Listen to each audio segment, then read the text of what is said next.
Patel, and I'm the chair of the Finance, Budget, and Enrollment Committee. I would like to call today's meeting to order with our land acknowledgement. Everyone present in today's meeting, I ask to stand for land acknowledgement. Thank you. We acknowledge we are hosted on the lands of the Mississaugas of the Anishinaabe, the Haudenosaunee Confederacy, and the Wendat. We also recognize the enduring presence of all First Nations, Métis, and Inuit people. Miigwech. Thank you. Take your seat.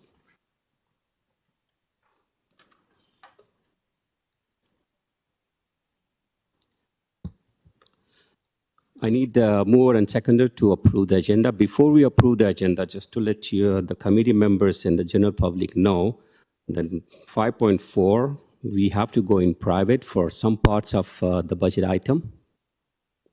So I need a mover and seconder for agenda. Trustee Arts, Trustee Laskin. Trustees, I'm sure you have gone through the agenda. Is there any possible? Oh, we need to vote, right? Yeah.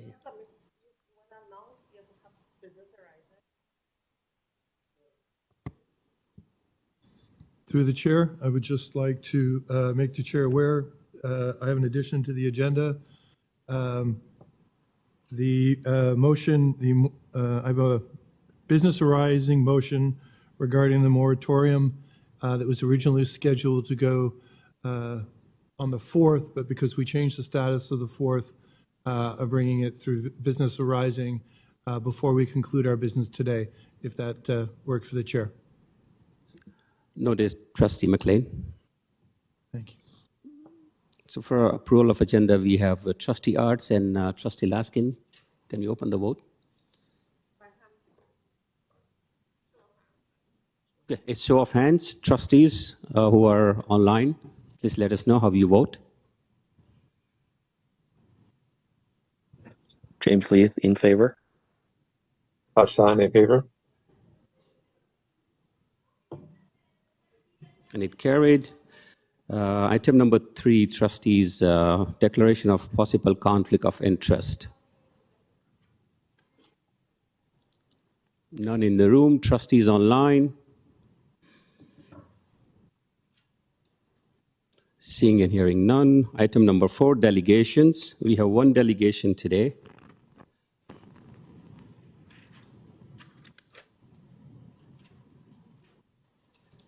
Lou Soon, are you present? Hi there. Hello. Yes.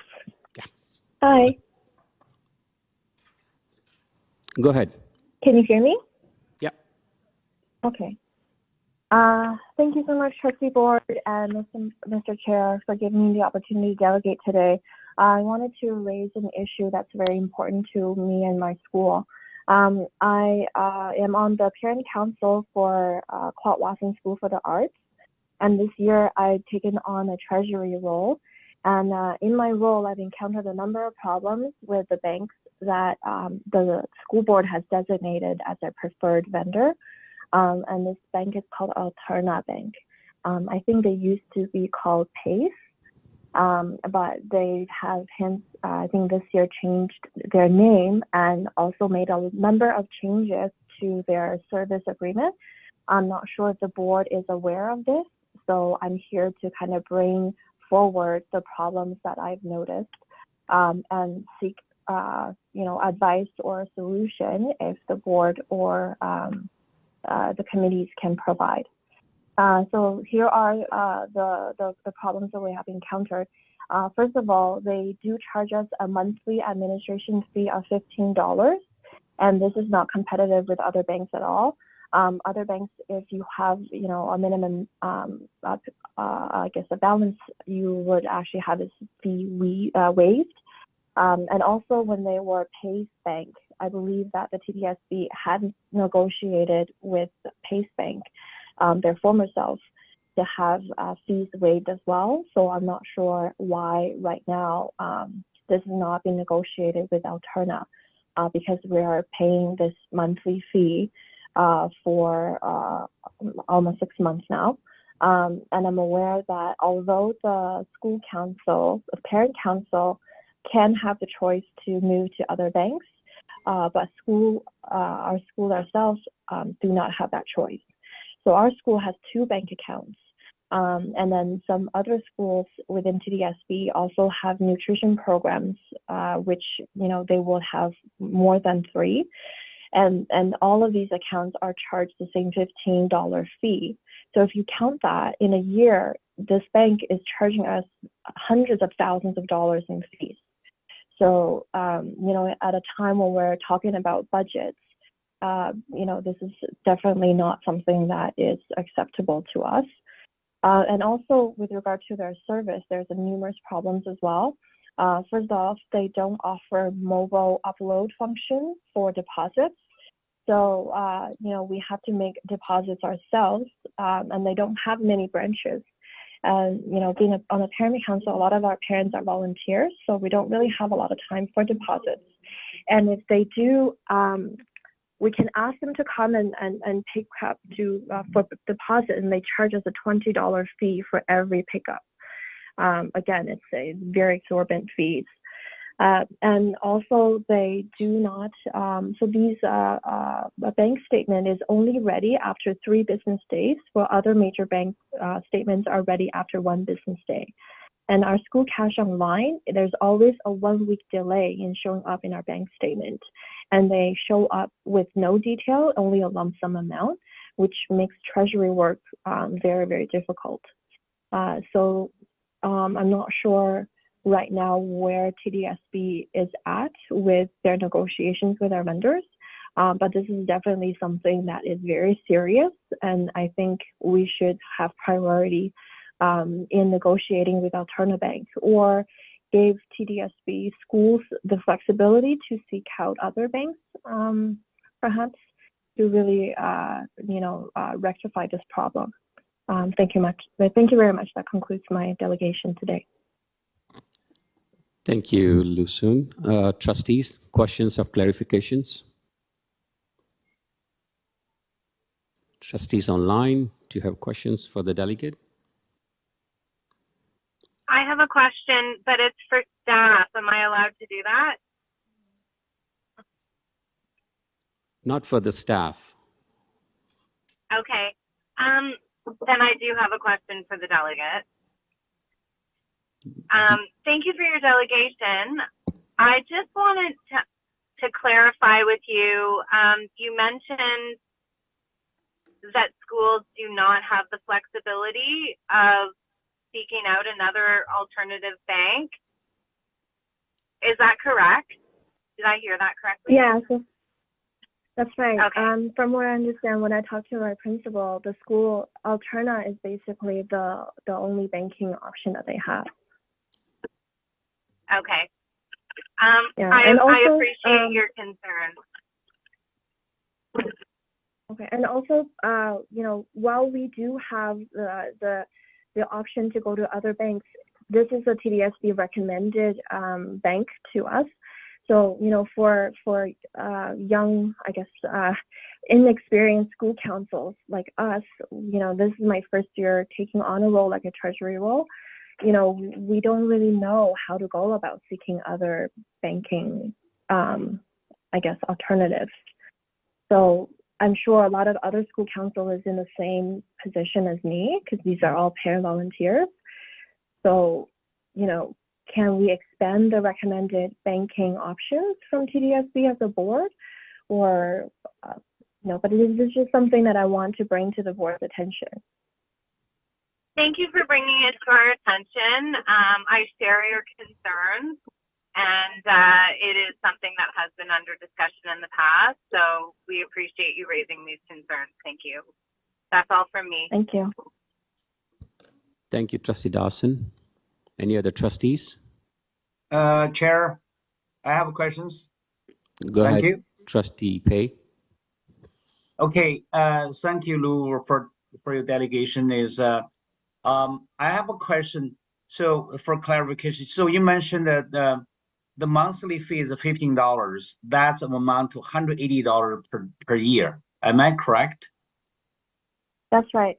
Okay, so how many like a deposit, like a pickup normally the school council do every month or a whole it year? really depends on.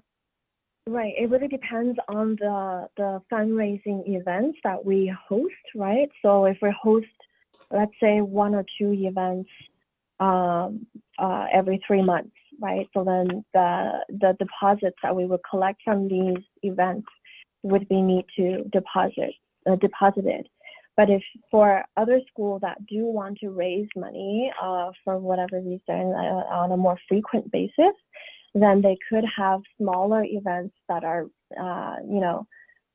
maybe every, like pizza lunch, for example, right? A lot of schools do pizza lunch every month. And then those deposits, needs to be, deposited into the bank on a monthly basis. So it's really a big challenge if they charge us $20 per deposit. That's on top of their $15 monthly fee.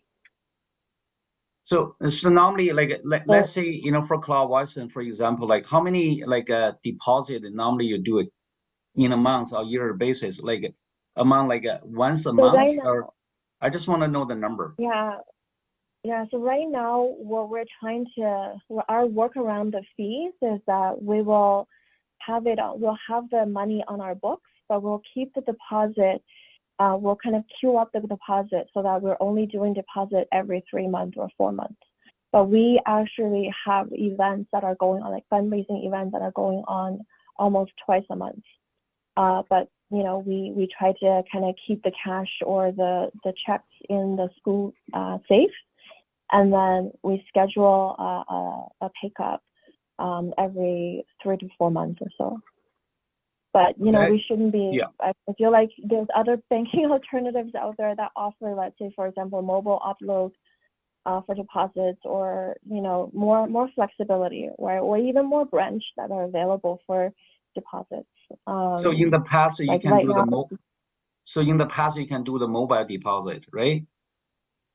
I think in the past, from what I heard from last treasurer last year, is that they had a different bank, and the pickup was free. There was no charge. Oh, actually, there's actually another point that I wanted to say, that when they actually pick up the deposit, we have to make sure that the cash is counted correctly and it's reconciled properly with the bank deposit, what we say on the form. And if it's not the same number, they charge us a $5 penalty. But why are we parents penalized for this?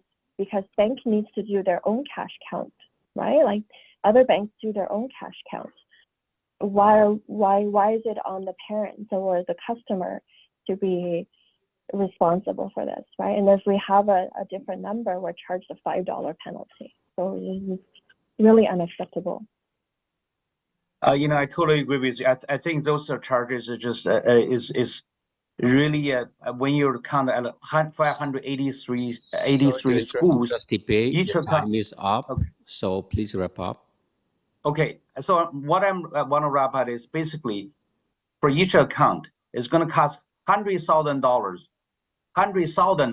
okay, for each account. But if you do the calculation, 3 account every school, that's $300,000 just for the banking fee. That's right. If the school have right. 4 accounts average, then we're going to have Trustee Pei. 400,000. So we're talking budget. I Trustee think we really Pei. should consider, whether we should use this Trustee bank. Pei. That's my count. Thank you. That's right. Exactly. Thank you, That's Trustee Pei. Thank you very much, Chair. Thank you, Lou, for your Thank you. delegation. Any other trustees? Thank you.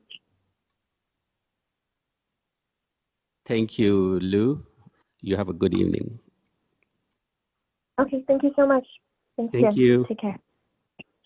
Item 5.1, contract awards facilities. And who is speaking on this? Sorry, thanking through the chair. We'll turn to Executive Officer Snyder, please. Good afternoon, trustees. Tonight, in a contract awards facilities, there are 29 reports for information, contracts for information. There are 21 reports requiring committee approval and 7 requiring board approval. I will point out in Appendix F, we did do a purchase of natural gas, which made substantial savings to the board, and some information is provided in that in Appendix F. And we're happy to take any questions between myself and Executive Officer Pachetti and her team. Trustees, questions for staff? Trustees online?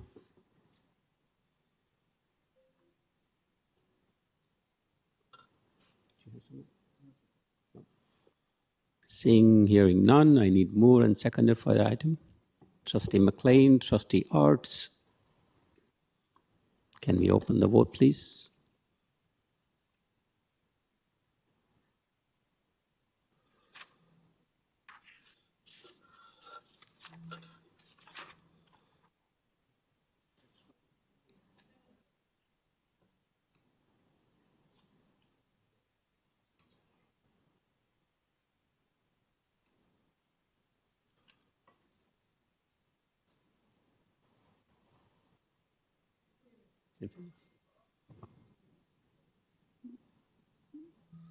Trustee Lee's in favor. Trustee Lee in favor. You got, she's in favor. Chair, yeah.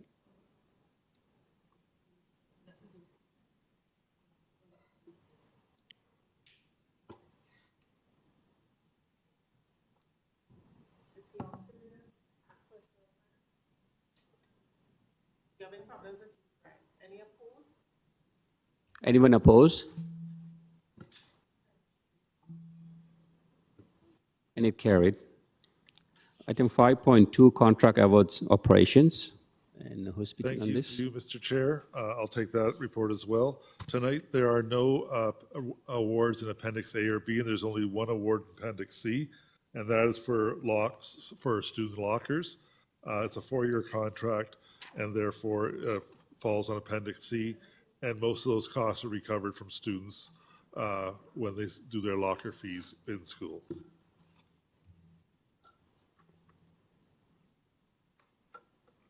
Thank you, Executive Officer Snyder. Trustees, questions of clarification or question on this item?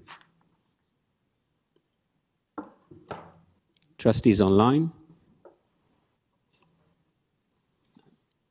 Seeing, hearing none, I need a mover and seconder for the item. Trustee Arts, Trustee Shan. Can we open the vote, please?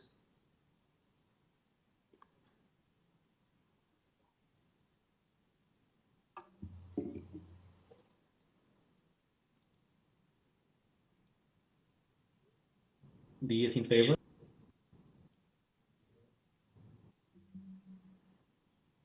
I'm in favor too. The vote is not coming. I'm having the same problem. It's not coming up, but I'm in favor.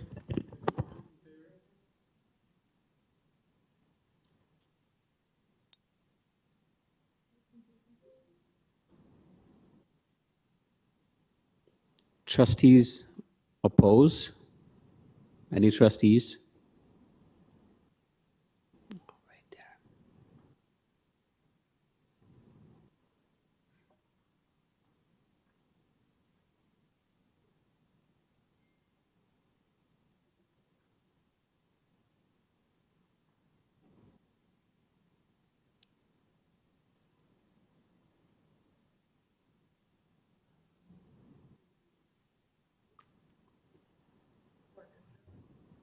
Good. And it carries. Item 5.3, construction tender, award York Memorial Collegiate Institute reconstruction and remediations. Who's speaking on this? Thank you, Alex. Ask Executive Officer Pachetti to speak to this, please. Thank you, and through the chair, good afternoon, trustees. We are pleased to bring forward the report before you, recommending the award of the construction contract to Aquacon Construction Co. Limited in the amount of $103,102,516,000, excluding HST, for the reconstruction and restoration of a 1,300 Pupil Place York Memorial Collegiate Institute. This report is here for your approval. The original YMCI was significantly damaged by a devastating fire that occurred in May 2019. Initial restoration work started in February 2020 to salvage key artifacts and finishes and to stabilize and remediate the building. The project involves 3 phases. Phase 1, which is the continued emergency remediation works, heritage stabilization, and reconstruction, is nearing completion, and the site is being prepared for the future phases of construction. During Phase 1, the consultant team initiated the project approvals process established by Heritage Preservation Services for the City of Toronto. This contract award represents the Phase 2 and Phase 3 work to reinstate the original York Memorial Building, as well as to renovate and integrate 2 Trithui, a former admin site, and build a new annex addition to create the 1,300 pupil place school. TDSB received ministry funding in October 2023 for the consolidation of George Harvey and York Memorial. The project was issued for tender in December 2023. All building permits are in place. Work can begin upon the board approval of the contract award. No further approval from the ministry is required at this time, as the project budget is within the approved funding, which consists of capital priorities funding, school and condition improvement grant, proceeds of disposition, along with the funding provided by the insurers, which is based on like kind and quality to reinstate original York Memorial CI building to pre-existing conditions for an estimated project budget of $137.3 million. It is important to note that the costs associated with 2 Trithui and the new addition are not part of the insurance settlement. The recommended firm Aquacon Construction Co. Limited has significant experience constructing large-scale institutional projects for universities and colleges. Aquacon has built schools for many school boards in Ontario, including for the TDSB, Claude Watson School for the Arts in North York, and Brookside Public Elementary School. School occupancy is targeted for early 2027 once construction is completed. However, taking into account the time that may be needed to relocate furniture and equipment and set up the new school. Regular updates regarding the progress of construction will be provided to the trustee and school administrators, as well as provided on the York Memorial Capital webpage. Thank you very much for your attention. I'm joined by the Capital team as well as staff from risk assessment. We're here to answer any of your questions. And I do want to take a moment to acknowledge all their work and stewardship to bringing this project forward to this very important stage. So thank you very much. Happy to answer any questions. Thank you, Executive Officer Maya Pichati. Trustees, questions? Yes, Trustee Hassan here. Trustee McLean, you're going first. Thank you, and through the chair, I apologize if I missed it. Can you share with how much POD we're anticipating using?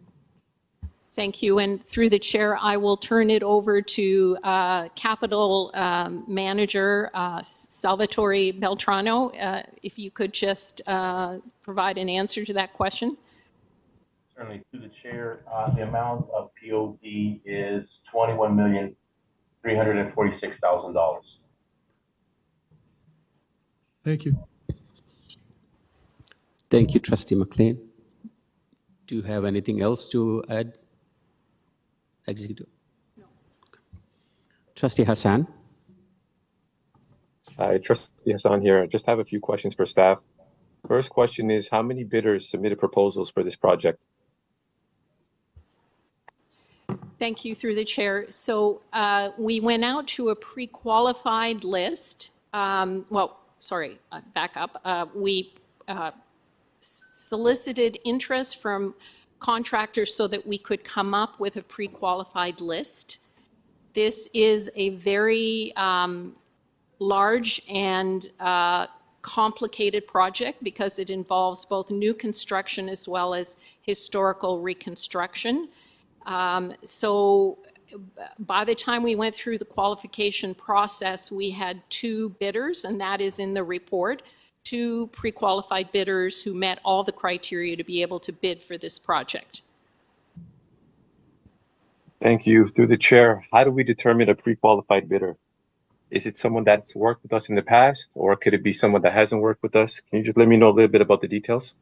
Certainly, through the chair. And again, I'll turn to Manager Beltrano to provide some more information, but we do ask for quite a bit of information to come up with the to make sure that they are meet our pre-qualification criteria.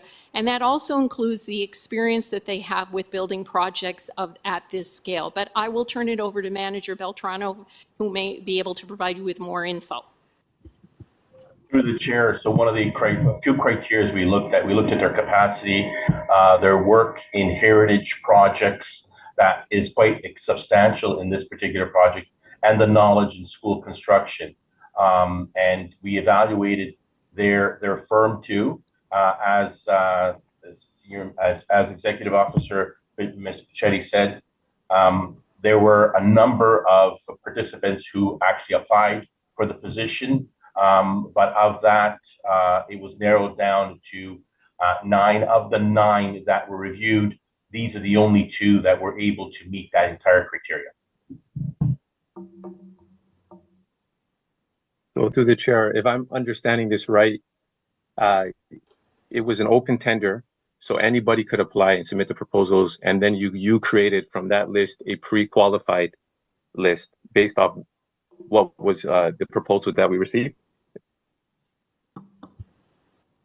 Thank you, and through the chair, yes, so it is an open invitation to contractors who have experience with this range and type of project, primarily in the building institutional projects, not just schools, but universities, colleges, range of experience, size of projects. So from that list, we went and did the evaluation to see who would score the highest within the criteria that we had asked them to submit.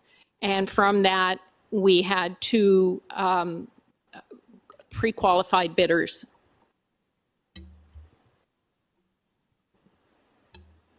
So through the chair, could staff just enlighten me and the trustees on some of those criteria so that we understand a little bit more about how that process worked? Thank you. Through the chair. So things that we looked at were, have they built projects of this scale? Have they built institutional projects? What is their capacity to handle a project starting in the time frame in which we need them to be able to start? Have they, very importantly, have they historical experience? So those are some of the criteria that we look at from contractors' point of view in terms of their experience. And then, of course, other things that we look at is, checking their business standing to ensure that there are no issues with them currently in any kind of legal way with TDSB. Thank you. Through the chair. So with this company that won the contract, Aquacon, in the past, when they've done work for us, have they completed projects on schedule and within budget? Through the chair, I will turn that over to Manager Beltrano.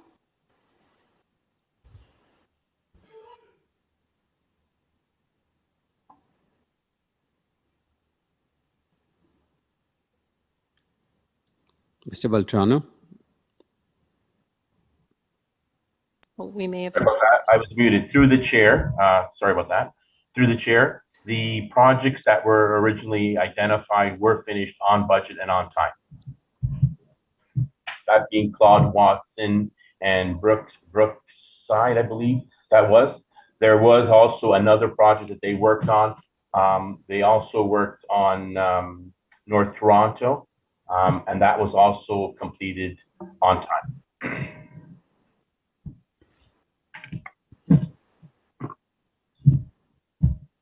Thank you. Through the chair. My next question here is, according to the website, for this capital project, York Memo is stated to be built by 2026. Students are expected to start September 2026 in the new building. Is that still on schedule? Is that still the plan? Thank you. And through the chair, what we have put in the report is anticipating students being able to move in at the end of 2026, early 2027. But our concern, as always, when setting up a major high school is that there is a fair amount of equipment that will need to be relocated, equipment and furniture that will need to be relocated from the current York Memorial Building into the new York Memorial Building. And, you know, our hope would be that we could do all of that towards the end of the year without disrupting any learning that the students are engaged in their current school.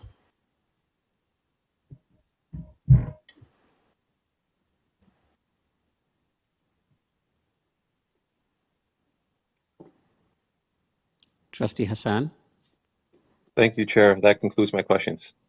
Thank you, Trustee Hassan. Trustee Laskin. Thank you very much, Mr. Chair. To you, to the staff. Is this the same, the architect that was involved in the consultation for the award of the construction tender, is that the architect that will be designing the school? Through you, Mr. Chair. Yes, thank you. Through the chair, yes. The architectural firm Taylor Hazel Architects have been with this project since the beginning, and their speciality is, in fact, historical reconstruction, restoration buildings. Thank you very much. My follow-up question would be, will the new school design process be followed on this project so that the trustee and members of the school community will be involved in the design of the school? Thank you. And through the chair, we have followed the same process in terms of meeting with the core design team and reviewing the drawings and making the drawings available on the website and through the school community. Excellent. Thank you. I just want a confirmation. Thank you, Trustee Laskin. Any other trustees? Thank you, Executive Officer Mapichetti and Manager Beltrano. I need a mover and seconder for the item.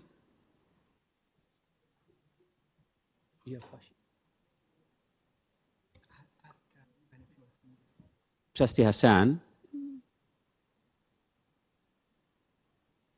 Yes. Do you want to move this item? Yes, Trustee Hassan in favor. Do you want to move the item? Yes, yes, I'll move it. No problem. Thank you, Trustee Hassan. Trustee Diabetes. Hassan and Diabetes. Thank you, mover and seconder. Are we voting on e-scribe?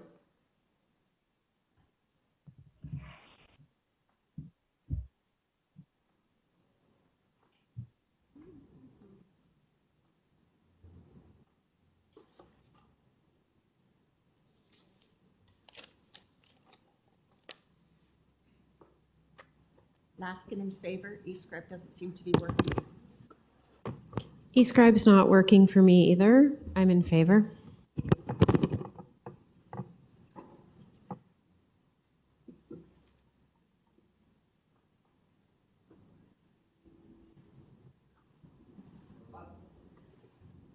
And carried.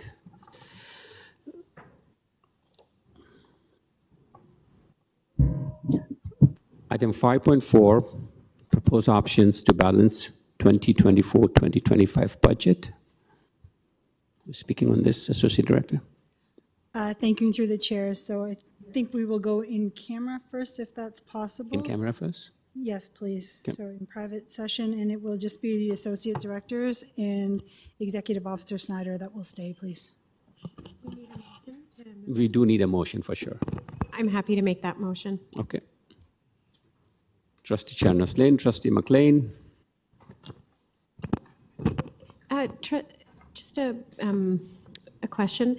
Is it possible to, if we haven't resolved eScribe by the time we're done, private session, could we take a break and just try to get eScribe up and working for the rest of the meeting? Is that possible?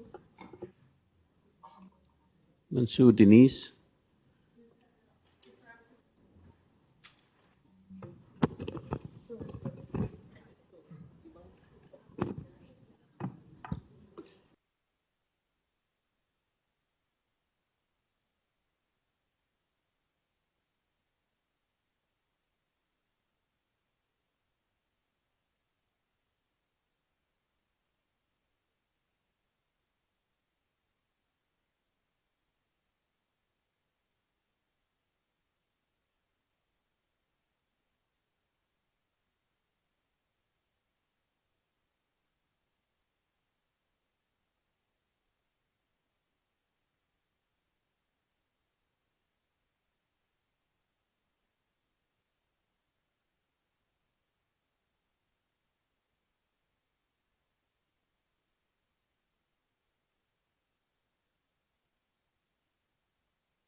start the meeting with 5.4. Associate Director Mr. Shizuka. Thank you, and through the chair, I do have a quick presentation to help us walk through the report, and then we will be happy to answer any questions. So first, we're just starting with the updated financial position. Based on the motion that was passed at FBEC last week and to go to board on April 17th with regards to the add back of the vice principals and the safety positions for a total of 6.8 million. We are looking at an updated financial position of 27.6 million if that motion is passed, and that would be 43.5 million if we were not able to use the proceeds of disposition, which are being considered as part of that financial position. Again, just a reminder that we are required to submit a balanced budget and that we are in year 3 of a 3-year deficit recovery program that committed us to an actual surplus of 8.2 million for 24-25. That being said, we recognize that we have not hit some of the pre-pandemic levels with where we expected to achieve either increased enrollment, to increase our grants, or increased number of international students, or increased permit fees. And therefore, staff is recommending that we get to a balanced budget of 0 for the 24-25 school year. We do have a structural deficit, meaning that each year our planned spending is greater than our expected revenue. And in some cases, it's because we spend more than we are funded, or we aren't funded for areas based on the priorities of the board. And in some cases, we are not fully funded. And just a reminder, again, this was in the previous presentation as well, but I think it's important as a reminder.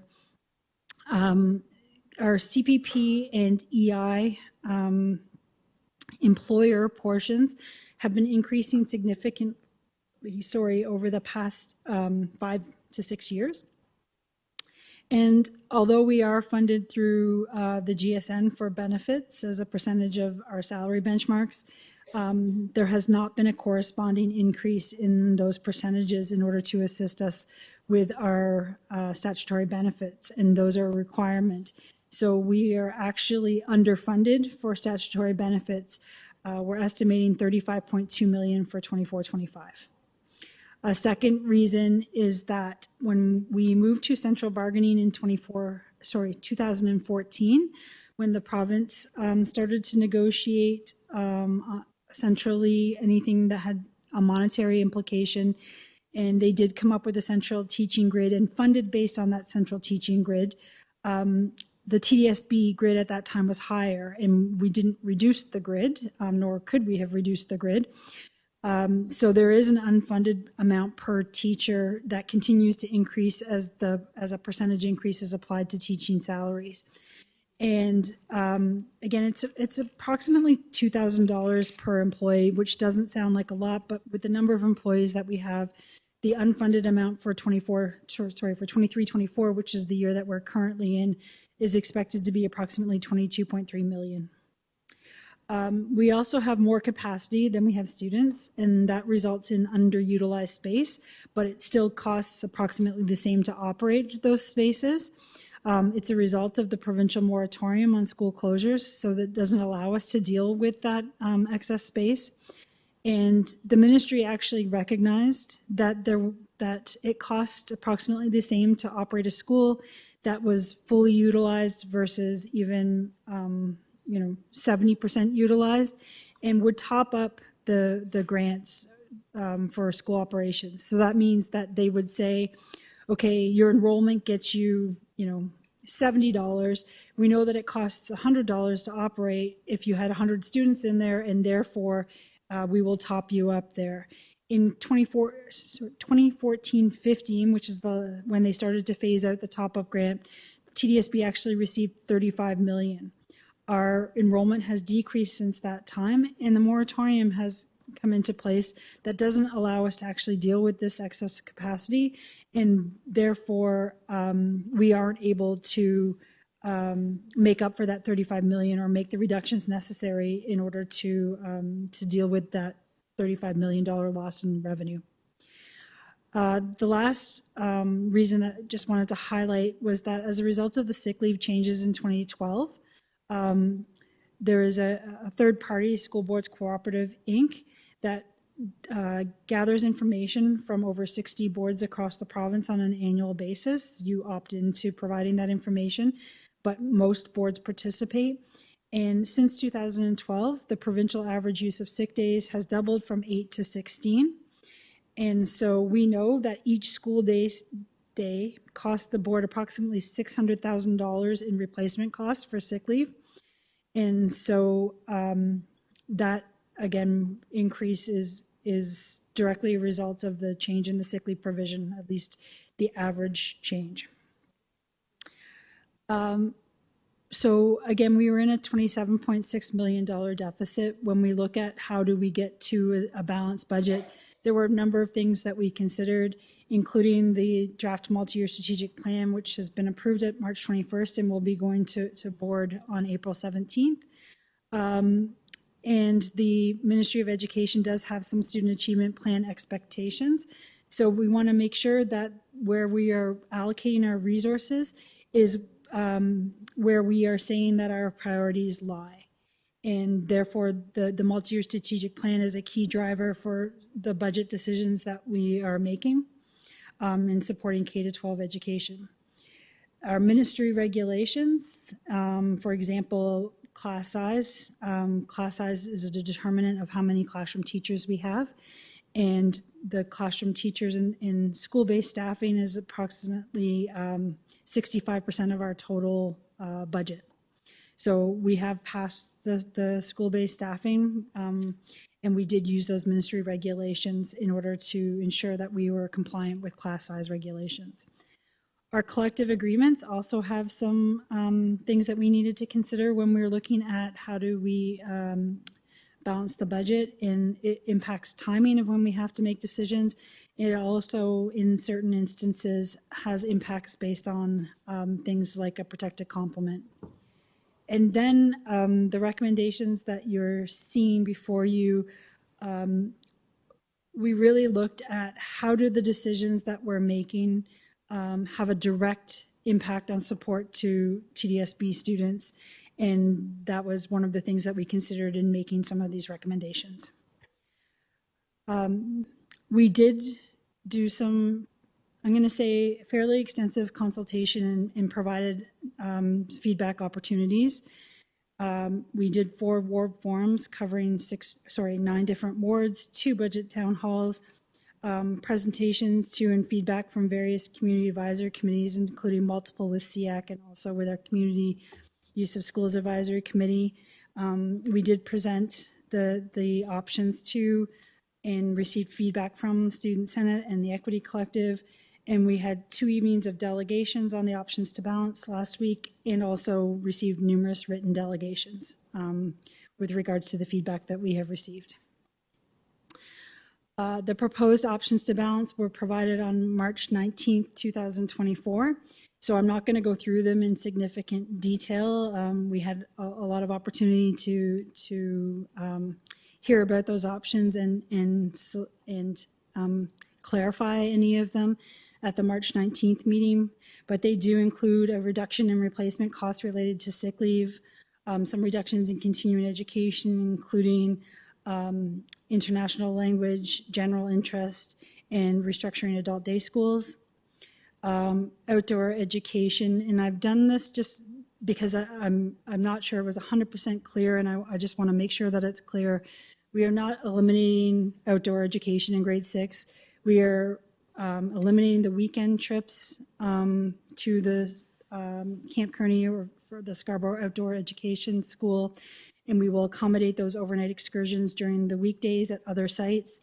Those other sites often have different opportunities for those students and are certainly closer, so less travel time for those students as well. So it would be done during the week, and it would have less travel time, and we would not, there would be no grade 6 student that wouldn't have access to the outdoor education trips. includes sharing transportation to overnight education centers with participating schools, and an increase in user fees for outdoor education day centers. We also looked at an increase in our resumption of user fees, including the IB fees. In permit fees, we know that we are overutilizing our subsidy, and we are not charging back some of the costs that we are incurring. So that is impacting the amount that the board is subsidizing the permit fees. And we've also looked at a one-to-one device repair cost. We have contemplated a reduction in central staffing and looked at a reduction in the renewal costs, included in the operating budget, and overspending on school operations. There were a number of questions related to the options to balance that we have provided answers for in Appendix A of the report. I think it's really important for trustees to take a look. There's a lot of additional information there with regards to the questions that were asked. And there were a couple that I wanted to highlight just because they were asked a number of times, and I wanted to make sure that we were all aware. There were a lot of questions about cost recovery and why the board was quote unquote charging itself for general interest courses. That space, so the ministry does talk about cost recovery for utilization of space, and it's referring to community use of schools, but it really is talking about any time we use space that's not used in our day-to-day or in our regular day operations. And it's a cost recovery related to, sometimes they're, the share of the wear and tear on the building, and that's harder to quantify, although we know that if a classroom is empty, that it's gonna have less wear and tear than if a classroom is being utilized. In the same, there will be additional utility costs if we have programs that are operating in the evenings than if the classroom were to be closed with the lights off. In addition, caretaking costs especially, there's significant cleanup that's required, especially after some of our more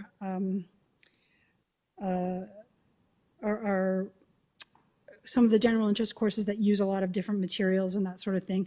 So it does add additional time and cost to our caretaking. And also, I guess with the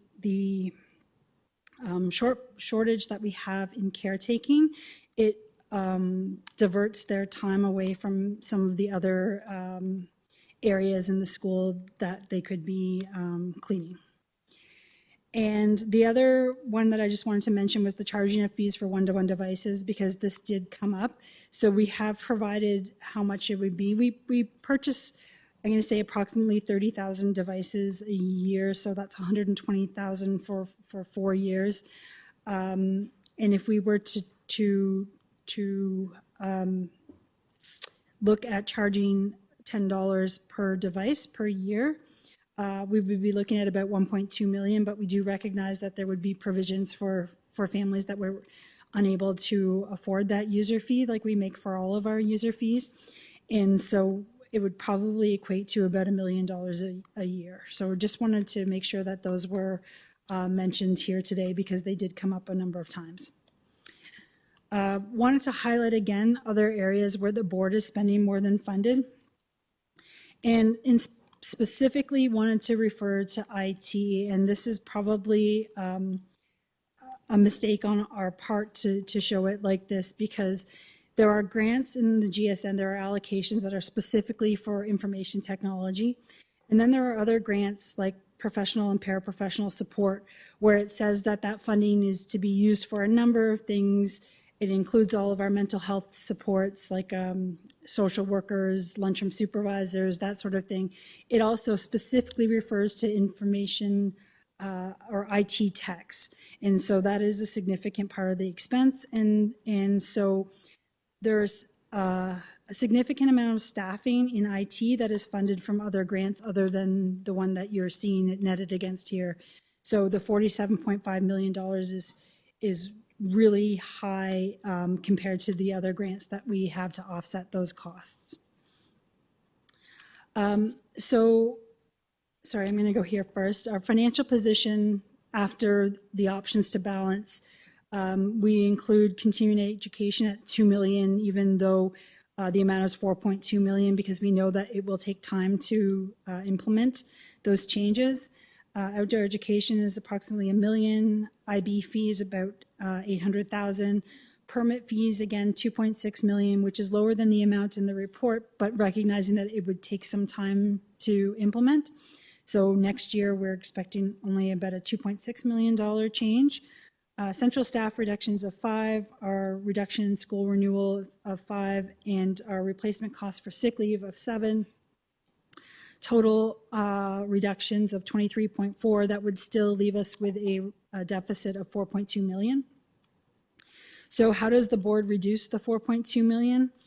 We either increase the speed of the implementing for the continuing education and the permit fees so that most of them are implemented for September. We make additional reductions, and that's why I included that that chart again to show where we are overspending. We request the use of additional proceeds of disposition to balance. And I would say that with that one, proceeds of disposition, actually, I think I have another slide there, so we'll wait for that discussion. And then the other option is to await the release of the GSN and then determine if the grants reduce the deficit, and maybe there aren't as many reductions that need to be made. With regards to the use of proceeds of disposition are the dollars that we receive when we sell a property. And there is a regulation about the use of proceeds of disposition, and it says that we should be using that money to address deferred maintenance needs in our schools. And I will say that it is the use of proceeds of disposition are contemplated in our capital revitalization strategy. Boards can request exceptions to use proceeds of disposition in other areas, but they are not a sustainable way of balancing the budget. They are one-time funding and usually would be used in the exception category to replace one-time expenses. Included in the current budget, there's approximately $22 million related to the amortization of the employee future benefits liability. That's a mouthful. And it's an accounting adjustment that is happening, and it has been happening for the past, I think, 13 years as a requirement to ensure that our gratuity benefits are fully funded. And the liability will be fully amortized halfway through 25-26, and that will start to free up $22 million annually in the budget. So if we were to do nothing in 2 years, or if we were to balance the budget in 2 years, we would have $22 million where we would be able to look and say, where is the best place to support our students to be able to allocate this $22 million that is being added, in a sense, to our budget, or allowing us to budget. So that being said, if we were to use proceeds of disposition, it would be staff's recommendation that we would go only up to 22 million because at that point we would then still be in a deficit budget when that 22 million comes into place if we go higher than that amount. And just for our awareness too, again, the ministry has to approve the use of proceeds of disposition, and it is possible and even anticipated that the ministry may have additional requirements in approving the request, whether it's an expectation for us to look in certain areas to make sure that we are supporting our balanced budget. So our next steps really, again, the GSN is expected to be released this month. We will use this information to calculate our actual revenue for 24-25 and adjust the financial position if required. We still have our capital budget to finalize, and to ensure that we're all aware, although we are looking at a budget this evening, the capital and operating budgets are due to the ministry on June 30th. So that is our drop dead deadline for when we would have to submit a balanced budget. And with that, I will turn it back to the chair. Thank you. Thank you, Associate Director Stacey Zucker. Trustees, do we have any questions?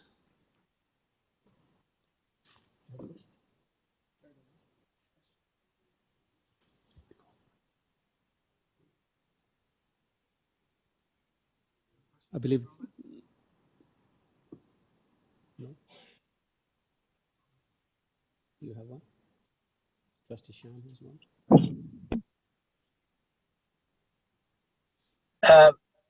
Mr. Chairs, may I ask a question? Trustee Shan? Thank you, Mr. Chair. Through you, just a few questions to clarify on a couple of items that were presented. First, I want to ask about the continuing education, the $2 million that will be found in changes to continuing education. How much of that would be through international languages and heritage programs? Thank you, and I will turn to Associate Director Sarisco. Thank you, and through the chair. In regards to international languages, is that correct? Yeah. We will be phasing the savings through time, and I believe our estimated for the first year was $2 million. Okay. So is it possible through you, Mr. Chair, to find out how the sites, number of sites have differed in the last maybe 5 or 10 years of the programming? Like, do we have some numbers comparison to say how many sites we had maybe at the start of this decade and, or now, yeah.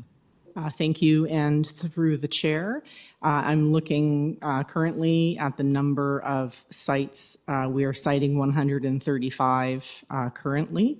There is some fluctuation in 2019, 2020. We had 181, 1819, 181, and 1718, 177. So there is some fluctuation through time. We're currently at 135. So just to clarify through you, Mr. Chair, in 2019, we had 181? That's correct. Okay. So within 4 years, we went from 181 to 135. And through this change, what are we trying to go to? Through the chair, thank you for the question, Trustee Shan. What we have presented to the Board of Trustees is some of the financial challenges that we are experiencing, and as has been shared in the reports and orally, our level of funding is lower than our costs. So in order for us to achieve the savings that we're hoping to, we need to create efficiencies, but we don't want to be doing that at the expense of access for students to programs. We know international languages are highly, highly valued. So what we are proposing is to be analyzing the data in this first current year, to be having that 25 minimum for enrollment, and to be analyzing very carefully where languages are offered, to be promoting strongly through communication to parents what is available to try and have that 25 pre-registered amount. But where classes are not meeting that important average, we would be redirecting families to a nearby hub.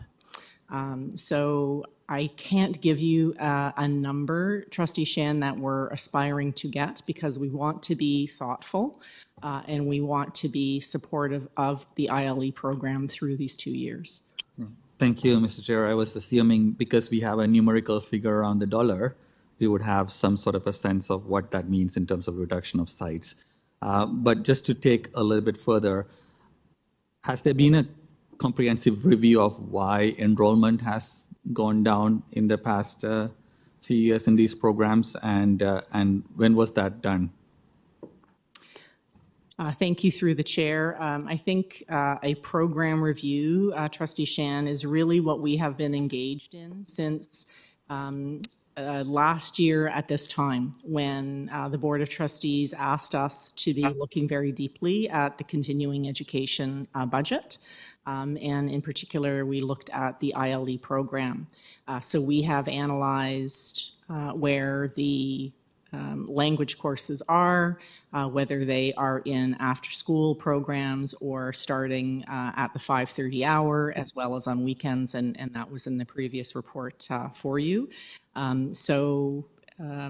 Going forward, really, the only way that we'll be able to enact the descriptive vision that we have shared is to be communicating the expectation, to be suggesting where the community hubs are located, and we have a draft plan for that, and to be working with families to be clear about when the courses are offered and then engage in the process. So it's what we're suggesting is change through implementation. Thank you. Through you, Mr. Chair. I was looking for more of a review of the program, not necessarily to find savings and cut and find restructuring, as opposed to review of the program's viability and why our numbers or interest and programs and the kind of participation of certain communities have reduced over time, and figuring out ways to expand as opposed to go at it from a, because, I'm not saying this is intentional, but a lot of the times this is a path of slow death that sometimes we do for certain programs, and restructure, change, make it more harder. And we would probably see that in other continuing education. We saw the example of Learn for Life as well. When the circulation of the materials were not there, they said the attendance went or rate when you increased user fee. So I'm hoping that we would be able to have a review of like how much interest is there. I mean, from anecdotally looking at many of our communities, not only there's strong interest to have international languages program, but it's a necessity in a Eurocentric school system where we don't do quite well in terms of making students and parents and communities feel valuable and sense of belonging. So I would hope this program is treated with that intention to find. Since my time is running out quickly around outdoor education, where is that $1 million saving coming from? And when you say we are taking away the weekend programming for Kearney, what does that mean? The weekdays would operate, or Kearney only operates weekends? So technically, Kearney would not be a site that we'll be using anymore. Is that how this will go? Through you, Mr. Chair. Thank you, and through the chair. From the previous report, Trustee Shan, we are suggesting that through redirecting students from Kearney from the weekend to our other sites through the week. Again, no student is going to be without an overnight experience. We're just going to, again, redirect students to closer locations for them. We estimate that 2 outdoor education specialists would not be required at a savings of $236,000. Food cost savings through third-party vendors is going to save $65,000.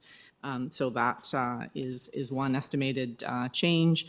And cost sharing for transportation will save $422,000. Okay. Thank you. Through you, Mr. Chair, where is the other location that students would be redirected to, and how far is it from North Scarborough, for example? Thank you, and through the chair, I'll ask for our centrally assigned principal, David Hawker-Bavlovsky, to give the names of the locations. We have many, and they are certainly closer.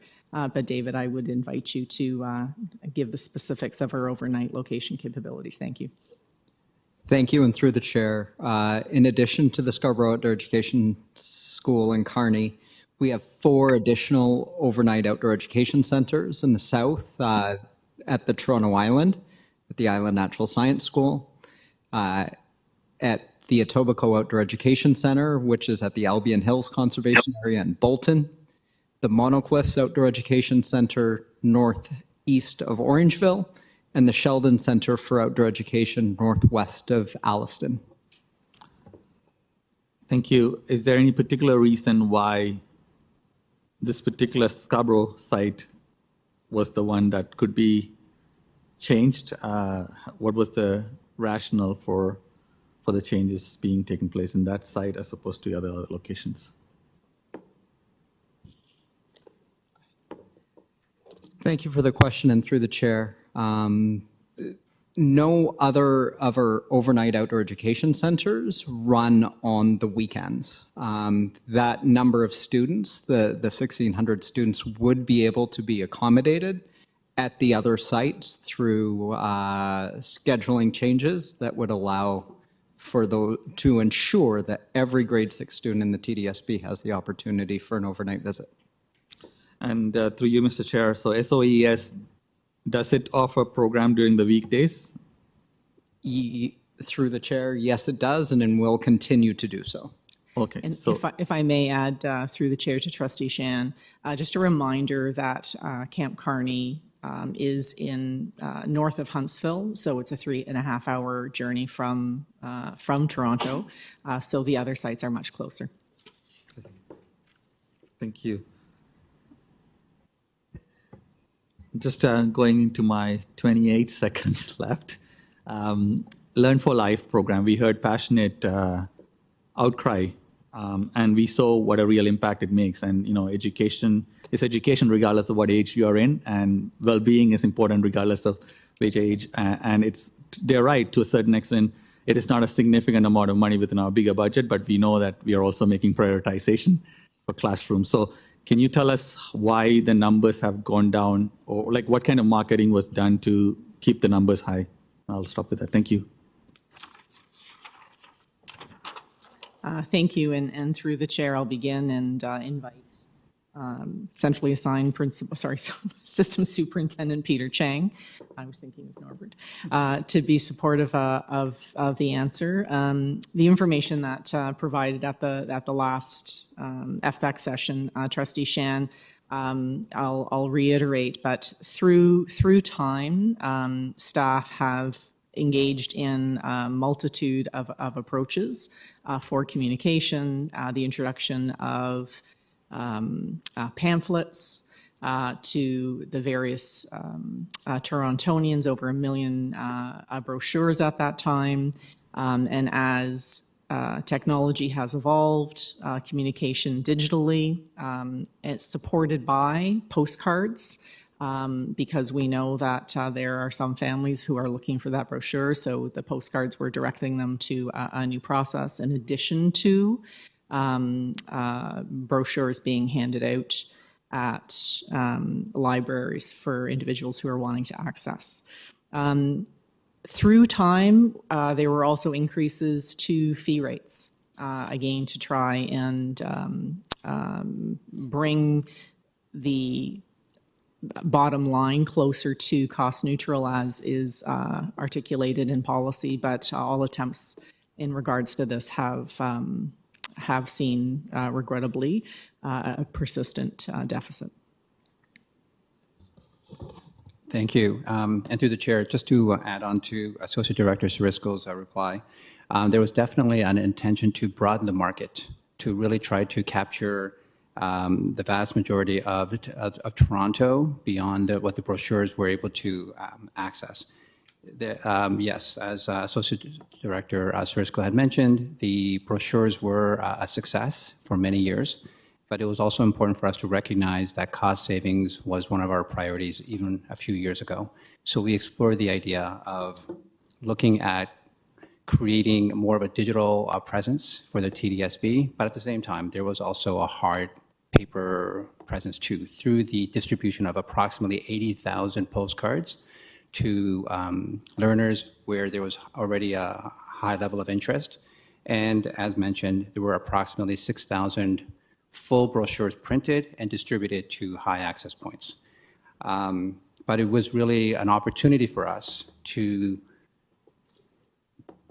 modernize our promotion platforms, an opportunity for us to publicize our great work through things like having TTC bus ads, being on local media, television channels. Like, nowadays when you watch, for example, CP24, you'll see as you're watching something like a news product happening, you'll also see the banners running across. There were times when the Learn for Life banners were also present during the time when we were looking at promoting all of these different programs. So we have certainly received a lot of interest on our website. And although the numbers have gone down, we believe that the promotions strategy that we're putting in place right now is starting to attract more learners as we go along, ever since the pandemic. Thank you. Thank you, Trustee Shan. Your time is up. Trustee Pei. Thank you, Chair. Through you, may I ask the staff a few questions regarding the sick leaves? So first of all, I want to know how many sick leaves our board have in average.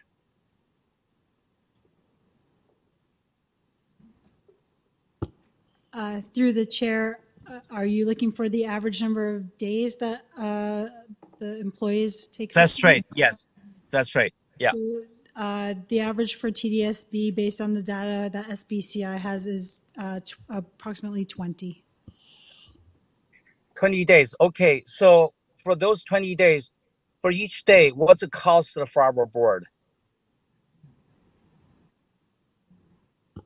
So through the chair, if you are just looking at the cost, replacement cost for short-term sick leave, we are looking at approximately $600,000 per day. There are also costs that are calculated by SBCI as the salary continuance costs, and they were estimating that anywhere between 7 to 10 million. But I would ask Associate Director Pon if she would like to add anything. Thank you. Through the chair, no, those are the numbers that have been provided by SBCI. Thank you. So the total cost for sick leave in averages costs the board $7 to $10 million per day.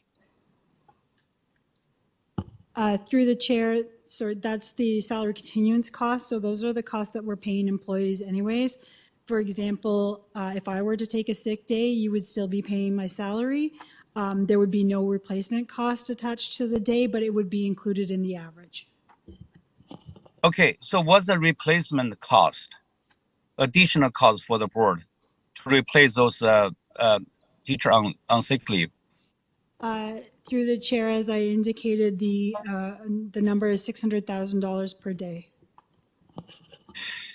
So 600,000 per day, and then if I do the math, we have 20 days, so that's equate to $12 million, right?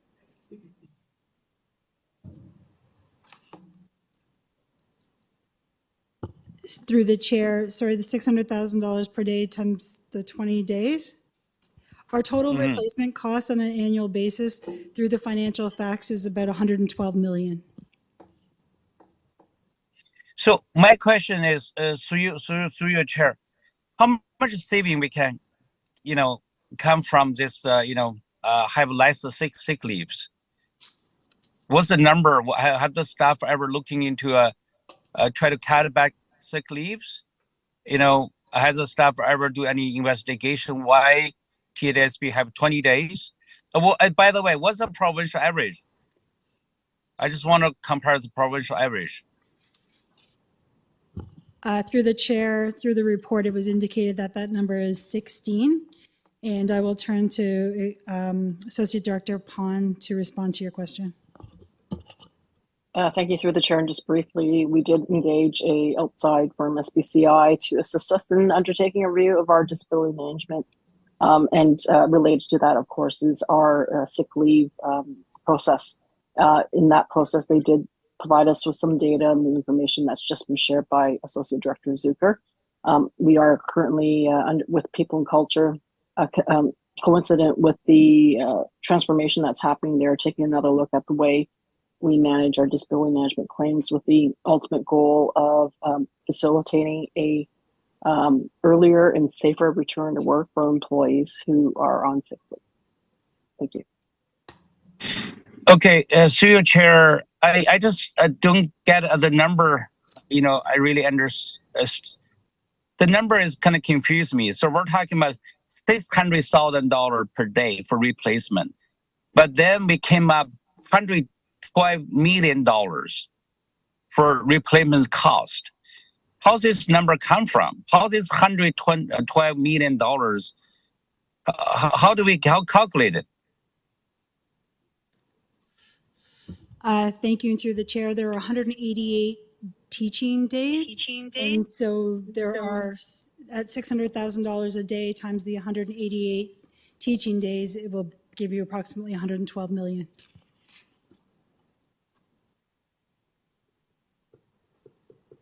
Sorry, you know, I really, through your chair, I really do understand the number. Can the staff really help me understand number? First of all, talk about, you know, replacement cost for, you know, 1 sick days. Now we're talking about 185 days. Now we have like 20, in average, we had 26 sick leave days. I mean, why the number so different? Through the chair, we took the total number, the total replacement cost for the year, which is 112 million, and we divided by the number of teaching days, which is 188, and that gave us the cost per day of $600,000 per day. So cost per day is for teaching days, is not for cost for sick leaves. I'm asking for cost of sick leaves.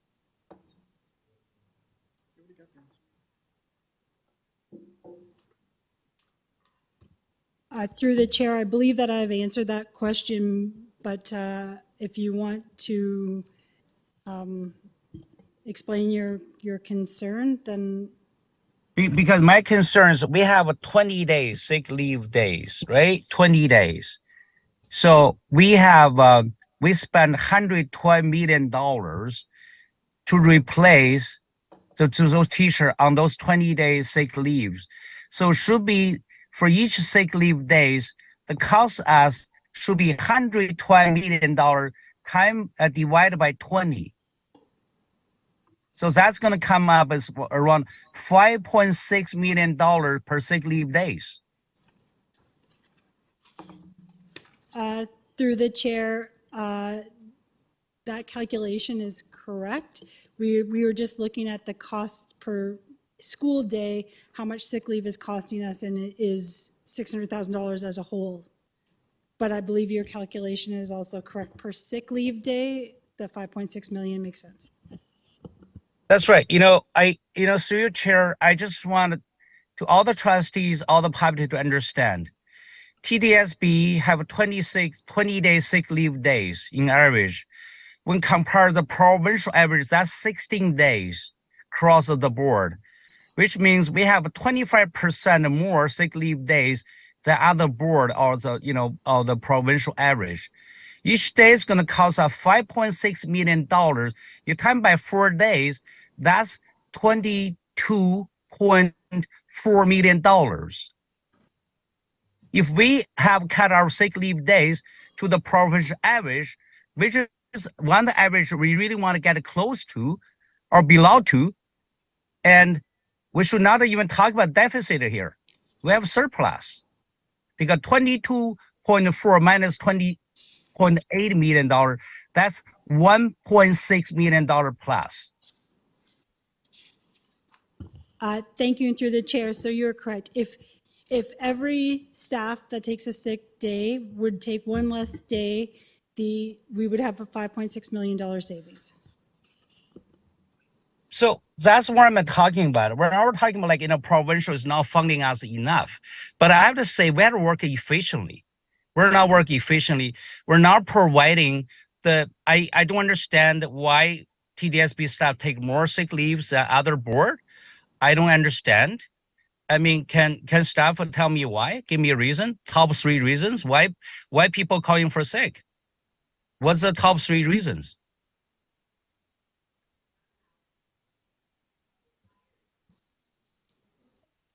Speaking on this. Thank you, and through the chair, I'll ask Executive Officer Pon if she has anything to add to this question that was asked last week. Thank you very much. And as was described in previous meetings, there's a number of complex factors. I can't tell you what the top 3, but can certainly share with you what we believe to be aware of some of the factors, right? So a combination of actual medical illnesses or challenges.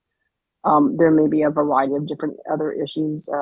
Certainly our union partners and associations have talked about workplace stress, health and wellness. They may have personal matters as well to deal with. There may be others who are misusing. However, it is not possible right now to determine exactly what the real reasons are. But I can assure you that they are very complex, and they are multiple factors that can be involved. And how can this, sorry, okay, I just wanted to add that okay. through the chair, we did recognize that we do want to make a reduction in this number, and that's why $7 million has been included as part of the options to balance. That equates to, as you indicated, just over 1 day, less than a day and a half per employee, and it is our intention to continue to reduce that number. But it does take time, and it does take some considerable effort. So we want to be realistic in the number that we're proposing, but that is why you see $7 million as an option to balance in the budget. And through the chair, if I could just add, as we mentioned earlier, the SBCI assisted us in looking at partly some of the reasons why there are some issues we can do internally, structurally, putting additional resources and supporting early and safe return to work. So we are looking at a multitude of different ways in which to do this. And this also includes discussions with our union partners and associations. So multiple approaches to this complex problem that we've undertaken right now. Thank you. Okay, thank you, staff. Is through your chair. I have another question. How are we processing, sick leaves? Are we doing like online stuff or computerized, or are we just using manually?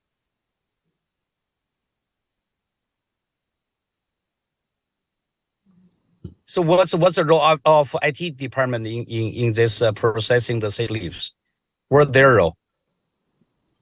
Through the chair, if I can just maybe start with that. So we do have a human resources information system that collects this information. It does rely on departments to input the information on attendance, whether it's for vacation, sick leave, other types of absences, and that information then is captured in our system. So it is a combination of both. Sorry, is I do not fully understand. So your combination, you're saying a combination through IT, like software processing or online processing, or is like just manually only? So through the chair, if I'm absent, my assistant would be manually inputting into the computer system my absence, whatever the reason is, vacation or attendance. That information is put into our SAP system. That's our human resources information system of all employees at TDSB. Okay. And then who prove that? Through the chair, sorry, can you just repeat your question again? Who approves that? Yeah, who prove the sick leave, or just automatic approve? It's by the system. Through the chair, the sick leave is not, the system would not necessarily approve or disapprove of sick leave. An employee would certainly work with their manager, but employees are entitled to sick leave under our sick leave plan. I just want to make sure I understood your question properly. And no, this is not something that the IT department would be overseeing. Yeah, you know what is, I run out of time. Chair, just put me back to the list. Thank you. Thank you, Trustee Pei. You are back on the list. Trustee Dawson. Thank you, and through the chair. We saw a couple of slides in private that were deemed to be acceptable to present in public. I wondered when or if we could see those slides. Staff. Through the chair, I can certainly provide them if you just give me a second. Thank you.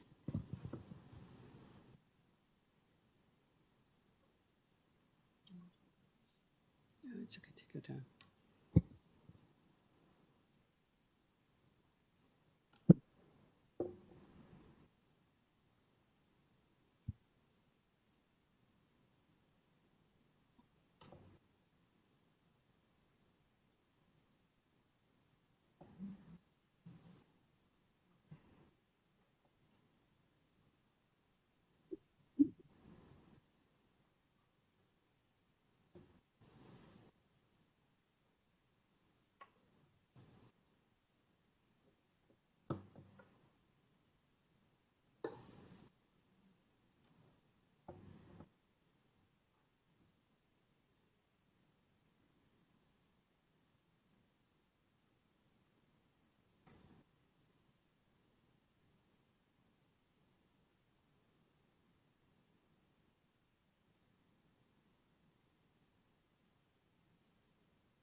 There you go. Trustee Dawson. Thank you. I wondered if, for the benefit of the public, if we could just have a very brief synopsis of what these slides contain, and then I will ask some of the questions that I had asked in private. Absolutely. So through the chair, the requirement to submit a balanced budget is a requirement under the Education Act. And when we do not submit a balanced budget, or if we have years where we do not achieve a balanced financial position, the ministry may take steps to ensure that we're in compliance with the acts. It does include things like withholding grants payable to school boards that are not in compliance. It may go from directing the school boards to take measures to become compliant. And they also may increase the frequency of financial reporting by school boards. So for us, for the last year and a half, we have already been on a monthly basis needing to provide our financial information to the ministry. In addition, and I'm just going to move on to the next slide, I apologize. They may appoint a team of internal or external advisors to review the financial situation of the board. They may appoint an investigator to review the financial and administrative affairs of the school board, or they may, upon recommendation of the investigator, or if the school board does not comply with the minister's orders, may vest in the ministry or a supervisor appointed by the minister control and charge over the administration of the affairs of the school board. So that's sort of the range of the considerations that could happen if the board were not to submit a balanced budget. Thank you. So just to clarify, through the chair, if an internal investigator is appointed, that means internal to the ministry, and that would remove trustees' ability to vote on a budget in any capacity during that time frame. Is that correct? Through the chair, I believe that internal could also include some internal staff. And I know that the experience that we have had many years ago was that the chair and the director were part of that team as well, and that the board could make recommendations but could not vote. So that's my understanding of previously what had happened. That would be where we would expect it to go. Thank you. Alexis, Madam Director wants to have a comment on this. Thank you very much. Through the chair, there is some caution with regards to speculating what terms may be put in place by the Ministry of Education. Associate Director Zucker has outlined what has occurred in the past, but it ultimately rests with the minister and or the Ministry of Education or the government to determine the terms of supervision or any other compliance measures that are put into place. Thank you. Again, through the chair, I think this is really important information for the public, and I'm not sure if this is posted anywhere on our website or these kind of bulleted facts are shared publicly. Is it shared publicly anywhere? Will we share this information publicly somewhere visibly? Through the chair, it is information that we can provide publicly. Yes. Amazing. So the budget website, for example. Okay, wonderful. So a couple of questions that I had asked previously. What if the deficit were nominal, say 10 million? Could that then be balanced through proceeds of disposition? So thank you, and through the chair, the current financial position, the $27.6 million deficit, does include the use of $15.9 million of proceeds of disposition. So if we were not to use that, we have a deficit of $43.5 million. As I indicated on the slide with regards to proceeds of disposition, it would be staff's recommendation that we do not request use of proceeds for anything over 22 million, as we would still be in a structural deficit. And again, the ministry would still have to approve the use of proceeds of disposition. And maybe less inclined if we are in a structural deficit still with the use of proceeds of disposition after that amortization is finished. Thank you. Those are my questions. Thank you, Trustee Dawson. Trustee Lee? Thank you. Through you, Mr. Chair. Once again, I just want to reiterate my appreciations to staff during this entire process. I think the work and the proposals that are put in front of us are incredibly insightful. I think staff definitely put thoughts into our options to balance and to find the best way to get us out of our budget deficit while minimizing the impact to our students. I do have a couple of recommendations that I've worked on in collaboration with, I think, I would say the majority of our committee, and that is in the form of a, what do I call that? It's not even an amendment. It's a, we'll just call that motion to amend the staff recommendations. And I believe that has been sent to Mr. Joseph Dowers. If you don't mind. I'd like to move this motion and I'd like to have a seconder as well if there is a trustee willing from the committee. We do have a seconder, Michelle Arts. Trustee Arts. Thank you, Trustee Arts. I think everyone who contributed to this document should probably chip in to provide your take on this. But I will start just because I am speaking. Just from a baseline, we do know that we are in a budget deficit, and there are, very material and impactful decisions that we need to make to make sure that our budget is in a balanced position as per required by the Education Act. Now, I know some of my colleagues want to pursue a path of that is more advocative in support and service of our students. I think we can discuss that. But what we have in front of us are some options for us to improve our financial positions while maintaining as much service as we can feasibly maintain. So if I were to refer everyone to Section 8 of the motion, there are a number of parts, and we could possibly vote on this ad seriatim if there is not a consent on whether or not they're all supportable. But just to go through Section 8, I'd like to ask our director and staff to come back as soon as possible at the next FPAC meeting to provide us with a strategy and a plan that would generate around $1 million in annual revenue for our student one-to-one device programs. And just for more context, this will technically be a 10% cost recovery of what we actually spend.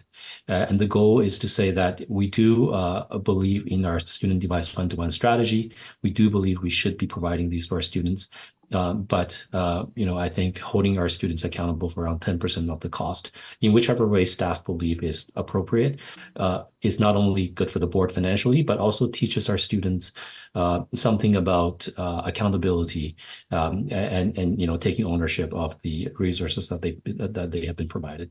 Of course, there should always be strategic support in place to ensure that the students who are in need do not have to incur any expenditures if they're not able to and still receive the program. So I look for our director to help us with that one.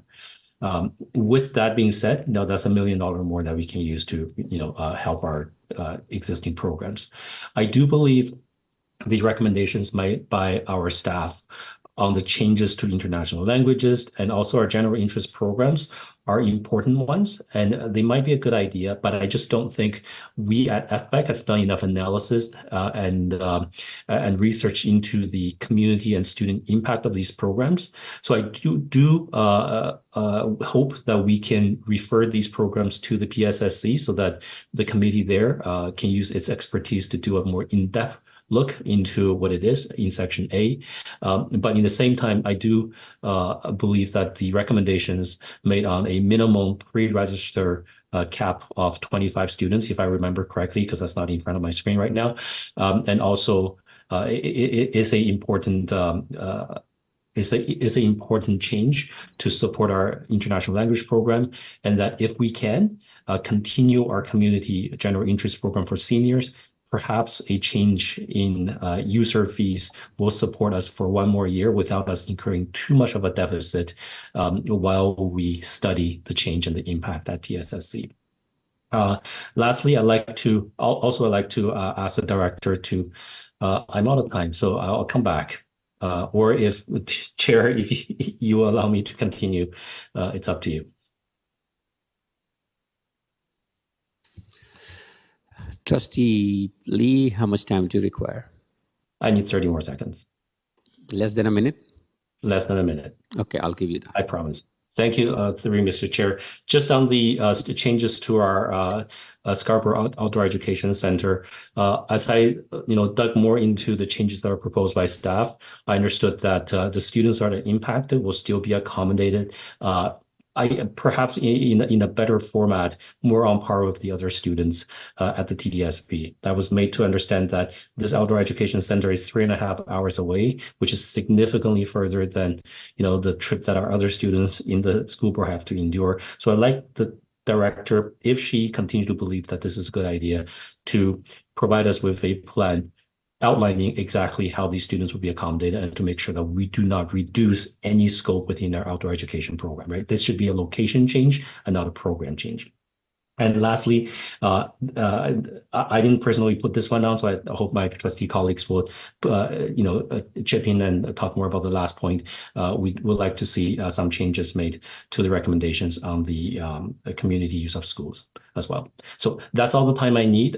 Through you, Mr. Chair, thank you for all of my colleagues. I hope you will support this change. And if staff have any suggestions, recommendations, I look forward to that as well. All right, thank you. Thank you, Trustee Lee. And we do have a speakers list on the motion. Trustee Laskin, you are first.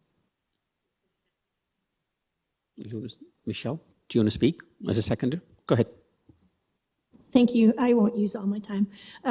In addition to what Trustee Lee said through you, Mr. Chair, I just want to let the committee and the public know that this is actually the culmination of about 7 different motions that have been floating around. Some of them all with aligned intent, some of them with different asks. But what we've tried to do as a committee is capture what trustees both on FBEC and not on FBEC were looking for, and circulate it in terms of motions and put them into one format that staff can then take away and help work with us on budget considerations. So there's lots of different ideas that have gone in here, some for to look at budget substitutions, some for advocacy, some to look at partnerships outside the TDSB to support the programming, the really valuable programming that we have that technically falls outside the school day. Thanks. Thank you, Trustee Arts. Trustee Laskin.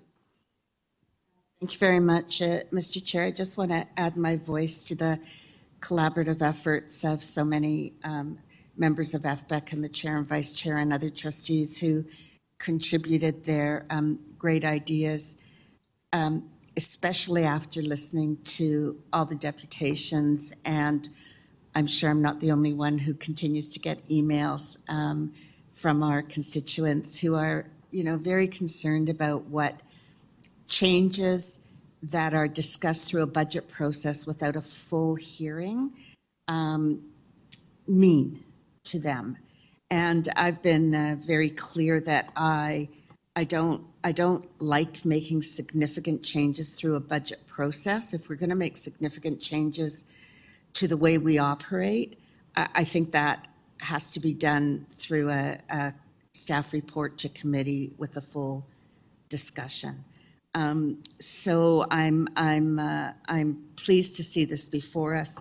I also want to reiterate some of the points. The whereas clauses weren't really discussed, but the reality is the important piece of this really obviously is what we can do now in terms of supporting some operational efficiencies, which I would argue our staff's job to do on a regular basis. They should always be looking how to make our dollars go farther so we can redirect more into the classrooms themselves. So I can support the ones that are here. I probably could go deeper, but at this point, I'm happy to support this.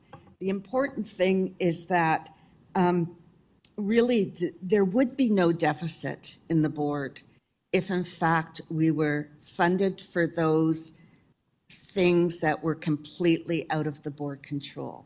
I get that we're taken to task at time for what we choose to spend outside of the grants, but I think the fact that if in fact we were fully funded for those things that were out of our control, we would have significant reserves. We were also never fully compensated for the amount of money this board spent from their reserves to keep our schools as safe as possible during COVID. That was over $68 million. Imagine if we had that money. We would be talking about a reinvestment of over $40 million in this budget cycle. So I think we can't stop speaking about that. We can't stop advocating for the appropriate funding for students in Toronto. I am a complete believer in lifelong learning as a senior myself.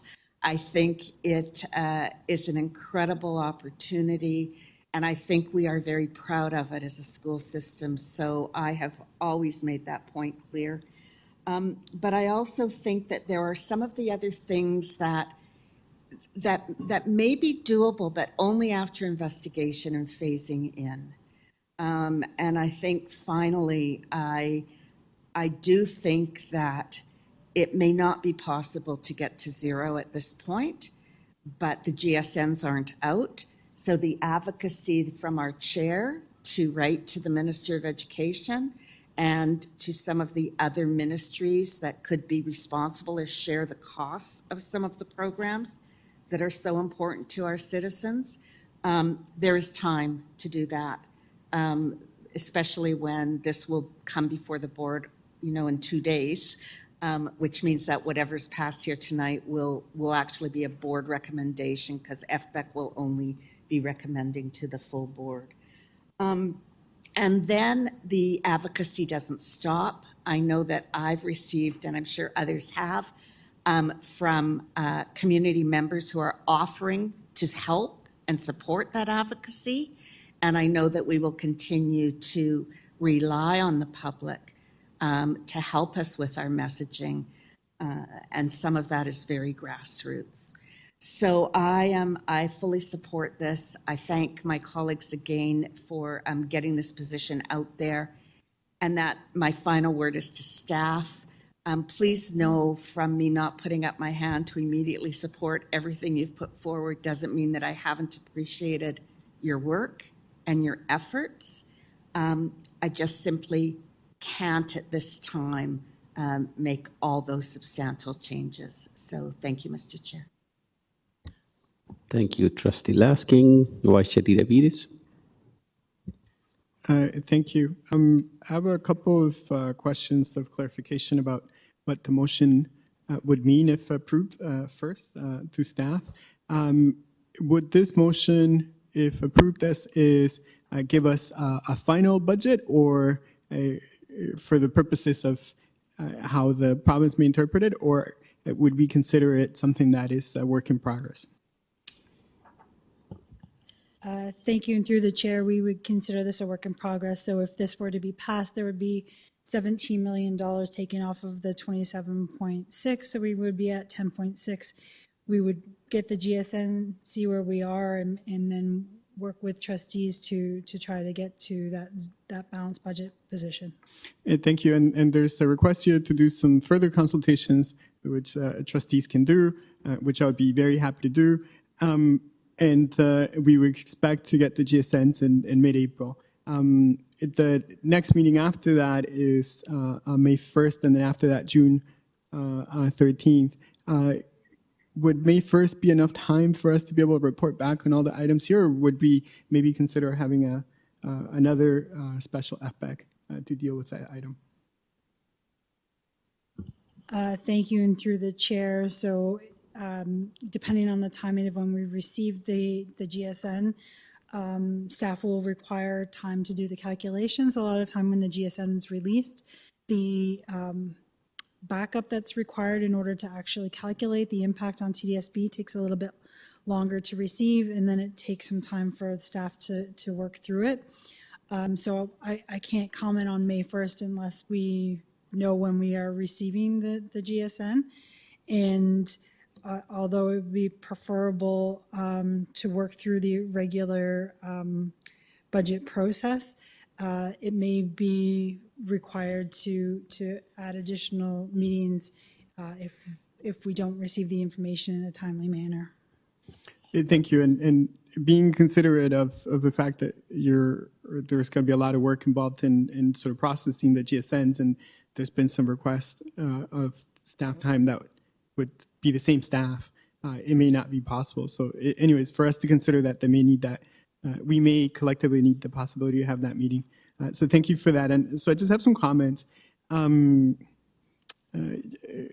First of all, to thank all my colleagues that worked on combining all the different motions together. It wasn't an easy task. And when you work in a group setting like that, it's very difficult to ensure that everyone's 10 out of 10 happy on the end result. But I want to thank folks for their patience and the work that they put in on trying to combine multiple perspectives on a single item, on a single document that could move forward. This motion does not give us a final budget. It gives us an opportunity to go back and start to listen to some of the folks that were asking us about the impacts of what some of these changes could have in after-school programming, adult programming, outdoor education, and so on. And I think we should do that. I think that's what the process is for. We get answers from the professionals, very dedicated, hardworking professionals. But ultimately, as a public institution, we also have to do our best to listen and to evolve as we combine the professional advice with the desires of the public that support us as we support the public in the education of that next generation. We heard from lots of people, and we heard from lots of folks that have very passionate opinions about things that they're very close to. And I think we would benefit from hearing some of them and some other folks again, because as much as we are very much deep into this process, for some folks, the news that they may see from this meeting today may be the first time that they ever learned that we're in a structural deficit position. And we need to do a better job of having that conversation with the public. I think the public does not understand just how deep a hole we have, and that we had well over $150 million in reserves before COVID, that we have a fraction of that available to us, that we're basically spending our profits from sales to pay for operating costs in order to make our budget balance. These are things that people don't understand because that's just not the way they see the education system.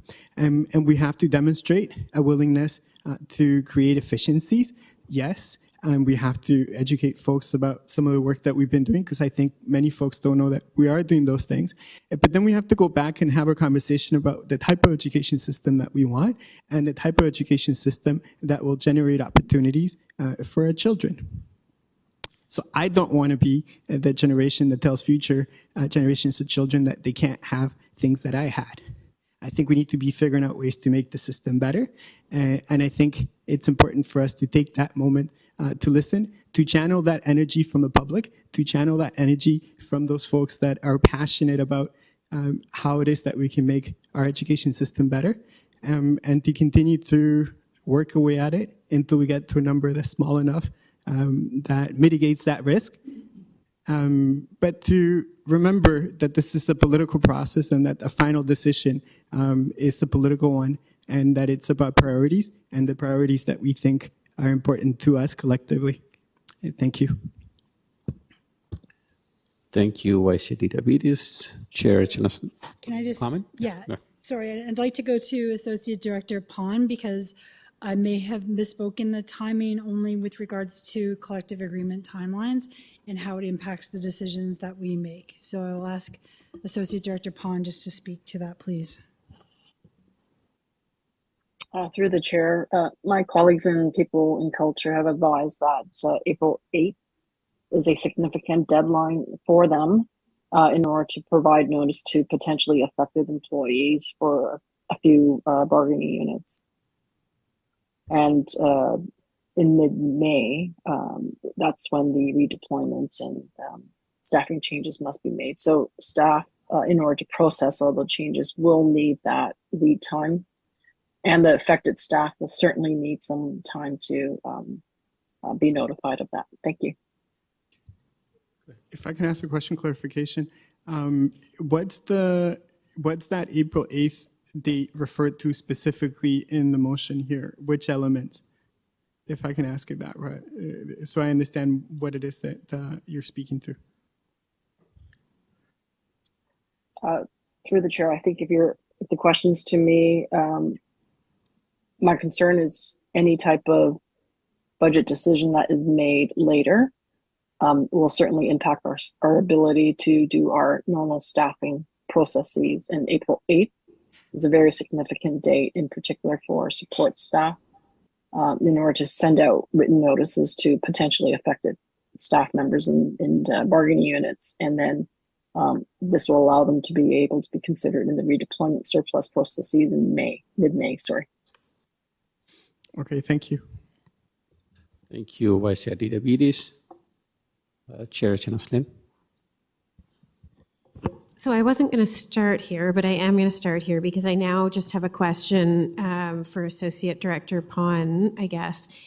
Would this be any different, though, than other years where we've had to make difficult decisions? Because we normally haven't been this early necessarily on making decisions like this, have we? Through the chair, my colleagues might have a better memory than me, but I do believe there was discussions in a previous budget discussion, possibly with a previous board, where the need to comply with our internal deadlines did assist the board in making a decision in a timely manner. Thank you. And through the chair, I'm just going to add to that. I think previously, if there was something on the table that involved staffing reductions, as we move through the options to balance and we don't hear a lot of major concerns, we would make those decisions and then be in a position to add back if they weren't approved. Whereas this is saying, don't do it, and therefore then we don't do anything and the staffing deadline passes. And then if a decision is made after the fact to maybe take into account some of the changes that staff suggested, we aren't in a position to be able to do so because of the collective agreement timelines. So it really has to do with, we've made the decisions previously and then would have to walk them back if they weren't approved in the end. But here we're being specifically asked not to do them. And I think that's the difference that Associate Director Pon is referring to.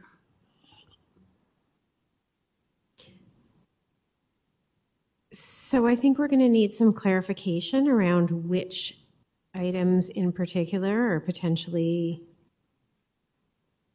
maybe I'm the only one who's worrying about this, but I feel like I would probably need to have some sense about what you need to make a decision on so that I can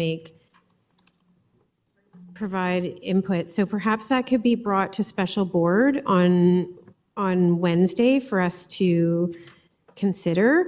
And I guess my follow-up question, which would probably apply to that as well as apply to the general, because I was going to ask this kind of in a more general way, but I have to imagine that it would apply in both scenarios. But can staff advise if we are to pass these recommendations, are we locked in?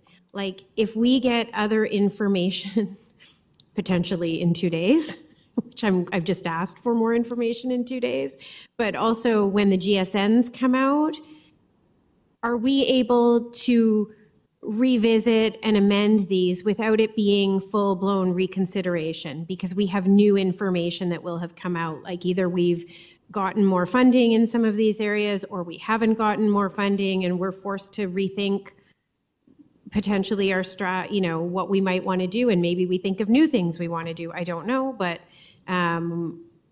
I just want to make sure that I understand what our options are. So I'm looking really to governance staff and to staff for their experience in this sort of thing to advise in this case. Madam Director has a comment to make. Thank you very much. Through the chair, before we can answer some of your questions, may I ask for clarification through you, Chair? Thank you very much to Trustee Lee, who explained the points in this motion.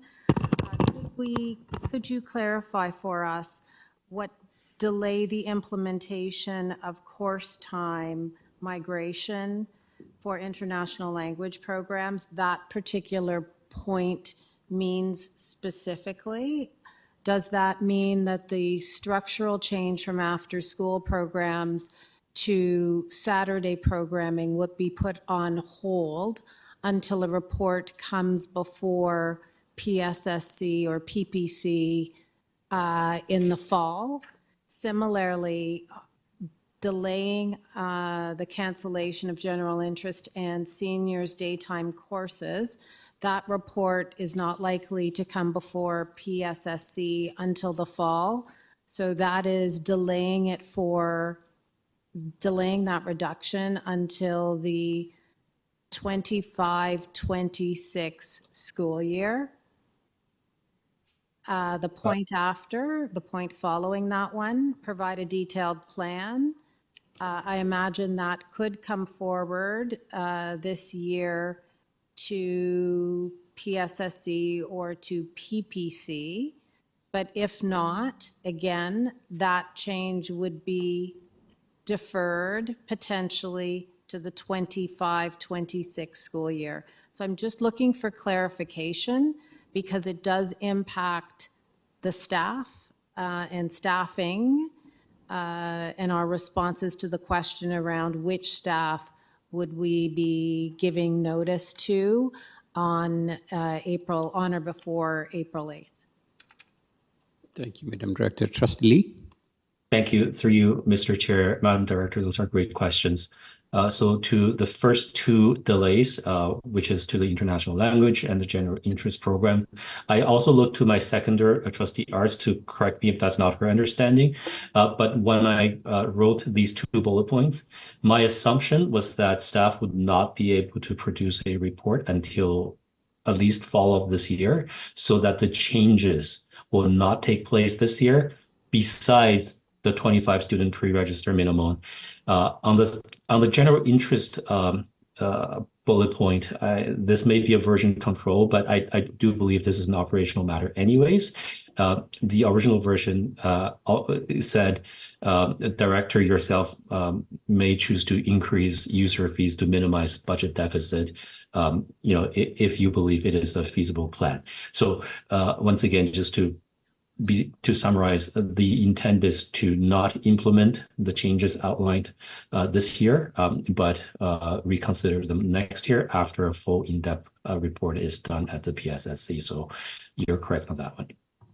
The third bullet point on the changes to the Scarborough Outdoor Education Center, the intent for this is to go ahead with the recommendation, because my understanding is that students will not be negatively affected. They will simply be accommodated, at a different venue on a similar program. So that is essentially only asking for staff to provide an explanation to the community, to all the students involved, to everyone who's concerned on how we will go forward, and to explain to everyone that everything is going to be fine. In fact, these students will now be accommodated more on par with the majority of the TDSB students.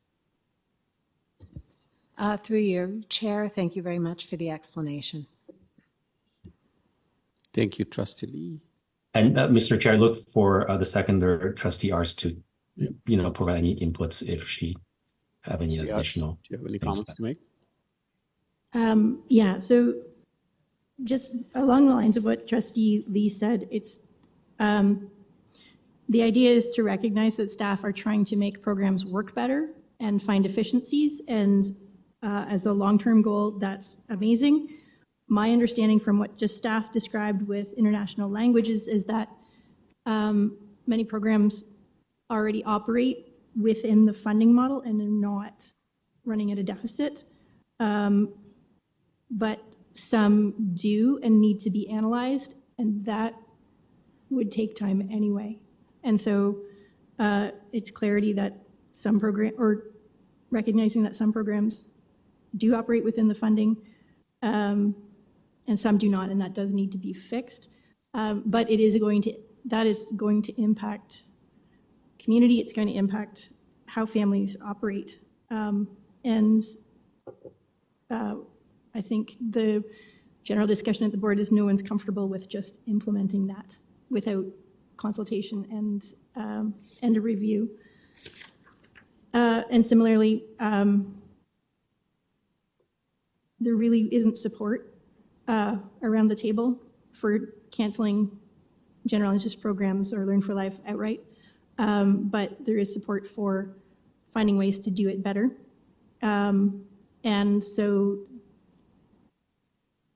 giving staff the leeway to go ahead and implement some changes that will support the program, and then look at how, if possible, to make it sustainable in the long term. Thank you, Trustee Arts. Trustee Chenoslim, you have the floor. Okay, so I had asked, just going back to what I was asking about, I'm not sure that I want to lose the time of having to ask the question again. I had asked a question about if we pass these recommendations, are we locked in? For example, once the GSNs are out, can we revisit this motion, some of the items in this motion, because we will have new information. Potentially even on Thursday, we will have new information. Yep. Madam Director. Just as a point of clarification, so that we're able to carry out the board's instructions, I am clarifying that if on Thursday, in the absence of any new information, the board passes the resolutions as stated and as explained by Trustee Lee with respect to the timelines, it is my understanding that that's a resolution, but I stand to be corrected. As per the decision made, if this motion is voted on tonight, goes forward to the special board on Thursday, and is approved at special board, that it is a resolution, and the two programs that have been cited to come back to committee with a more detailed explanation, that direction would be carried out and would require a different level of decision made by the board. And so I'll turn it over to Denise Joseph Dowers to explain her view on whether or not the board could revisit, in particular, the two delayed program decisions if they are adopted at the special board on Thursday. Thank you, Madam Director. Before we go to Denise, can we take a brief break for 5 minutes? Thank you.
Trustee Chair Naslin.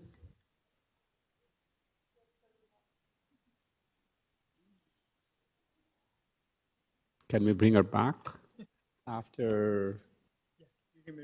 Yeah. We'll continue with Chair Naslin after Trustee McLean. Trustee McLean, you have the floor.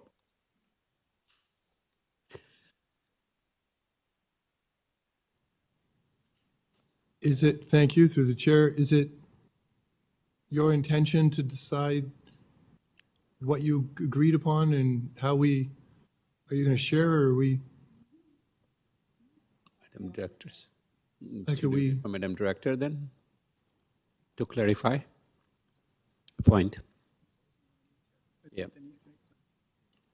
Can you clarify? You will be able to make changes based on any new information that you receive. Okay.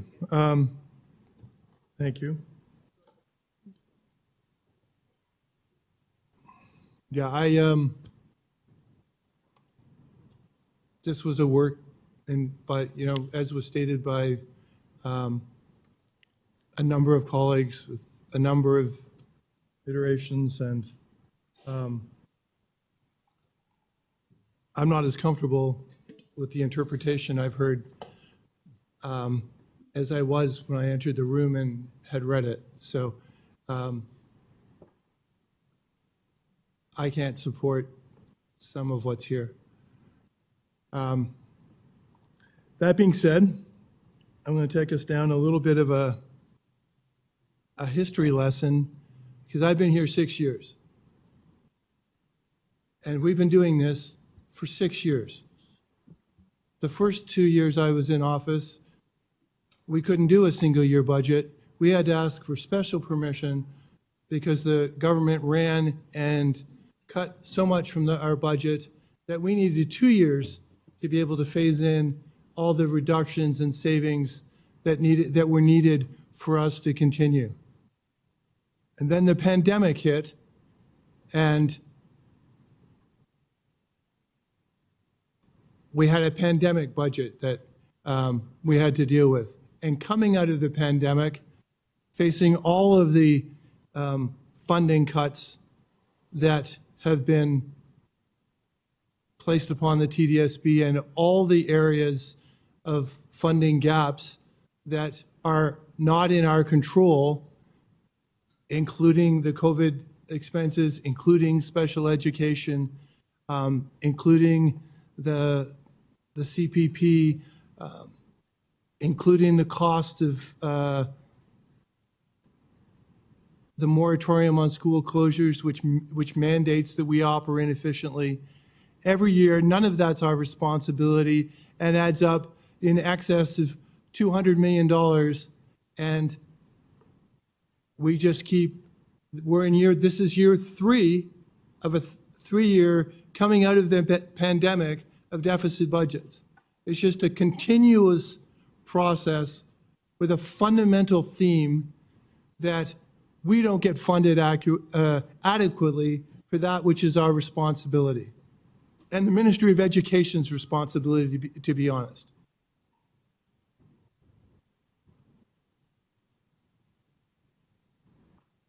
I'm still not sure what's here. I'm going to be interested in then learning more about all this. I think this ties our hands a little bit more than I thought it was going to when I read it and when it was sent to me this afternoon. I'm very supportive of the $17 million. I appreciate staff efforts to recognize efficiencies in the system and to identify $17 million. I think that's really important. I think adding the VPs and the safety positions is incredibly important to our system going forward. I think we have much advocacy to do between now and the end of June to continue to advocate for additional funding, to continue to share with the public the challenges we face, the ongoing challenges we face, And I hope we get to rally a little bit that which we saw on the 2 nights of delegations, because that which is at risk is done so because of the funding challenges that we have. And if in just one of the areas of identified funding gaps that we have no control over was made to be revenue neutral for us, we wouldn't have any budget challenges at all. Yeah, we're in a really awkward place because the government continues to put us here. And I won't be able to support this because I don't think this is the appropriate step forward. And I apologize to my colleagues because this afternoon when we were talking about it, this means something I didn't when I entered the chamber. So I apologize to my colleagues in that regard. Trustee McLean, we are discussing on Trustee Lee's motion, not on the actual budget item. No. I can't support that. Okay. That's it. Okay. What? Well, then, we spent 15 minutes trying to decide that we were, okay, I'm not. Mr. Chair, can you have a point of clarification about what this means and what this doesn't mean? Because I think there still are various interpretations of what we're locking ourselves into and what we're not. I'd like that to be made very clear. Madam Director, would you like to have a comment on this? Sorry. I apologize. I just put some food in my mouth.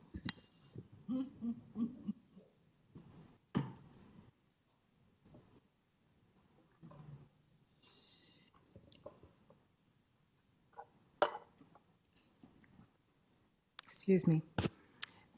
We are not, as I understand it, through consultation with Senior Manager Joseph Dowers, at this time, as explained by Trustee Lee, point I under that the director, that we bring back information with respect to the one-to-one devices. We are, the board is asking us to delay the implementation of ILE while continuing to implement the recommended 25 student pre-register minimum, that we will delay the cancellation of general interest in seniors daytime courses, and provide a detailed plan to ensure students impacted by programming change at SOES.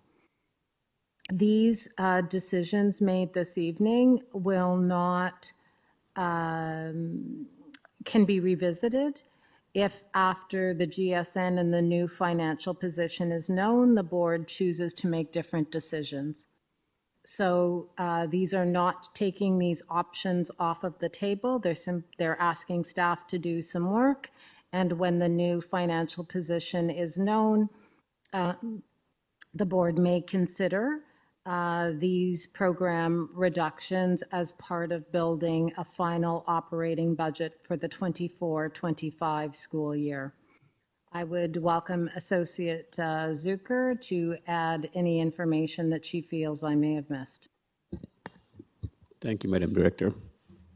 Thank you through the chair. I have nothing further to add, but maybe Associate Director Sarisco can provide some clarification on the second bullet. Thank you, and through you, just an implementation factor that will be important, and that is in the delays, staffing timelines will have been missed. So if the board does receive new information, does reconsider these nuggets, the implementation will be delayed for an entire year because we do need to be meeting the timelines for staffing for some of the programs which would be considered for redirection or closure. So there are critical timelines that, that would need to be followed. And sorry, through the chair, with regards to the continuing to implement the recommended 25 pre-registration minimum, just wondering how that impacts program as well. Thank you. My understanding of the clarification through the director is this nugget asks for the delay of the implementation of the course migration, yet staff will proceed with having the 25 student pre-register minimum. So we would continue to analyze class sizes, make decisions accordingly, but we wouldn't be creating the community hubs as was envisioned. Thank you. Thank you, Associate Director Luis Risco. Vice Chair Noslin, you had the floor, so it's your time.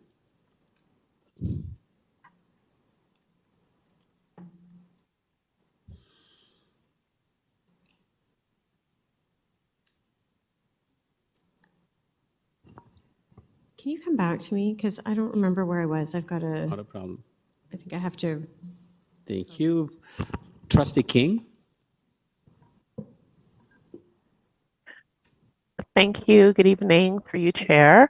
I think Trustee McLean put it well, this awkward place. As we continue through this awkward place, just want to extend gratitude to staff, to colleagues, and to community for what's been contributed to get us to this point so far.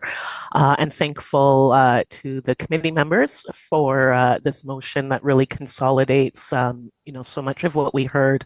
If I think back to some of the comments that were initially made when we first saw the proposed options on the 19th, and then what we heard on the 26th and the 27th, and in between through emails, I really do see a lot of the feedback and a lot of the thinking captured well here.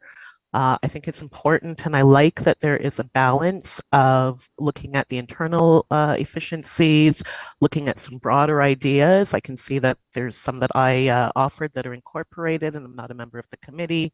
I can see the advocacy, and I can see the ask for that community feedback, although that we have heard from staff what some of the limitations might be in going back and looking for that feedback and at just different analysis of programs. There is one item here that is not reflected that I do feel quite strongly about, that I have heard strongly about from my community, and it's the IB fees and the proposal to reinstate the fees for that program. It's my understanding, and I've heard from community, that this was heavily debated back in 2019, 2020, and rightfully so. What was identified at the time was really the equity issue. The fact that this was an enriched program that was being offered in an underserved community, an underserved area, and the feeling then and the feeling now is that the imposition of a fee really is a barrier for much of the community that the program aims to reach. Even with the sliding scale, we heard a delegate talk about just some of the barriers that even the subsidy provides, just in terms of language, information sharing, institutional mistrust. And when I look at the appendix that was provided, and thank you staff for just doing that bit of extra work so that we could look at some of the figures there. When I look at that 50 to 75K range, and I look at the lack of uptake in the partial subsidy that's offered, it doesn't make me think that there's not a need there. It makes me want to examine a little bit further why there's not that same level of being accessed. I wonder about whether the partial subsidy is deemed as not sufficient enough, or if there's just other insights that might be able to be gleaned. I think that all of the issues that were identified then, they still persist now. And we've also made other moves. We now have the IB that's positioned and promoted as part of the CSIP program. It's the only one within there with a fee. That whole move about prioritizing previously underserved groups was really about improving equity. It's at the foundation of our MYSP renewal. And again, I feel strongly, and I need to represent the community, that those fees really do present a barrier. So all I'm asking, again, I'm not on the committee, but what I'm hoping for is that just like the international languages, I think that this warrants just a look and some communication with community about understanding the impacts a little bit deeper and in this current time. So I'm hoping that among the committee that a colleague might be willing to have that included for consideration as part of Section B. So thank you for that consideration. And that's it for me for now. Thank you, Trustee King. Trustee Erhard?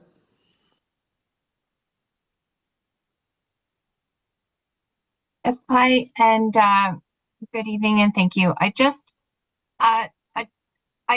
have one quick question, and then I'll make a comment. But first, an overarching comment, which is just, this is horrible. It remains horrible. It is so, the chronic underfunding is so frustrating, and it's so frustrating to see the news reports that sort of turn the blame back to the TDSB when it's so clear from my time as a trustee and from prior to that as a parent, how skeletal the operations have become due to chronic underfunding, and how these systemic issues where the province is not sufficiently funded requirements are affecting us. So it's just extremely frustrating. Thank you to everybody. I wanted to ask quickly about the international languages program and the recommended 25 students. It may not be appropriate to put this to staff at this time, but just if this, with this motion, would we still be looking at a minimum of 3 classes to operate, or would it be 2? So would it be up to 50 students registered or up to 75 registered for each location? That was my question. And thank you. Thank you, Trustee Erhard. Associate Director. Thank you.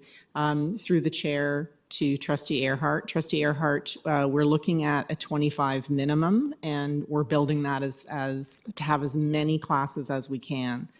So echoing back to Trustee Shan's concern in regards to reducing from 135 locations, we may be reducing the number of sites, but we're hoping actually to grow the number of classes that we're able to foster, to reduce the unfunded positions as much as possible, and again, growing access for students. So 25 is the minimum average, but it could be 6 classes of 25 students, if that's helpful. Thank you. Okay, thank you. And through the chair, wondering if there's a minimum number of classes for a location to remain viable. I know that's a concern from my community, was if it's 3 classes or 2 classes of 25 for a location to remain viable. Thank you, Trustee Erhard. I misunderstood the question. So we would be analyzing that, Trustee Erhard, certainly, because when we'd have a single site with 1 class at 25, we are incurring additional expenses and costs in regards to a site supervisor and so on, and clerical assistance. We wouldn't want to see that one single class operate without staffing support. But I don't think that we would be potentially making those kinds of decisions in the first year. Again, this is the analysis and the implementation process over the 2 years. Thank you. We would also be looking for, if we were going to be redirecting that 1 class to somewhere close by. And another point of clarification, Trustee Earhart, just it has been a point of discussion on the floor while I am speaking to you through the chair. Just a reminder that the classes operate 1 day a week. So this isn't a 5-day program for families accessing the class. It's 1 day. Thank you. Thank you. And just for my remaining time, I wanted to make a comment just with respect to the motion, and we've discussed operational efficiencies and the central staff cuts that are being proposed as an efficiency, and I just wanted to offer the perspective that I don't see that as an operational efficiency. From everything I've heard as a trustee, it is a cut. We've heard in previous board meetings around how bare bones our central operations already are. I know I spend much of my time here advocating for school-based staff, but that doesn't mean I don't see the hard work of central staff. And 5 million is not an insignificant number.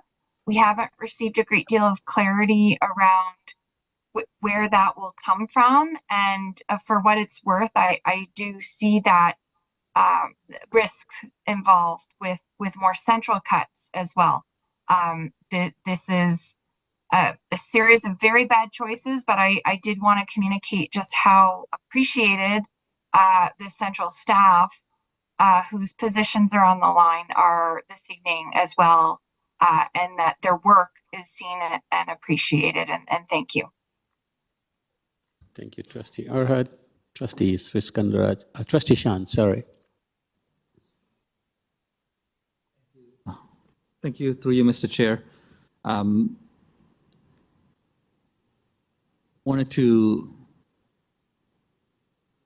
I think maybe I'll start with that. I wanted to move an amendment to the motion for section B, bullet point 4.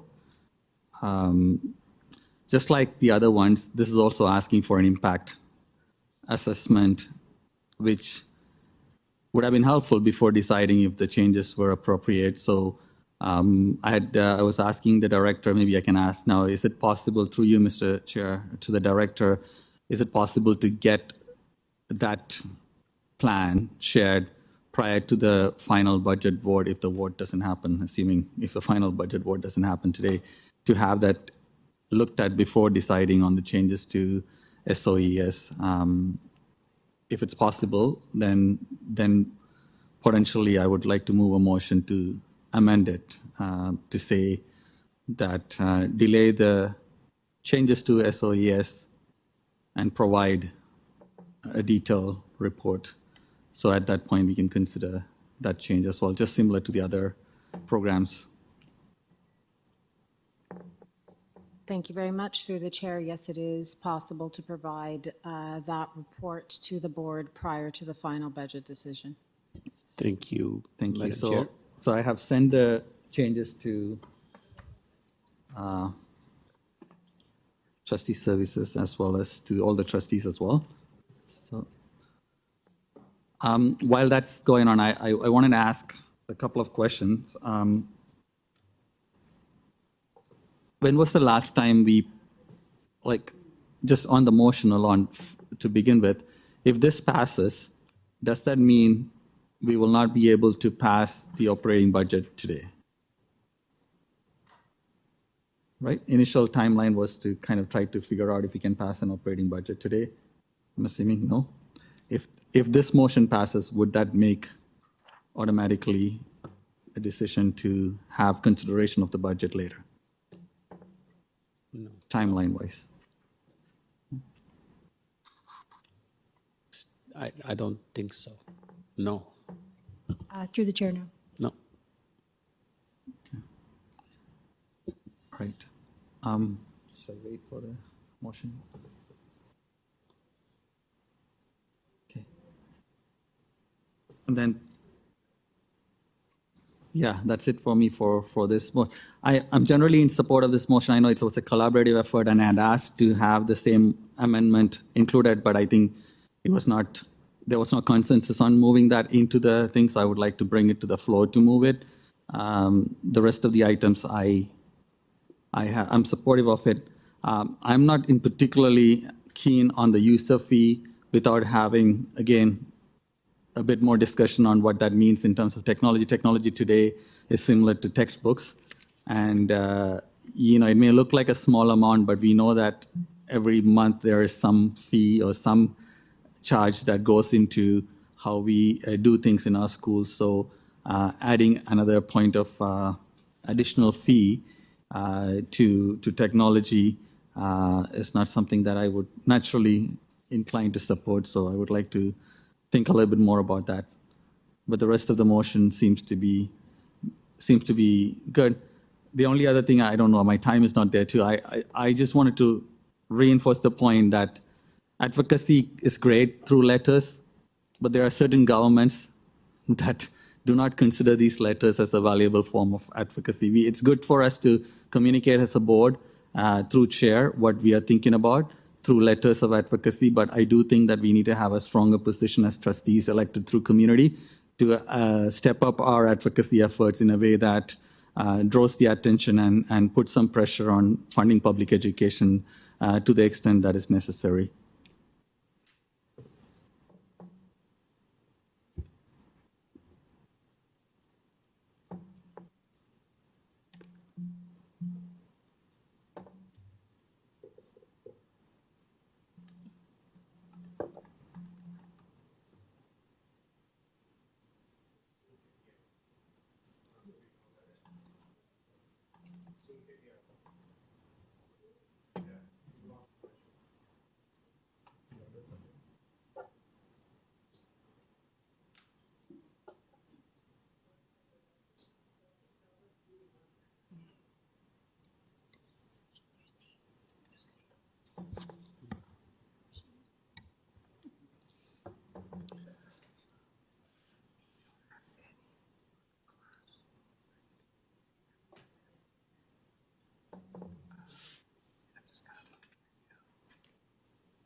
All right, we are back.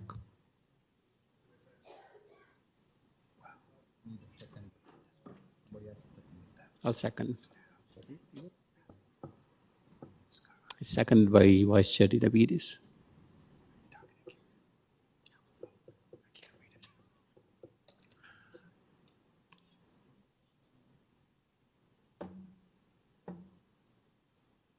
Ready?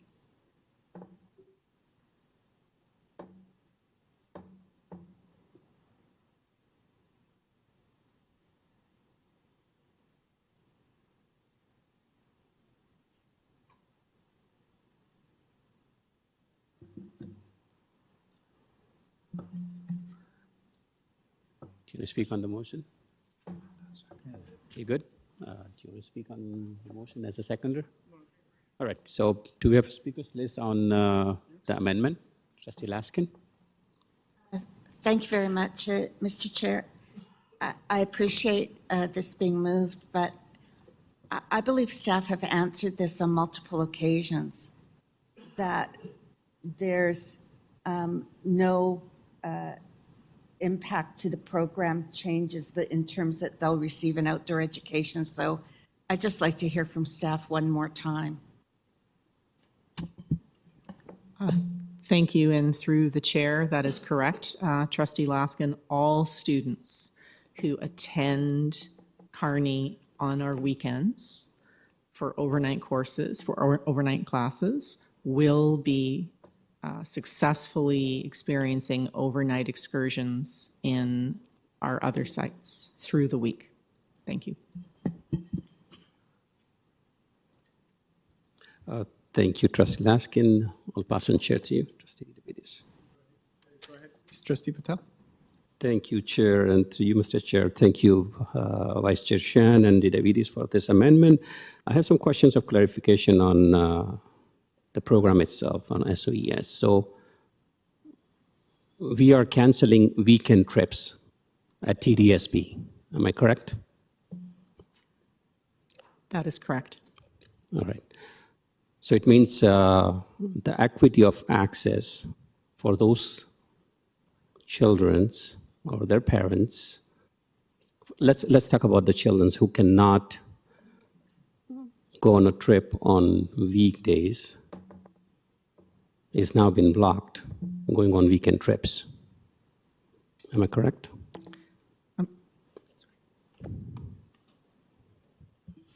I'm sorry, I So, did not hear that last. It is not what I'm there. saying is, what I understood in the last meeting was the program will still continue, but only on weekdays, not on weekends.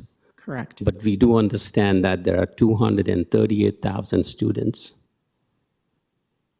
who probably cannot go on weekdays, and weekends are the best option for them.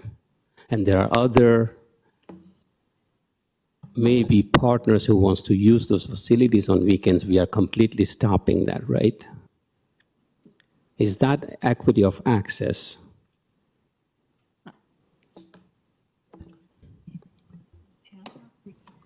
Thank you very much. Through the chair, that's an important question. There are a few points that I would like to offer again to the board before answering the question. There was a specific group of students based on historical programming whom I understand went to SOES on the weekend because that was the historical pattern. It was not due to equity of access that those particular schools were offered programming, overnight programming on the weekend.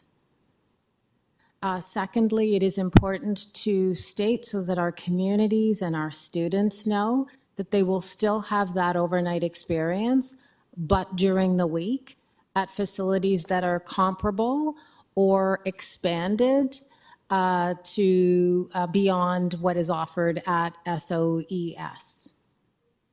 And lastly, with respect to all of our students, perhaps some of our students needing equity of access on a weekend rather than during the week, I think that I would ask Central Principal David Hawker-Budalowski to answer this question.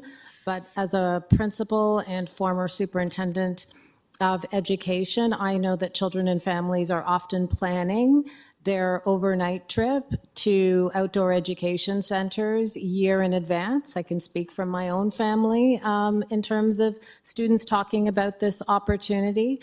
And so I do not believe it will provide an encumbrance to all of the students who are going on a weekend now to go in the future. In fact, some families may perceive it as a better option for them. Thank you. And I do have more questions about this when we talk about this on actual budget. So thank you, Mr. Chair. I'll hand the chair back, rather, excuse me. Thank you. So we do not have any more speakers. And Trustee Shen? Just wanted to reiterate the point. Trustees who are happy to have a detailed plan as part of the motion, I'm hoping we're expecting more information to come through that plan. The only thing that I'm adding is not asking for a plan. I'm asking to hold on the changes until that plan comes. And I'm also suggesting that it comes this year to make sure that this doesn't impact the budget changes. So my amendment is not about asking for how the students are impacted. My amendment is just asking for it to come sooner so we can make an informed decision on this. Thank you. Thank you, Vice Chair Shen. We have Trustee Siskarndaraja. Thank you. Through you, Mr. Chair, I just have two questions about related to the amendment. I just wanted to know through you, Mr. Chair, the cost for students, do they differ based on going for a week compared to going just for the weekend? Is there a change in cost?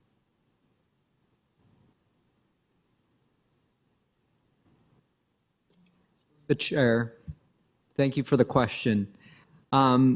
There is no price difference for a 3-day, 2-night or 4-day, 3-night trip.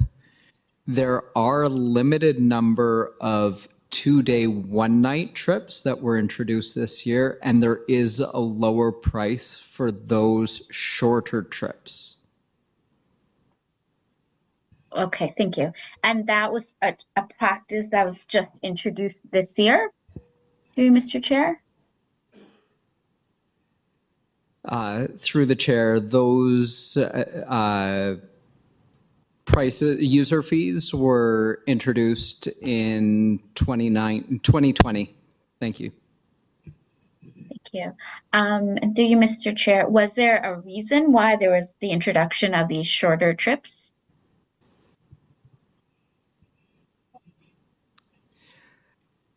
Thank you for the question through the chair. And sorry, my last question was around the user fees for the 3 and the 4-day trips. The 2-day, 1-night trips were new for this school year, and it was a sample. And again, trying to look for equity of access for schools that may have had challenges for families wanting their students to participate but not comfortable sending them for 3 or 4 days at a time. So it was an opportunity to see they have been received with mixed feedback. Some of our schools, it's been very positive where they've been able to have staff more easily attend the trips with the students for the shorter trips, and also for students with complex needs, it has also met their needs and ability to go on an overnight trip to an outdoor education center. Thank you. And through you, Mr. Chair, if we limit the weekend trips, it's my understanding that they don't have an option of a weekend trip anywhere else. Through the chair, that is correct. So through the chair, would you say that this then unfairly impacts those that you just mentioned, the ones who have more specialized needs, or the ones who come from families that are not comfortable with longer stays for whatever reasons? Through the chair, all of those shorter trips happen during the week. They were not weekend trips. The weekend trips are a 4-day, 3-night trip. Okay, thank you. So that's helpful. So that means the shorter trips can still happen. Am I correct? Correct. Through the chair. Thank you. And I had one more question about this. It's escaping me. Just 1 second.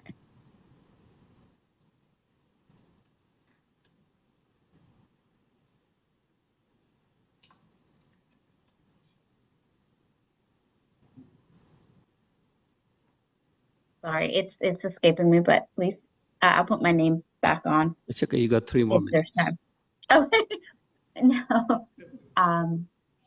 Sorry, it's been a very long day. Just give me like 10 seconds.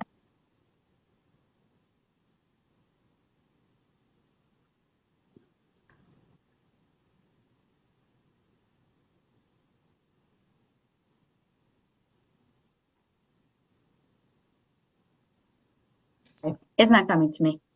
Maybe it'll come to me later, but thank you Thank for your you. patience. Raja, do you have anybody else?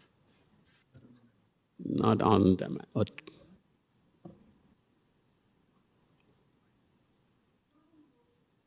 This is an amendment. So we do not have any more speakers on the list. Do you want to speak? Okay, go ahead, Trustee Dawson. Thank you through the chair.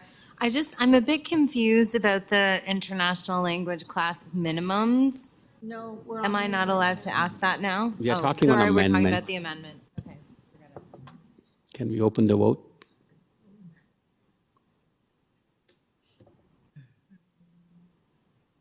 I'm in favor.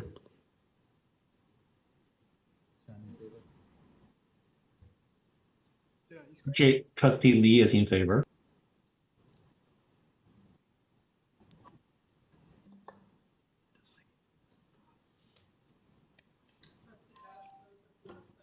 Trustee Hassan, how you vote? Trustee Hassan in favor?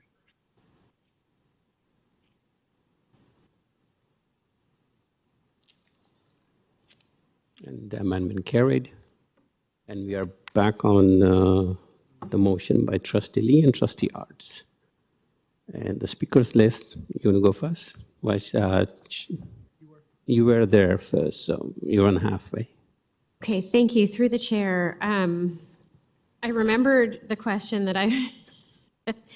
where I was before in my head, and I actually noticed something that in transcription got left off Part D. So it's actually almost two amendments that I want to suggest.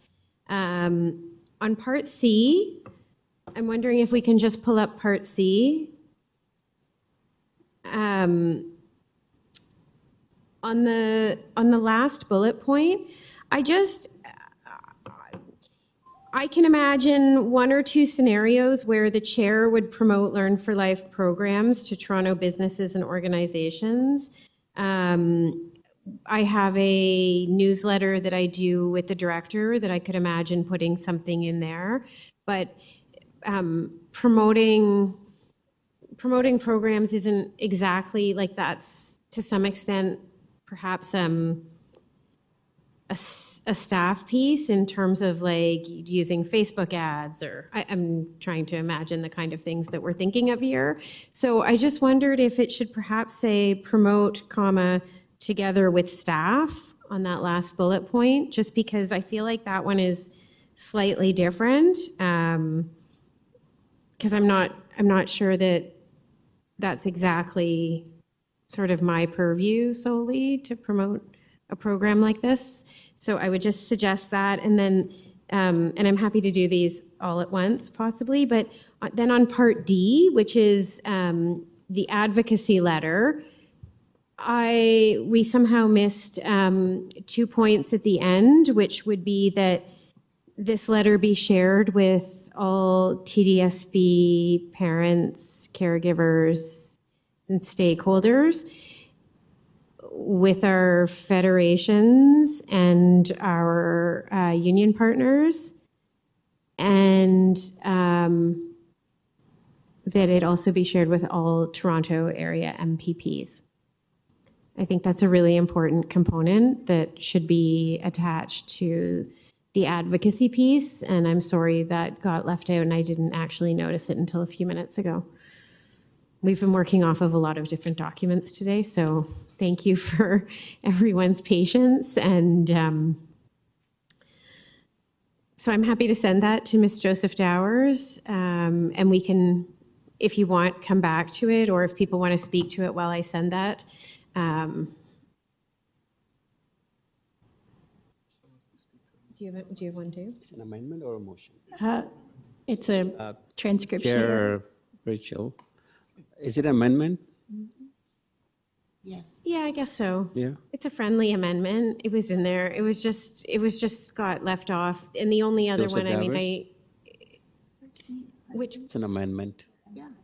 well, Part C, I thought Part C originally was the chair and the director, but I'm okay with just adding in promote, learn for life. I don't think it's up to be honest, I don't think it's up to the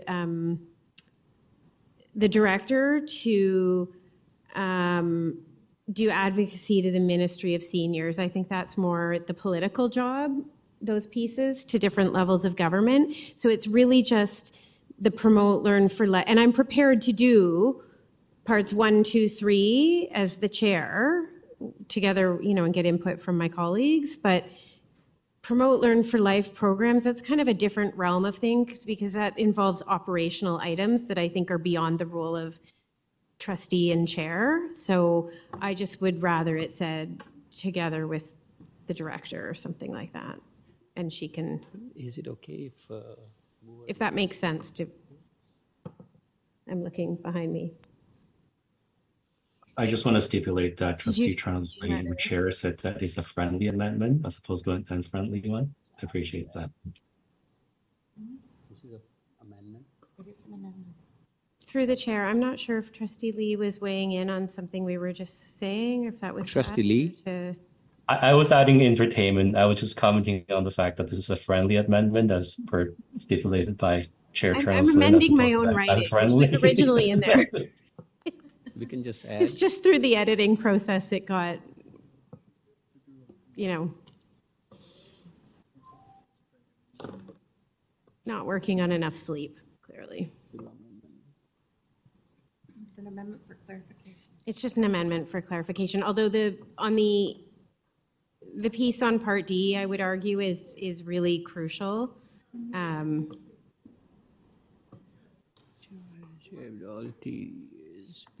Thank you. I think that covers it. Are there any other changes to this? Yeah, does anybody have any other changes while we're at it? Exactly. Going once? do you want to make some changes? I'm sure there'll be Trustee Ben? others. Yeah, hold on. Let's make it. The only question I would just have for the movers, I guess, would be just with respect to Part C, explore operating agreements, like this could be like to the movers and the seconder, could this be a letter that I write? Yeah. Is that that's what we're talking about, however I feel we go about this? Okay. We have a blueprint from Trustee Earhart. Before we go on the speakers list, Madam Director has a comment to make. Thank you very much, Chair. I have a question with respect to the amendment that Trustee Shen put forward. So please let me know if this is the appropriate time to ask a question of clarification. You put which amendment? The amendment which we passed? Through the Chair, yes, that's correct. Do you have question? I have a question of clarification, whatever it's appropriate. Okay.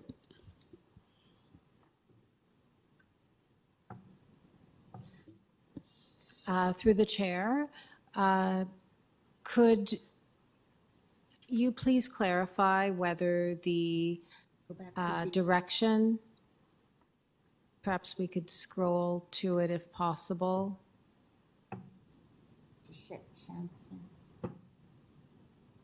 that speaks to the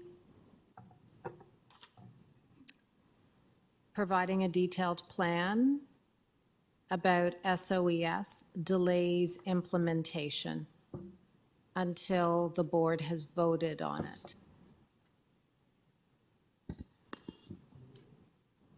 So we'll come back to that later on. Let's finish Chair Rachel's motion amendment first. Thank you.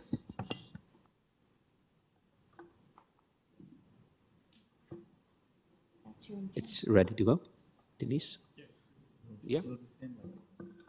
It's not the same. Because We need a seconder. staff. I need a seconder for this. And seconded by Vice Chair Didavides. We do have a speakers list. Do you speak on this first? Are you good? I feel like I've spoken to it already. I don't need to waste Vice Chair everybody's- Didavides as seconder. Trustee Arts? On the amendment. Yeah, sorry, I was just going to clarify that the original copy was supposed to be that the chair and the director, but the chair already spoke to that clarification, so all good. Thanks. Good, thank you. Trustee Lee? I have no comments. I support. Thank you, Trustee Lee. Any other trustees online? Seeing hearing none. Can we go for vote?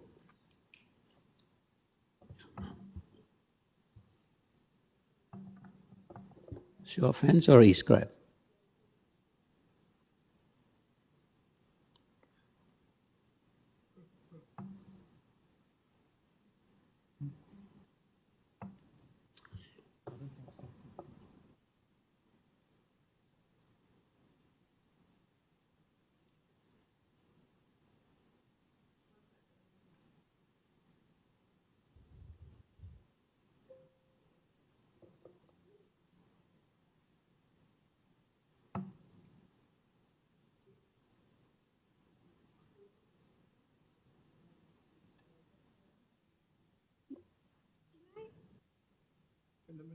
Just point of order, like just what's showing up on my, it just says, on eScribe, it just says proposed options to balance, but we're voting just on the amended language. Okay, it's just not showing up on my screen. Like, I'm not seeing this. I don't know how to I'll just leap of faith. Leap of faith is fine. How do I, there wasn't a little thing. There wasn't anything. I don't know. Did yours show up like that?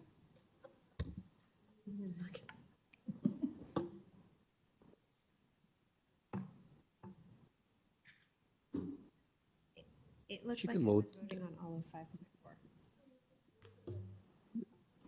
Who else is missing? Trustee Hassan. Trustee Laskin is in favor. Trustee Lee. Trustee Shan. Trustee Patel in favor. Chair Chanaslen. Hassan in favor. Trustee Lee. Trustee Lee. Trustee Lee. And Markham absent. And it carried. All right, we are back on the motion. We do have a speakers list remaining, but before that, Madam Director, do you need clarification now? Thank you very much, Chair. At your convenience, if you could answer the question, it would be very helpful in providing precise direction to staff and also allowing trustees clarity on what exactly they're voting for with respect to these different budget options. Thank you. Trustee Chan, you know, go.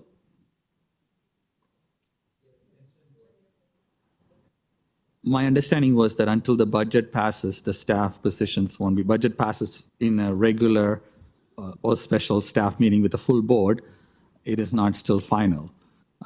So the idea is to have this information before that time so that it's not artificially delaying the process. It just will be ready before that budget takes place. So yes, the intention is to not to make any decisions on it until we have had that information before the final budget vote takes place for the trustees.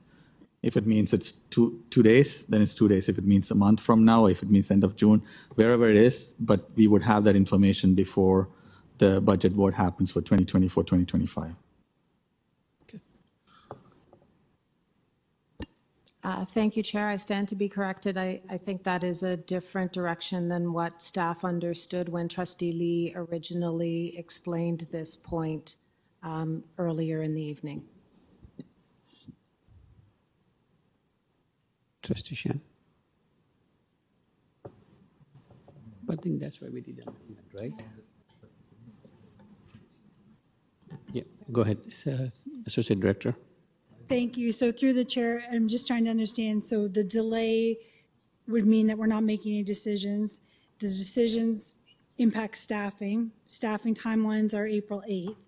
So if we delay this until we bring back this final or the detailed plan after April 8th, we will not be able to make the impacts for the 24-25 budget. Is that my understanding? Wouldn't it be that's the intent? Yes. But I want clarification. Go ahead. Clarification. Go ahead, Trustee Laskin. Thank you, Mr. Chair. My understanding, and forgive me if I'm not understanding staffing because I'm not certainly an expert in it, but if there is the potential of positions to be at risk, would you not issue surplus notices to staff pending final board decisions? Which means that the 2 positions on SOES would be, I know it's disruptive to staff, but it's the same as we do every other year. is that you issue surplus, understanding that the budget isn't final, and then trustees make the decision, and that's rescinded or it's not. I'm not quite understanding why this year's process seems to be different. Through the chair, maybe I can help our understanding. In the past, we haven't had motions with regards to what we're not willing to do. So it was always on the table, therefore staff made the decisions, and if the decision wasn't made by trustees, then we would add it back. But this is giving us clear direction to delay the changes. And if we delay the changes, then we don't meet the staffing timelines, and then we will not be able to implement for 24, 25. But that's not what it says. It says delay the changes and provide the plan before the final vote. So there's still the possibility here that the changes would be implemented. So I'm not quite seeing the issue. I certainly understood it as the changes would be made, which is why I voted no. But I don't think this precludes if surplus is given. If surplus isn't given, then there's a whole bunch of things in here that we may make further decisions on to balance. So I guess I'm asking, I wouldn't think you needed direction on this.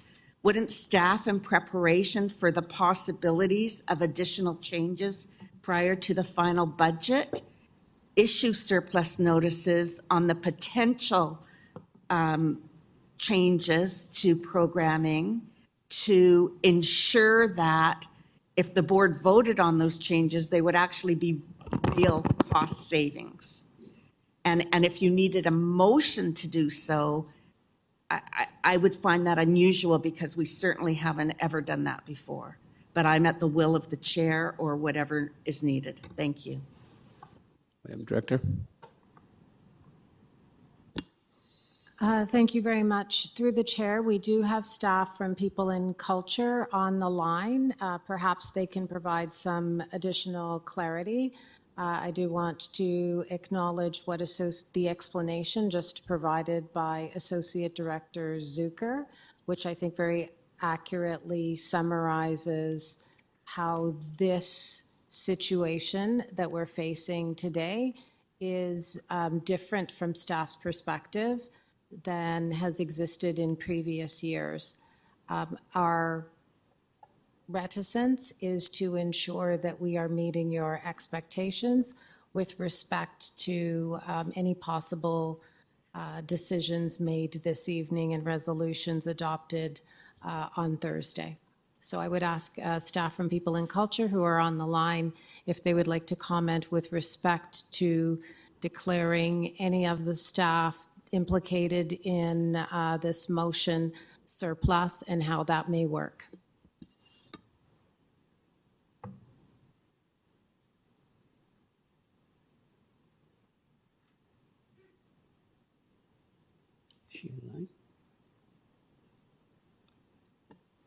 I think we have Senior Manager Desi on the line.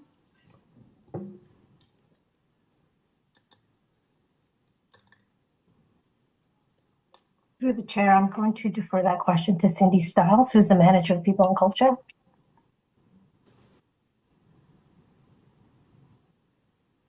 Hi, thank you through the chair.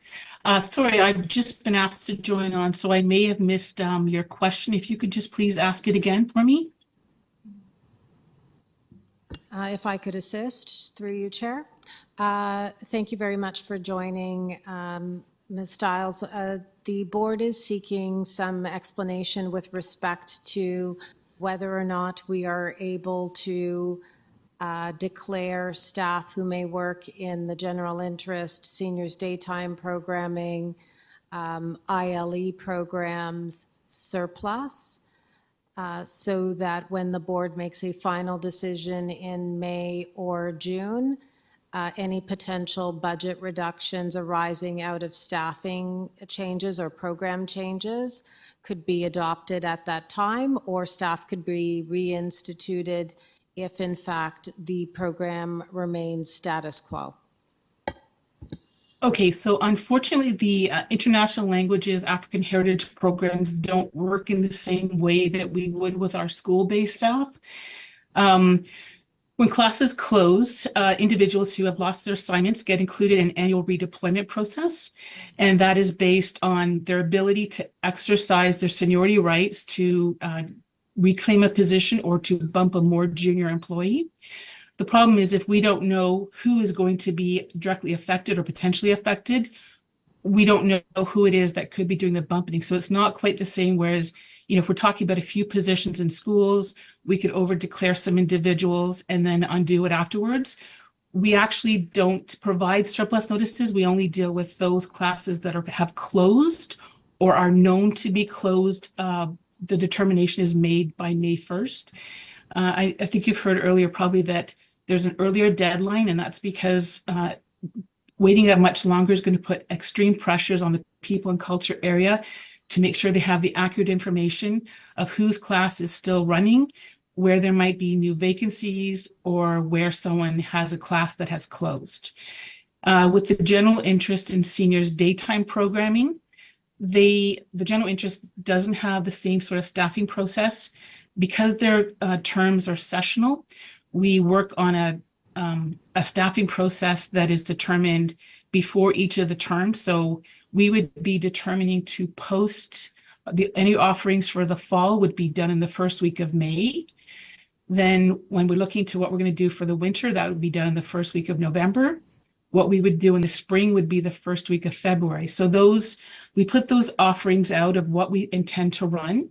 And at that point, staff have the ability to confirm they're going to be running those classes, or they can apply for additional work. So that way is a little bit different. But again, in the ILE programming, we don't declare people site or potential surplus. It's all done at the redeployment process by the individuals that are known to be surplus. Thank you. Trustee Laskin?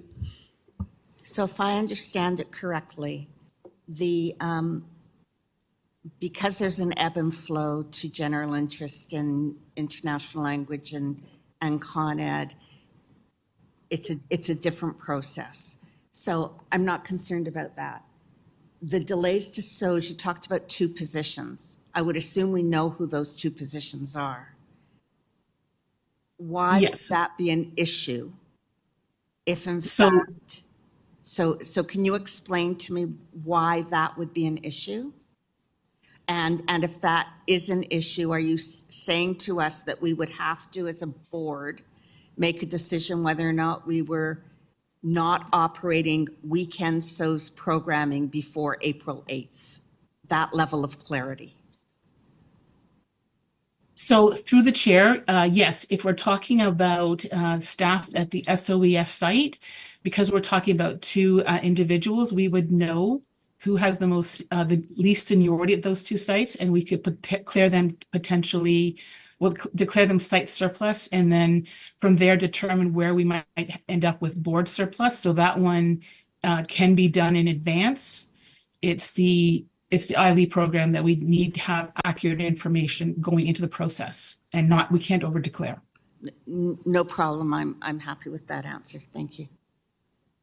Thank you. So back to the motion, we have Trustee Siskandarajah. Yes. Yeah. Thank you. Through you, Mr. Chair.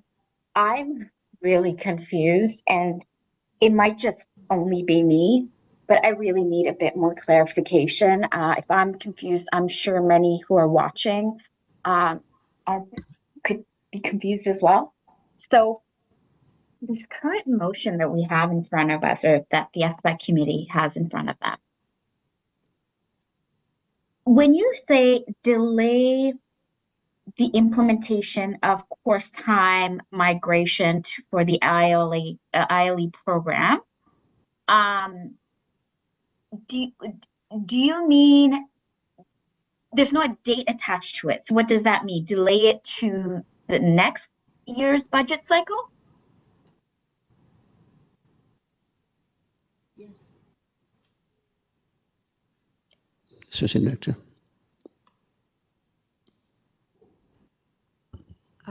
Through the chair, I'll ask Associate Director Sarisco to speak to that, please. Thank you. And could I ask for clarification to rephrase that question, please? So, on the motion that's on the screen, the second bullet point says delay the implementation of course time migration. It doesn't have a date attached to it. Does that mean it's going to be reviewed by the next PSSC? Thank you. As Director Russell Rollins had indicated, we are reading that sentence as delay the implementation until an in-depth report on student impact can be reviewed at a PSSC, which we can't estimate to be happening before the fall of 2024. So the changes would not be implemented for this September because we would have to be providing a report to board. Thank you. And through the chair, to the trustee's point, it may be helpful to actually add dates so that there is clarity and record with respect to the actions being voted upon. Thank you. I appreciate that because I think it's very confusing, and just in terms of transparency and accountability, I think having dates attached are really important. So essentially, are we saying through you, Mr. Chair, that we're not going ahead with the cut and we will look at them in the future as a possibility? Or are we saying we are going to make the cuts, but not this budget cycle, but the next budget cycle? Director. Through the chair, I think that's a question for the board, not for staff. So Trustee Siskarandaraja, I think we are not sure on 4th of April if we're going to pass a budget. Okay, thank you. Through Because you, we have Mr. until Chair. June the 38th, right, to pass the budget. So Yeah, but we won't get a report on this till the fall. So are we then, through you, Mr. Chair, is this passing a deficit budget? Like, am I missing something? Are we saying we're not going to do what staff have suggested? if I don't see any proposals for alternatives. So are we then saying we're passing a deficit budget? I think that's the reason why this motion is on table, that we have sent this motion to staff to come up with some other options, if it's possible. If not, we'll see how the vote goes on the budget day or on the regular board meeting. Okay, so thank you. So through you, Mr. Chair, if I could just get confirmation from staff, is that what you gathered from this motion, that you will be coming to us with different options before a final vote in June? Associate Director. I apologize. I was texting about another question, so I'll either go to the director or you can repeat the question. Sorry. Can you repeat the question, Trustee? Sure. And through you, Mr. Chair, I just wanted to get confirmation from staff if that's how they're understanding this motion, that they are being redirected to coming up with different cost-saving measures before our June. Sorry, through the chair. Budget. Yes, that's my understanding from this motion is that we are being asked to go away and to look at these programs to see if there are other cost-saving measures, or if it's full implementation, partial implementation, is there something else that we can do? I think what you're hearing from staff is the concern over the timelines and how it impacts staffing. And in some cases, by delaying the decision, it may delay our ability to implement. Thank you. And through you, Mr. Chair, should this pass today by the committee members, what is our communication strategy to our teachers, especially our teachers in these programs who are not familiar with these ideas of bumping? They're not used to it, because I imagine there's going to be a lot of panic. There's going to be a lot of emails and concerns about their job security. So how will we address this, knowing that this is going to be different than we've how we proceeded in previous years. So through the chair, the way that staff is seeing it is different than previous years. Is in previous years, we would have come to the Board of Trustees and we would have said, these are where we're considering options to balance, and we would have heard feedback, but no decisions would have been made by trustees. And so in anticipation of those decisions, staff would have done what they needed to do in order to meet collective agreement timelines. In this instance, the motion is actually asking staff to delay the changes. And by delaying the changes include changes in staffing. And so by asking us to delay the changes, you're asking us to delay the staffing changes. And depending on how long those decisions are delayed, it impacts our ability to make the changes for next year's budget. I give up now. Go ahead, Associate Director. Thank you, Manshu. And through the chair, just a point of clarification. Trustees, the changes that are in the reports and spoken to through our meetings represent staff's best thinking in regards to ILE, general interest. So we don't believe that we have direction to be reformulating further suggestions. This is our best thinking for you. So through you, Mr. Chair. So is there a point in having a review done if staff are, and that's supposed to come back in the fall, if staff are saying this is as best as they can produce? Thank you very much. Through the chair, we will provide additional information in one report. I believe you're speaking with respect to the ILE program specifically, and information that is coming back. We will put it in one report. Staff have provided the board through the Q&As and the previous options to balance in the appendices. You will see information that likely will appear in a final report, in addition to any new information that comes to our attention. The board should not expect a different recommendation from staff. There may be some additional information highlighted if we determine that new information is relevant to the board's decision-making. Thank you. And to the staff that spoke earlier, again, just trying to clarify what I'm hearing. So through you, Mr. Chair, for the general interest programs, for our fall programs, we post the jobs at the beginning of May. Is this not possible with this motion?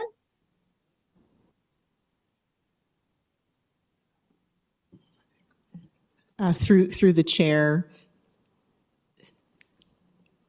staff have a responsibility to be, once a motion becomes a resolution, to be implementing that resolution. This motion is very clear in our interpretation that we're being asked to delay changes, delay cancellation of courses, delay implementation of course time migration. Delay means don't initiate. So we have to adhere to that, and bringing to the board's attention that there are key staffing timelines. Previously, when options are before the board for budget deliberation, staff adhere to the timelines because we need to operationally. The board's decision, which means we may declare employees surplus because we're following our operational timelines. Once the board budget is passed, if there is cause to recall employees, we engage in that based on the board's decision. this language we interpret as stopping our operational implementation of that staffing timeline. I hope that clarifies. I'm just a bit confused. And it could just be me, but through you, Mr. Chair, if we're saying delaying the cancellation of the program, does that not mean just continue the program as it is? So then why would we need to delay hiring? Or is it because of the deficit we won't have the money to pay them? Trustee Siskandaraja, we cannot hear you properly. Sorry, can you hear me now? 40%, Is this better? 60. Okay. Maybe the camera. Okay. Can you hear me? 75. Should I continue or? That's better. Yeah. Yes. So through you, Mr. Chair, I'm just a bit confused. If we're delaying, does that now mean continue the program as it exists? Or is the issue that if we continue the way it exists, we don't have the funds because we'll be in a deficit and we won't be able to pay the instructors? Good answer.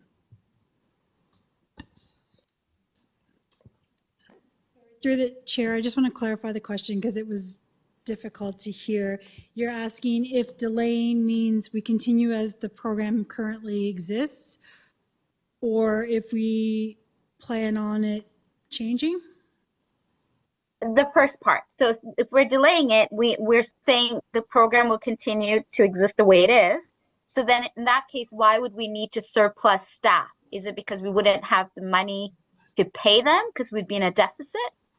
No, through the chair, I think the concern is by delaying it, it removes it as a possibility of balancing the budget for 24-25 because we'll miss the collective agreement timelines to make any reductions. So my understanding is your understanding that by delaying, it means that we continue as it currently exists. And so then if staff were to bring forward changes, even if they are approved by trustees, if we've missed the collective agreement timelines, we will not be able to implement the changes. Okay, thank you. That's very helpful. So the question I had originally, through you, Mr. Chair, what is the, say this passes, what's the plan? What plan does staff have in terms of communicating with our union partners, with all of those who are going to be impacted? Because I imagine there will be a lot of concern and worry that this will cause. Through the chair, I'll ask Associate Director Pond to speak to that, please.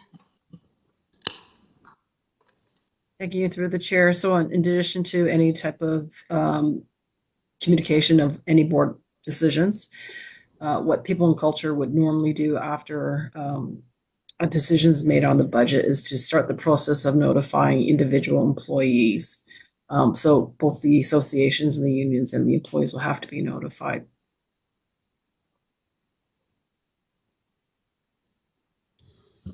Through the chair, I just want to clarify, we're speaking, the staff's concern is specifically to the changes to outdoor education and delaying that because those are the employees that are impacted by the specific timelines that we're referring to. We know that general interest and that ILE have different timelines associated with the programs, but we're speaking specifically to the delay in the changes to the SOES.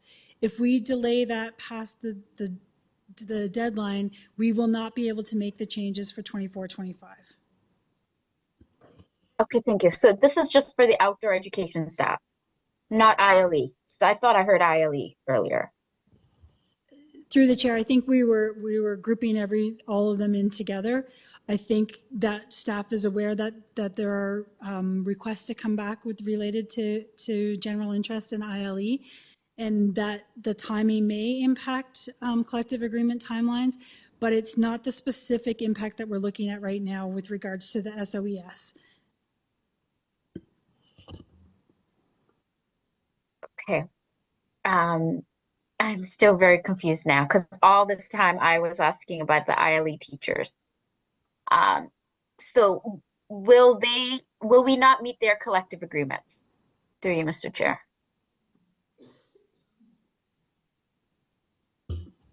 So I will ask Executive Officer Ponner or somebody from People and Culture to respond, please. Through the chair, I'll ask Cindy Stiles, please. Thank you. Yes, through the chair.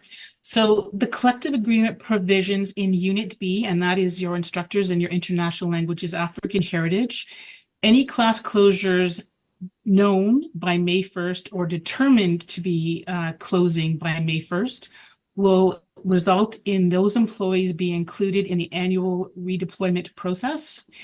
If timelines are made outside of that time, that means that the class is closed, and let's say you make the decision on June 30th to close the class and not to reopen in September, it will mean that those individuals, their class will still close, but they will have missed an opportunity to exercise their seniority rights to bump more junior employees, and they will have to wait until May 2025 to exercise those rights.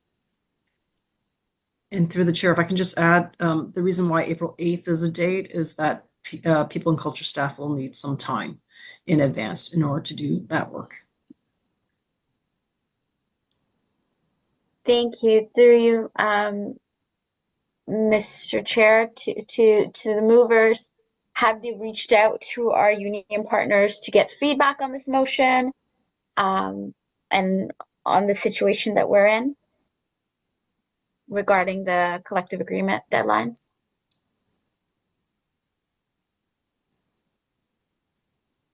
Trustee Lee, Trustee Arts, anybody wants to make a comment on this?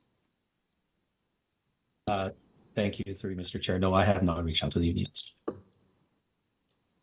And frankly, personally, I think as a member of the Budget Committee, I appreciate our union partners and what they need to do, but I believe it is the role of staff to make sure that everyone has been communicated to. Thank you. I have questions not related to the questions I've just asked, but I see that my time is almost running out, so I will just ask to be added to the list again. Thank you. Thank you, Trustee Siskandarajah. Trustee Dawson. Thank you, through the chair. I just have a couple of quick questions and a comment about international languages.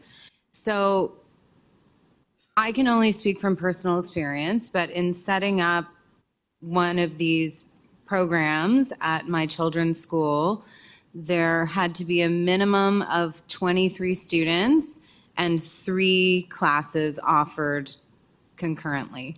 So in the context of that, what are the changes that we're asking for now? I'm still a little unclear on that. Is it 25 versus 23?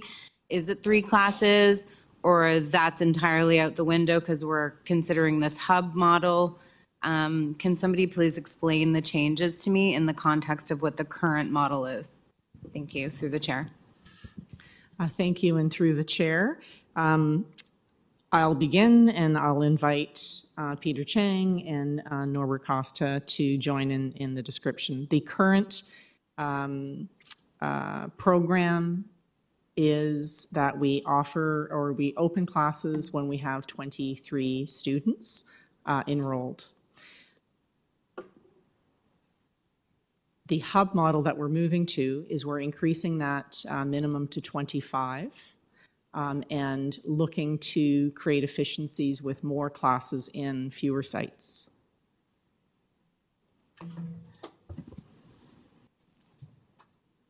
Did anyone else want to comment? Go ahead. Through you, Chair, just to add, currently, our model is to open a site as 4 sites. You had mentioned, Trustee Dawson mentioned it's 3 classes.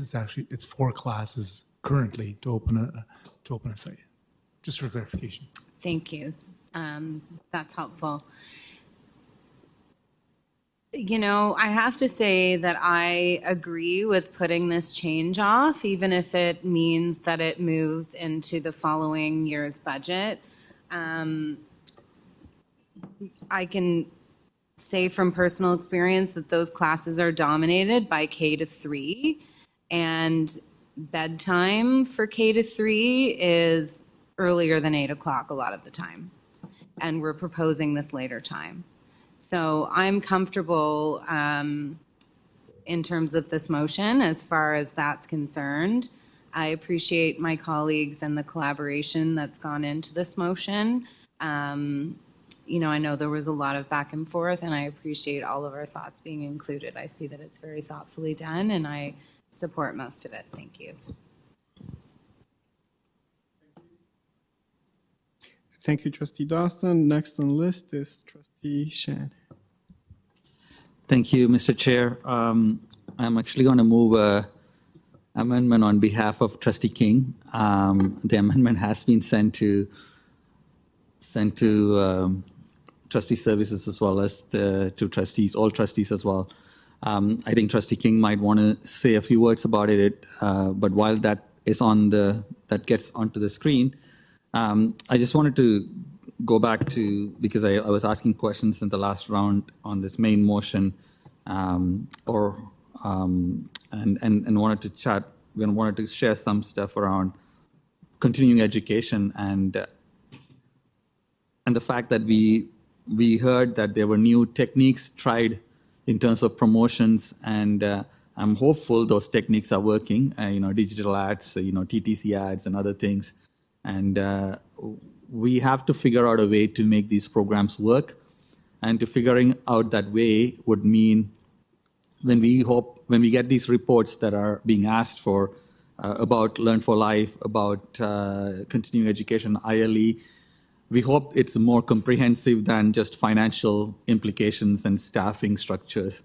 Hopefully it explores potential partnerships in the community. Hopefully it explores ways in which additional levels of government could be engaged to make these programs work. For example, Canadian Heritage and other levels of government. So it's important to make a commitment to try to make this work, because we all can agree that these are beneficial programs. We all can agree that schools are the best place people want to have these lessons in, because they have a sense of belonging. They feel safe. They feel comfortable in those environments.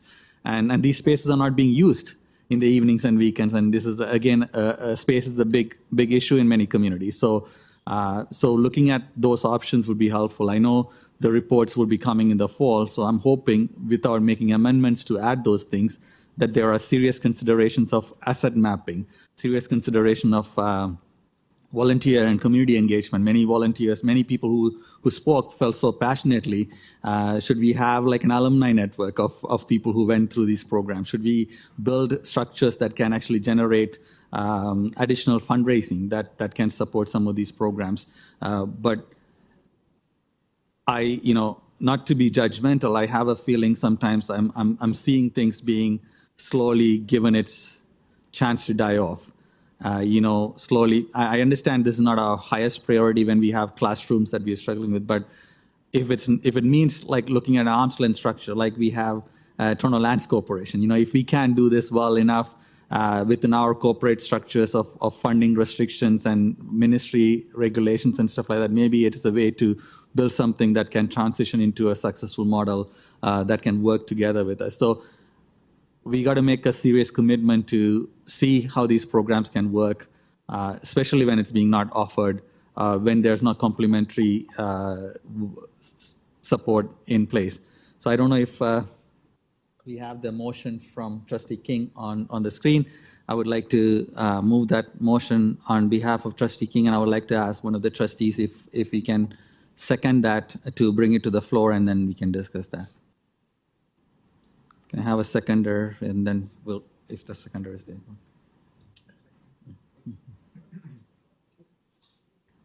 Okay, thank you, Mr. Chair. That's it for me.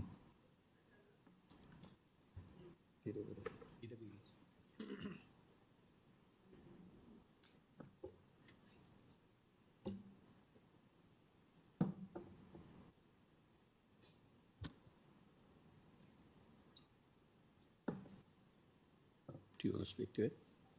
Do you want to speak to it? Sure. Okay. So we have a speakers list on the amendment made by Trustee Shan and Trustee Davidis. Trustee Laskin, go ahead. Mr. Chair, through you to staff, the board voted to on the fees. So is this an in-depth report on community impact? Is that not contrary? Are we revising the fees? Are we putting aside the fees? I mean, when I read this as a member of the board who voted on the fees that were then put on hold during COVID, and the recommendation was now to reinstate them, I could support potentially a phasing of the implementation or delaying it. But I'm not sure about this in-depth report on community impact. Is that not a new motion? That's my first question. And my second question is, not everything in the staff options are here. They're not here. They haven't been moved by FBEC. So I'm curious, like, is somebody going to put up their hand and talk now about adult ed, or is somebody, like, not everything in those staff options are here. And if they're not here, that means they haven't been moved as part of the operating budget as yet, because we haven't accepted those options. So I just wanted to say that out loud too, because this report isn't inclusive of commenting or giving direction on every single item that was there in the staff options. But I do want to get back to the fact of what this is, and should not this in-depth report on community impact, that's completely different than the board's decision on him doing the fees or not. I see it as a completely separate motion. Through you, Mr. Chair, to staff. Madam Director, do you want to make a comment on this? Thank you. Through the chair, I believe the first question is a question to the board, not a question for staff. So thank you, Madam Director. Movers, do you want to clarify on this, please? I'm not the move. I'm moving on behalf of Trustee King, but I can attempt to answer.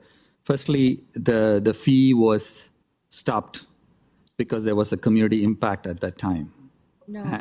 Why was the fee? Because it was COVID and we Yeah, didn't. it is a situation of a community impact. It wasn't about community impact. My recollection, just point of order through the chair, was that it was because kids weren't in school. So the exams weren't running, which is part of what the fees come from. Like, there were pieces that generate costs to the board that were not impacted in the same way. That was at least how I remember it. So it was paused. The information was left on the website, but we didn't make a different decision. We just paused it because we weren't incurring the same fees from the association. But staff may be able to provide more input through the chair on this. Diana's there. Thank you, Chair Janislin. Can I pass on the chair? Just want to clarify something. Go ahead. Thank you, Mr. Chair. And if I recall, I was the one who put the motion in 2019-2020 budget cycle to delay, not delay, it was to pause, to cancel the fees, if I'm not wrong. No. And if you can find that motion, because I asked at that time Director Carling Jackson with some figures given to me, and the cost of IB program presented by staff was not the actual cost after I asked several questions on the program.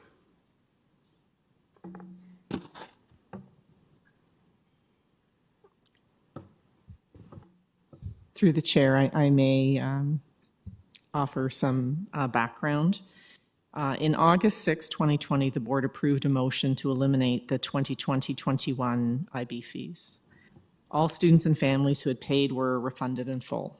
In November 2020, FBAC recommended a suspension of fees for the 21-22 school year because of the IBO program delivery model changes due to the pandemic. So it did go through FBAC and it was connected to the pandemic, but it was through a motion through FBAC.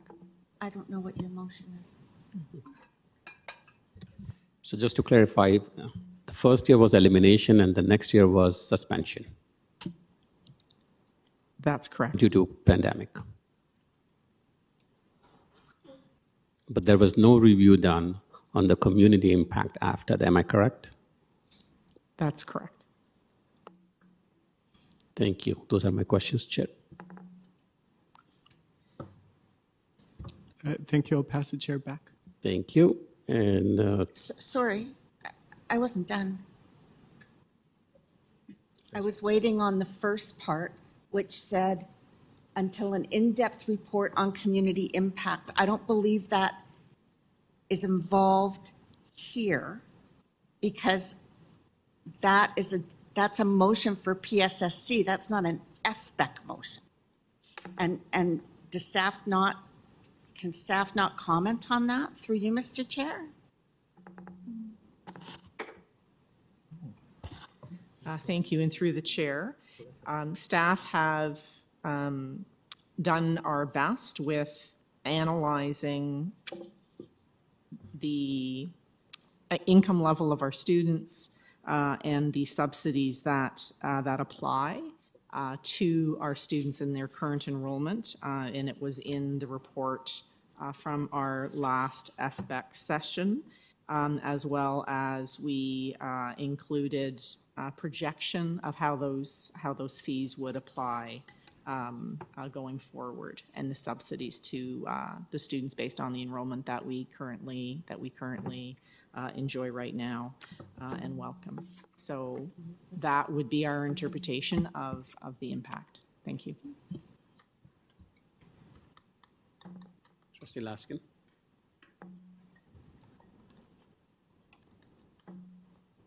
I have nothing. I have nothing further, but I just find it awkward that something new is being added. Anyway, no problem. Thank you, Trustee Laskin. We have Trustee King. Thank you, through your chair. I can expand a little bit. I think I've provided quite a bit of background as Trustee to... King, can you speak a bit louder? Yes, is this better? Yes. Okay, thank you, through your chair. I can expand a little bit further to my earlier points. I think that gave good context and background just to why this has come forward. Students haven't paid, with the exception of what was paid and refunded. Students actually haven't had to pay for this program yet. And the recollection that was conveyed to me from my community aligned with what we've heard from Chair Patel here, that initially there was a decision based on community impact that then coincided with the pandemic that followed. So the wording might not be perfect here, but the intention is, I'm looking at the fact that 25%, just a quarter of the students enrolled, are under that 75,000 household income threshold. And I appreciate the numbers that have been provided, but I'm not sure that the numbers here tell the whole story.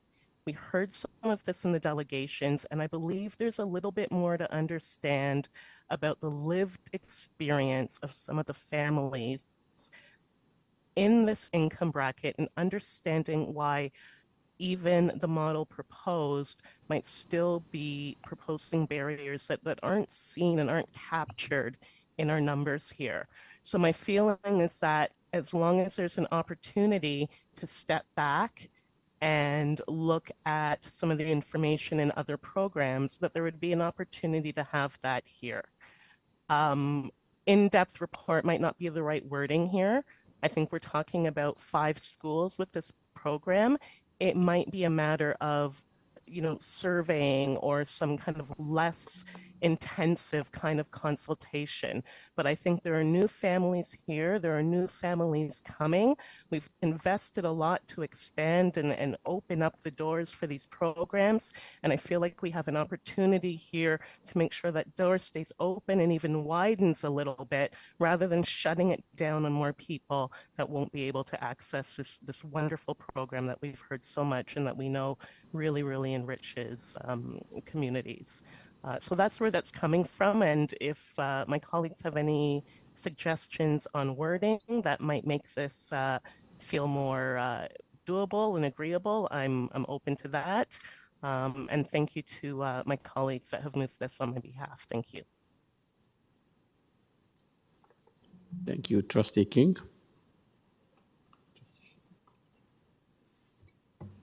Trustee Shan. Thank you, Mr. Chair. I do feel like the motion is here because IB program fees were one of the options to balance that was proposed as a way to balance. And so there was a decision that FPEC was making that was related to the fees. And I do think that pandemic community impact is connected. Pandemic is not necessarily removed from the impact on the community. I would like to know more about how the program is benefiting in leveling the playing field for equity deserving groups before I further support the program in its existence or in its fee structures and so on. I also feel that the subsidy should be, we have to figure out a way where it's more readily available, more readily accessible. It might even be a way in which people can actually access them automatically if they fall within the income bracket, and as opposed to having to apply to be waived. The other option is also to try to recruit more students from low-income families into the program as a targeted outreach as well. So there are a lot more options and opportunities on this. So I don't think having a report or a little bit more discussion on this before we resume the fee, since we have been putting the fee on hold, is a bad idea. So hopefully folks will support, trustees will support that request as well. Thank you. Good. Anybody else? There's no more speakers on this amendment. Can we open the vote, please?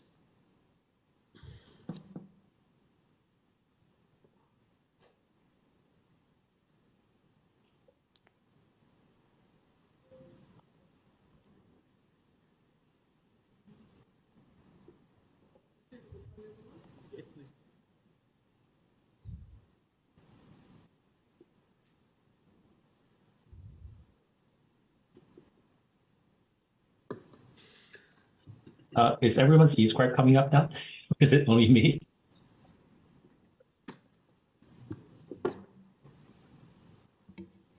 Can you repeat, Trustee Lee? It's okay. I was just looking for e-scribe. It's fine now.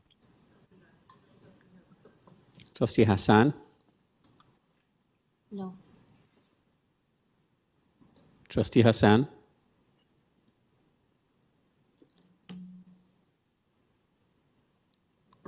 Trustee Hassan? Mark him absent.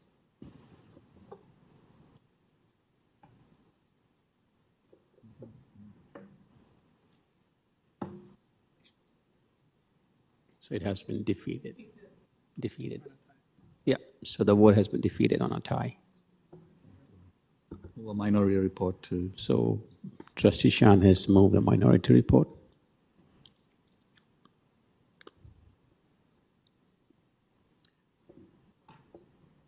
Go back to the original motion. Do you have a speakers list? Yes. Can you ask folks to give me the name? This is like the second. So we are back on the original motion. Trustees, if you can let us know if you are still on the speakers list.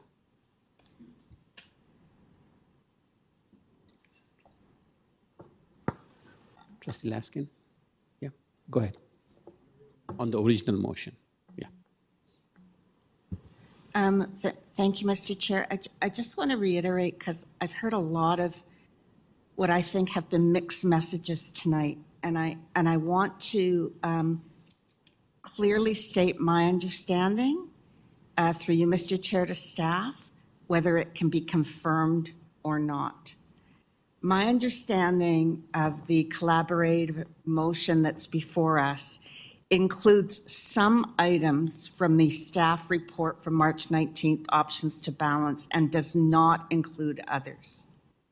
And the only things that have been monetized in this motion before FBEC tonight are $17 million of the staff options.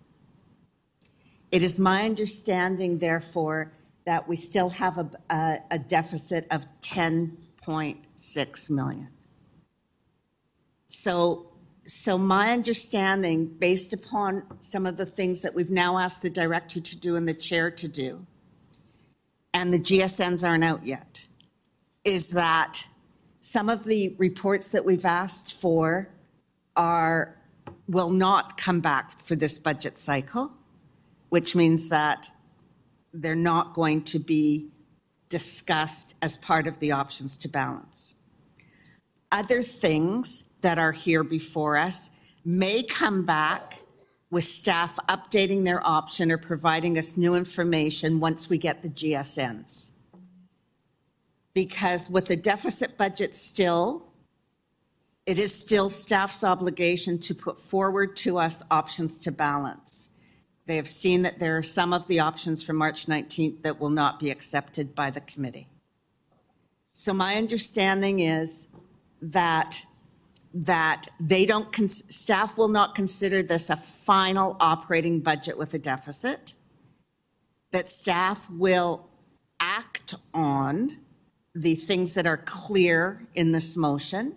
Some of the things for reports they will do that won't come back till the fall after the budget process because they're busy concentrating on what they're doing now.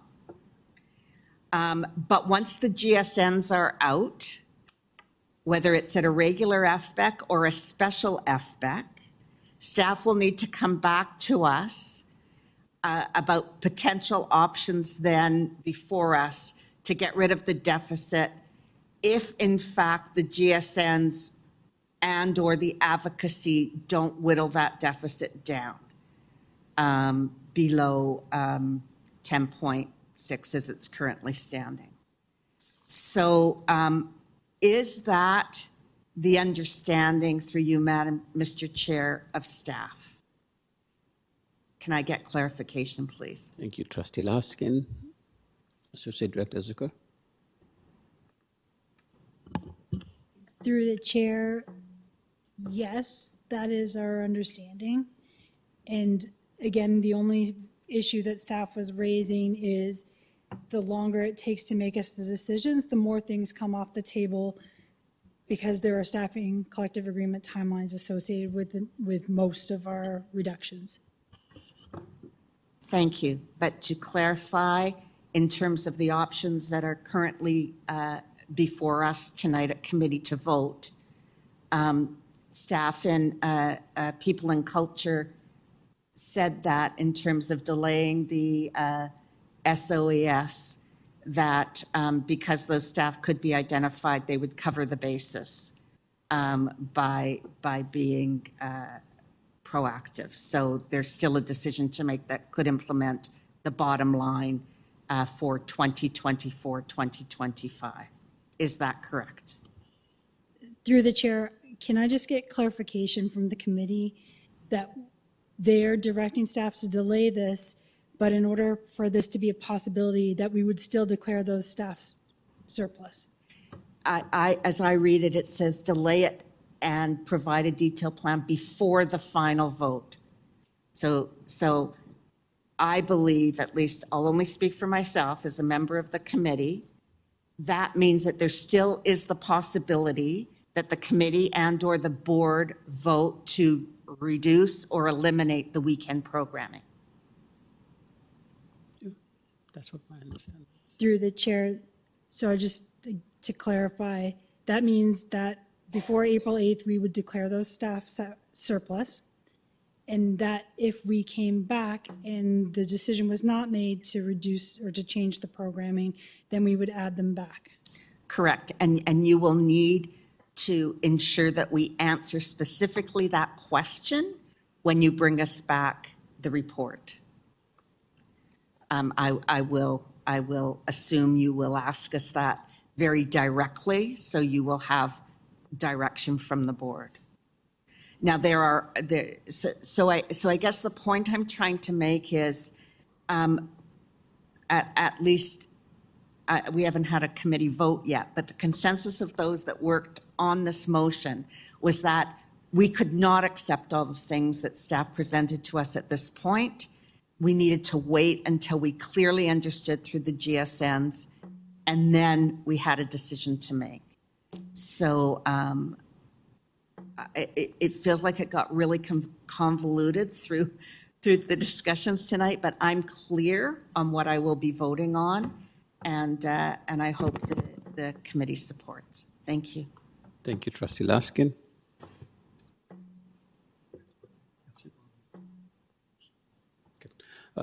Thank you. I think we do not have any more speakers on this motion, so can we open a vote? Are we voting ad seriatim on this? Nobody has asked for it. I would like to vote ad seriatim, at least by section A, B, C, D.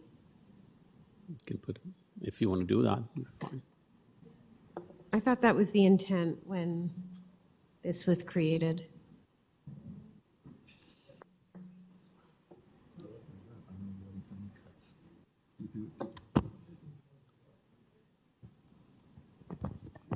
Yeah, if there's a request, we are fine with that.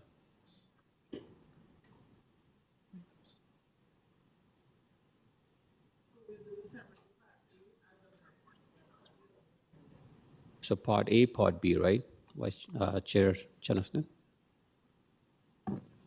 So what I'm requesting is to vote ad seriatim on part A, part B, part C, part D, if that makes sense to folks.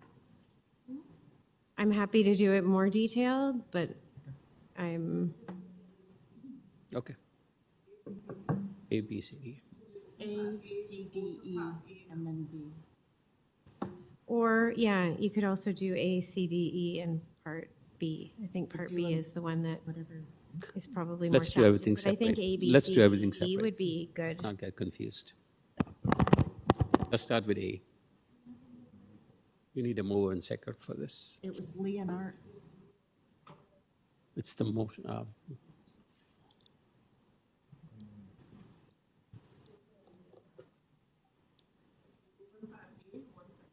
Okay.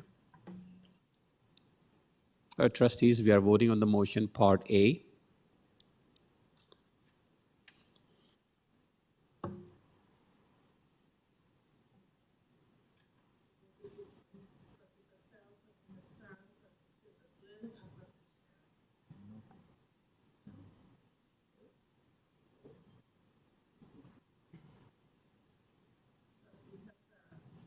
Trustee Hassan. Hassan in favor.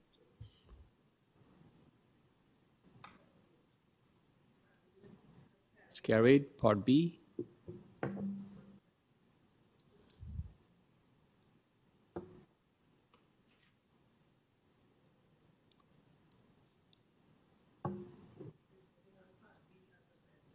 Mm-hmm.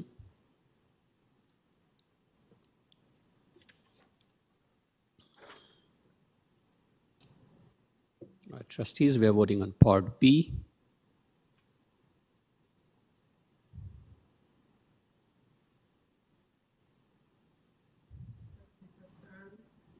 Trustee Hassan. In favor.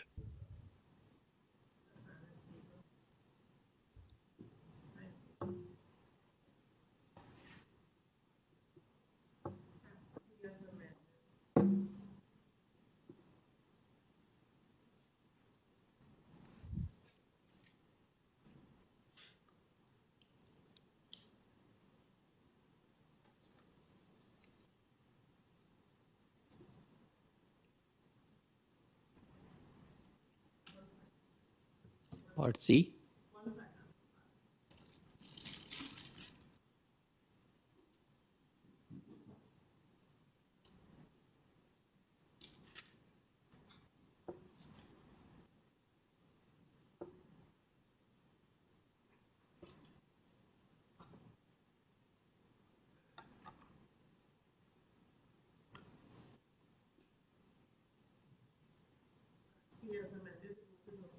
Part C, trustees. Hassan in favor.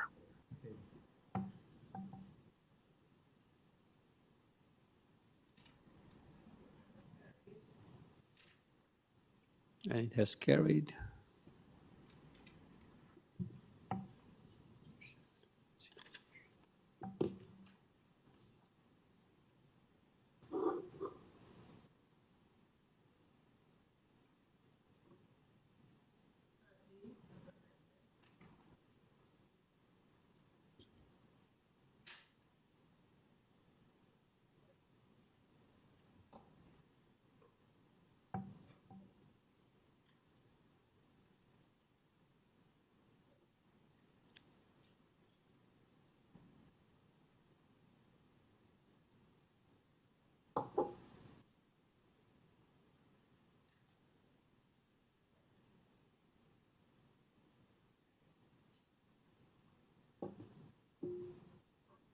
Trustees, we are voting on Part D of the motion.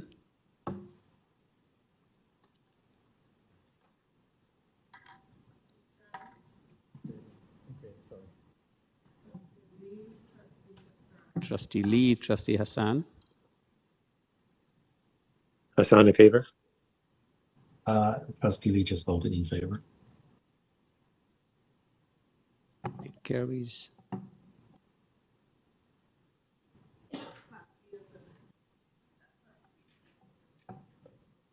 Part E. Yeah. Yeah.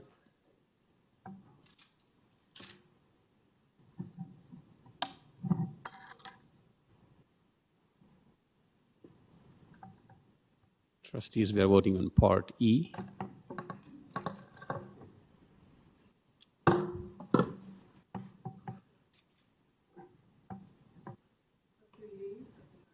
In favor, sorry, it never came up. Trustee Hassan, Trustee Lee. Hassan in favor. Lee is in.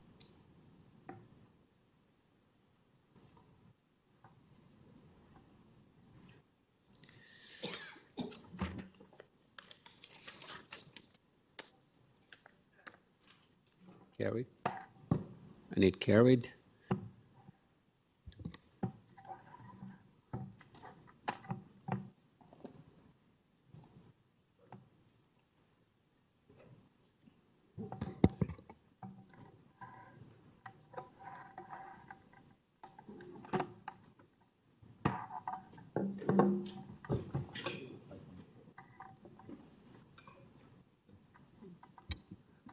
I know, trustees, we are tired and we want to go home, but we do have a speakers list on item 5.4.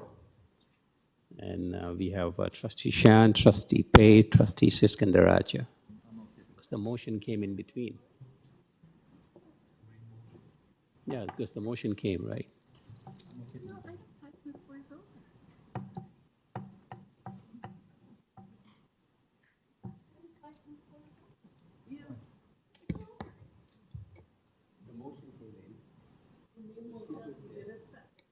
Yeah, but the speaker list was still there for 5.4.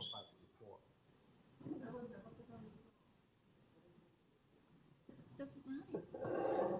Okay, Trustee Shan does not want to speak. Trustee Pei?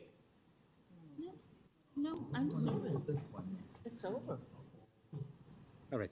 Before we adjourn, we still have a, we have a business arising.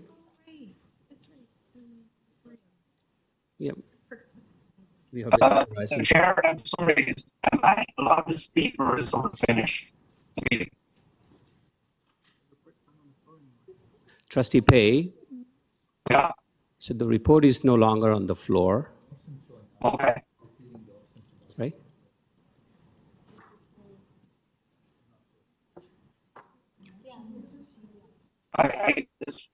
sorry, Mr. Chair, I was asking them, ask they put me back to the list. Then I have the motion, right? So we discuss motion, so why the report just gone? First you're talking, the report. We cannot understand what you're saying, Trustee Pei. So I'm asking question regarding the report, right? And then trustee Lee, like a new motion, as a busy and raising. So I don't understand why the report is not on the floor anymore. I should have a question to ask in the report. Go to Denise. Am I the only one who can't hear Trustee Pei properly? I know, we are still on 5.4, I know. We are still on 5.4. It wasn't for receipt. The report was the recommendation, staff's recommendation was never put on the floor. What was discussed tonight was a motion by substitution, and that is what the committee is recommending to board. So that has been dealt with. All right. Yes, it is. I understood that. Yeah, it's a motion by substitution. It's over. The item's over. We voted.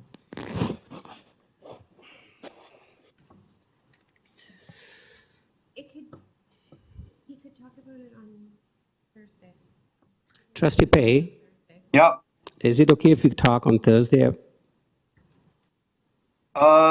Sure. I know everybody tired. I just don't want to drag on, but I have more questions.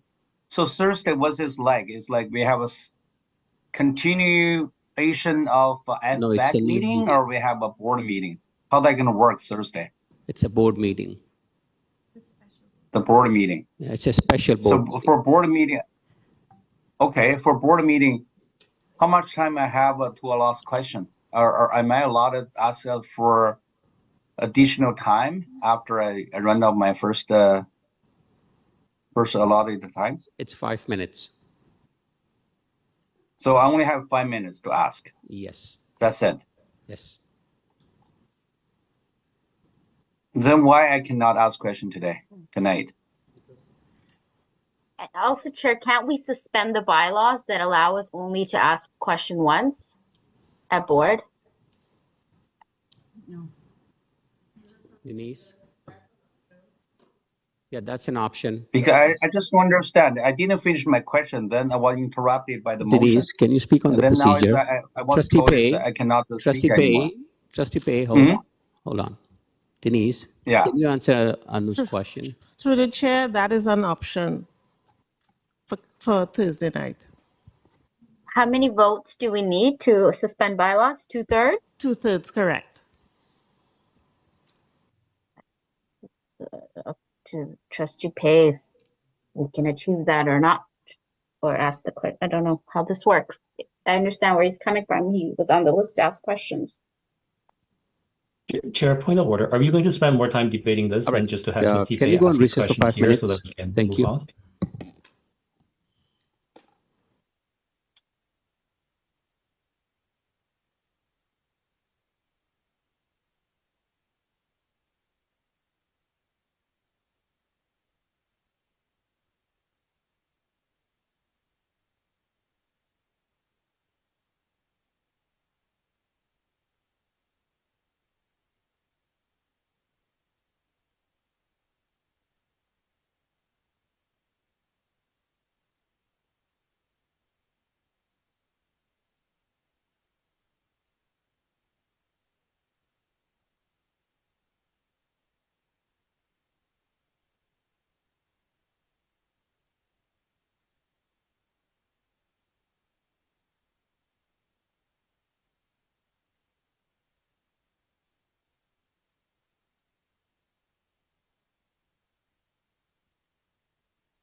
So now we have clarified that the staff report was, there was a motion of substitution by Trustee Lee and Trustee Diabetes. Trustee Arts, sorry. So now we have an item, business arising. Trustee McLean. Thank you, and through the chair, I want to thank Trustee Arts for working on with me on this to bring this motion forward. I also wish to thank Trustees Laskin and Chernos-Lynn for their time and editing suggestions. The Ministry of Education's moratorium on school closures came into effect 7 years ago in 2017. From 2015 until the school's facilities operational and renewal grants top-up fund concluded in 2018, the TDSB was provided $35.8 million annually to address the financial cost of the monetary inefficiencies associated with our current operational configuration. In November of 2020, the board passed a secondary review, which recommends that secondary schools serve at least 1,000 to 1,200 students to provide greater access to improved programming and rich pathways to as close to home as possible. This would dramatically strengthen the role of the neighborhood secondary school, providing the schools with the flexibility to better serve students' needs and interests by creating programs they want, supported by a strong enrollment. Senior team has identified an estimated savings of $585,000 for every year of operation following a school closure. I spoke with Mr. Gowdy regarding how many consolidation processes his team could reasonably support annually. His reply was 4 to 5. Other school boards have added staff and made district-wide changes all at one time. However, this motion suggests a more measured approach that allows for the consultation and more practical recommendations. 2 weeks ago, 2 students advocated at GPC, and many trustees moved to support. Currently, 50% of TDSB secondary students don't follow their residential pathway and seek other programs not available in their neighborhood school. I believe that this is student voice in action.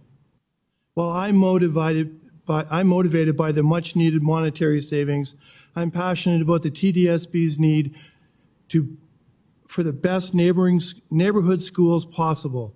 Proud and hardworking communities should not have their children need to attend school 3 neighborhoods away to seek academic excellence and to pursue their dreams.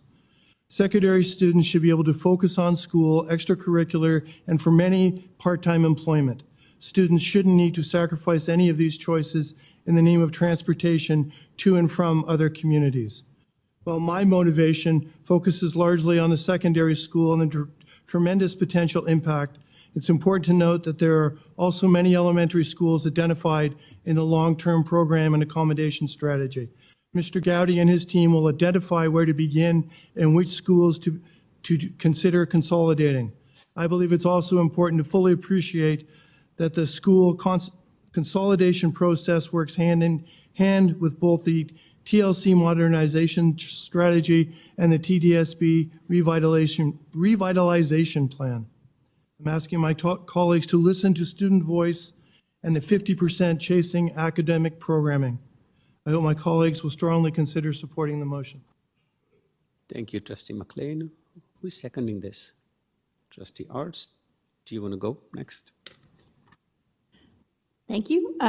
Just to add to Trustee McLean's eloquent words, I do know from my work with at OPSPA that the school closure moratorium is a topic across boards.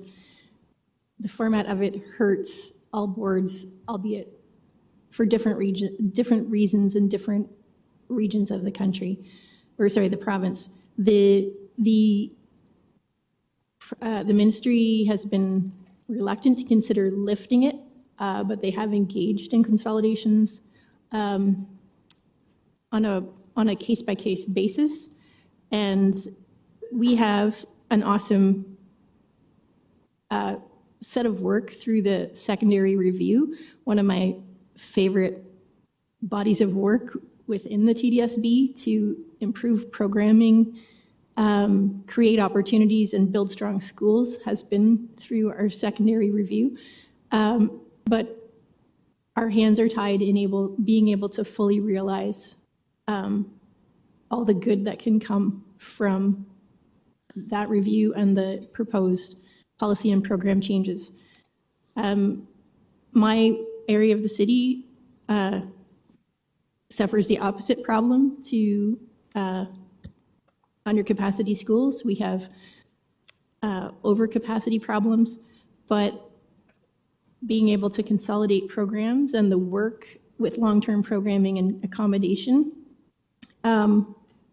is going to, in the long term, help us manage those issues as well. We need the ministry to support all of our good work in right-sizing our schools in whatever direction they need to, so students can go, as Trustee McLean said, can go to a neighborhood school with a strong program that supports them locally and their ability to not just have a strong program at school, but stay in and contribute to their community. Thank you, Trustee Arts. Chair Chenaslin. Thank you to the movers of this very important motion. This is, in my mind, one of the most important things we can do in terms of big pieces to really have an impact on student success and student achievement. And I have one suggestion. It's really an amendment that I think is important that I'm sorry I didn't catch earlier. But I think instead of saying by closing up to 3 schools per year, we should say by doing 3 school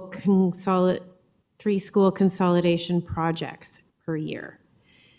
There's a difference between a closing and a consolidation. A consolidation doesn't have simply, people associate closing as a pejorative term. They're losing something.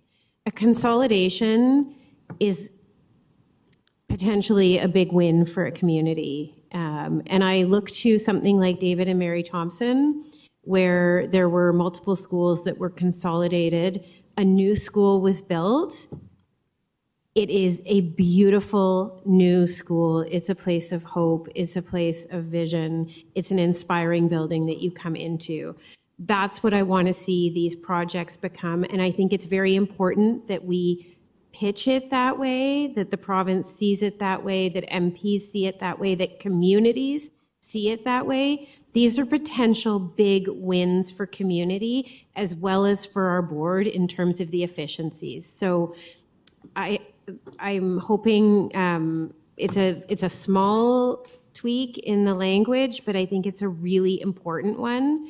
So I would just suggest, if the wording is okay, that we say by consolidating up to, by doing 3 school consolidation projects per year.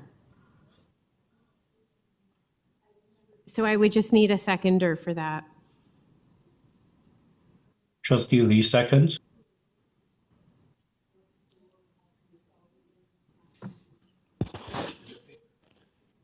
Pardon? I picked this. I think it's hard for people who are online to participate in the same way to come off mute as quickly. But I'm happy for the movers to also if they want to. Is it not what I submitted? I don't know. Okay. I assumed what I submitted was going to hit the screen.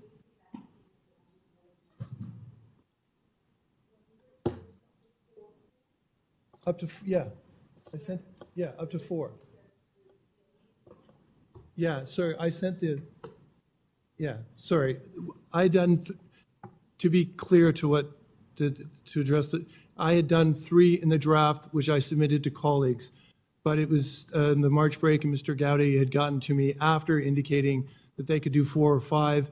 I made the change to 4, but provided the information to Ms. Joseph Dowers in advance. It is what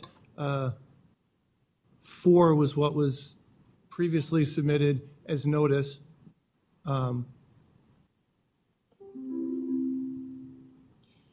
Okay, so the amendment then in that case would be by by doing up to 4 school consolidation projects per year. Happy to accept the friendly, Up to 4 school. Trustee McLean wants to comment. yeah, I'm happy to accept the friendly amendment, assuming that the seconder doesn't object.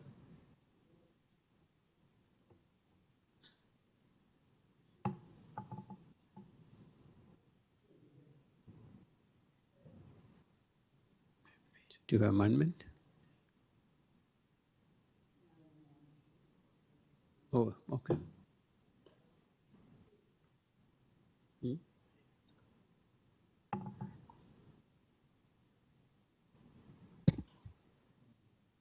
It's not an amendment, or it is an amendment? I'm good. I don't care. However they want to do it. Shan, Trustee Shan.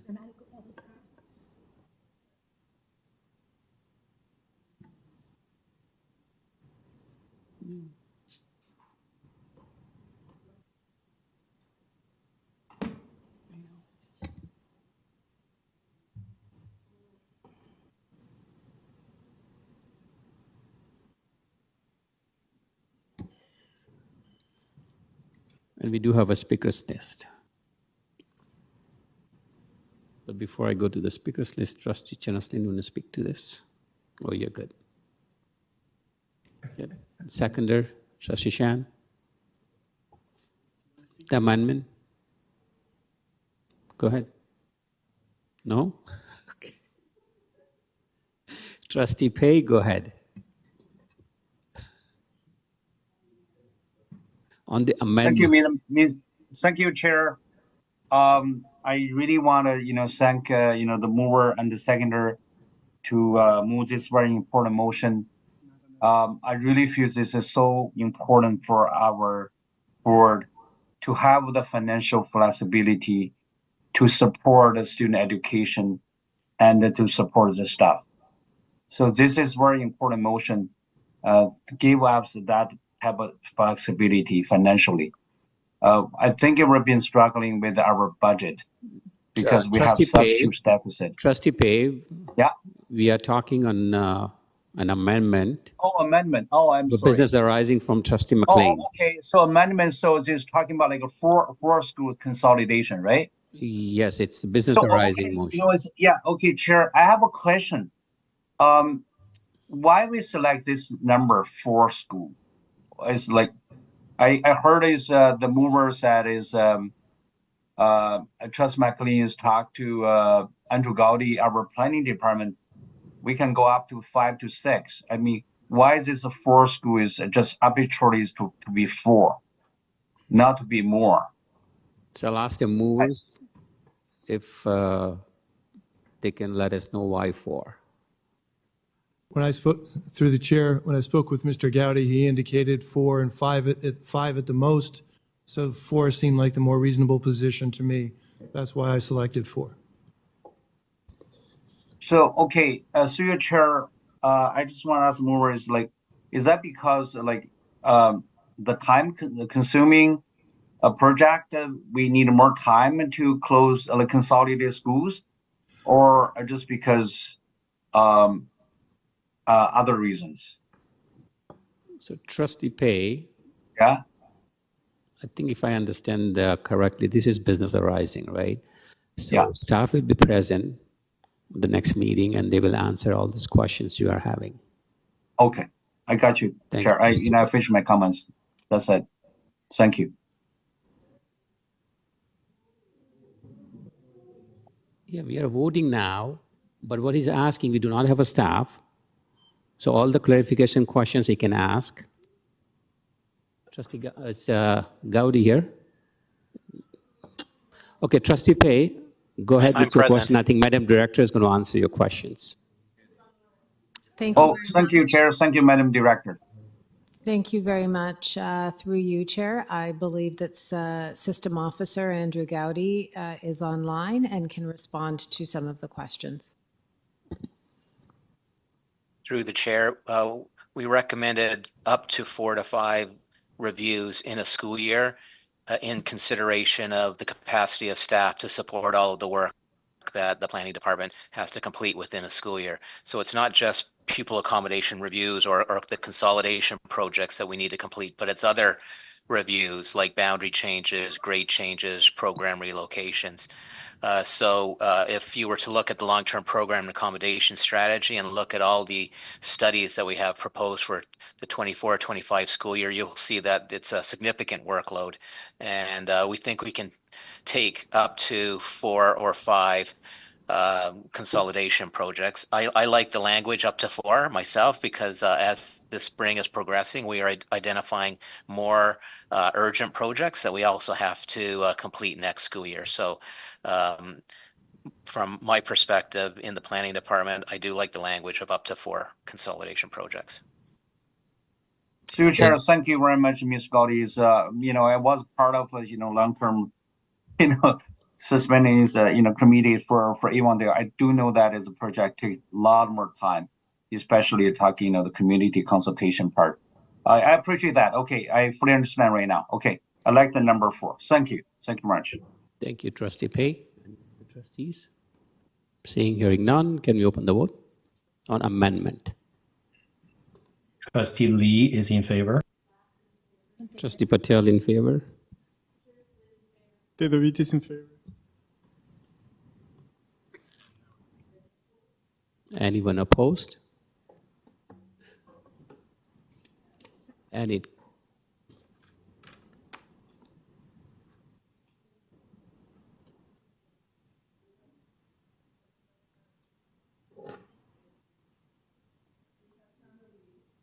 Lee voted in favor. Trustee Hassan? Yeah, I don't see him.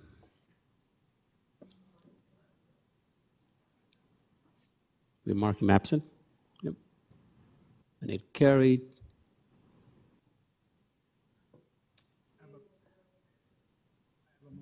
No, we still have to vote on the motion.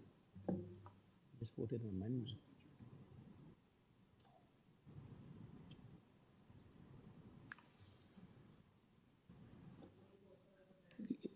Yes. We only had that one, Trustee Pei.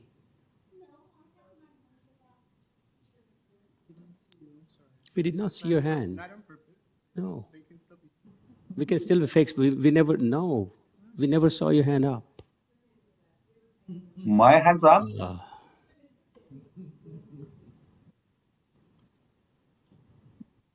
Sorry, Chair. I type in the chat.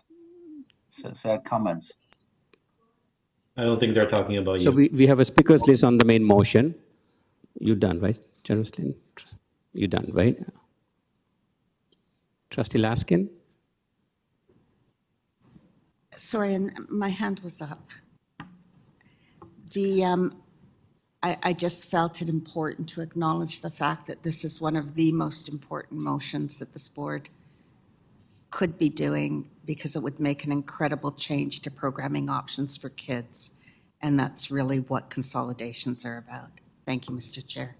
Thank you. Any other trustees we are missing? Trustees online? Yeah, I want to go again. I want to close, but There's no more speakers list. Can we open the vote? no. Do I not get to You want close? to speak? Yeah. Hands up. Well, I thought I'd get to close. Yeah. This, I know, but please. okay. We sorry. all are tired.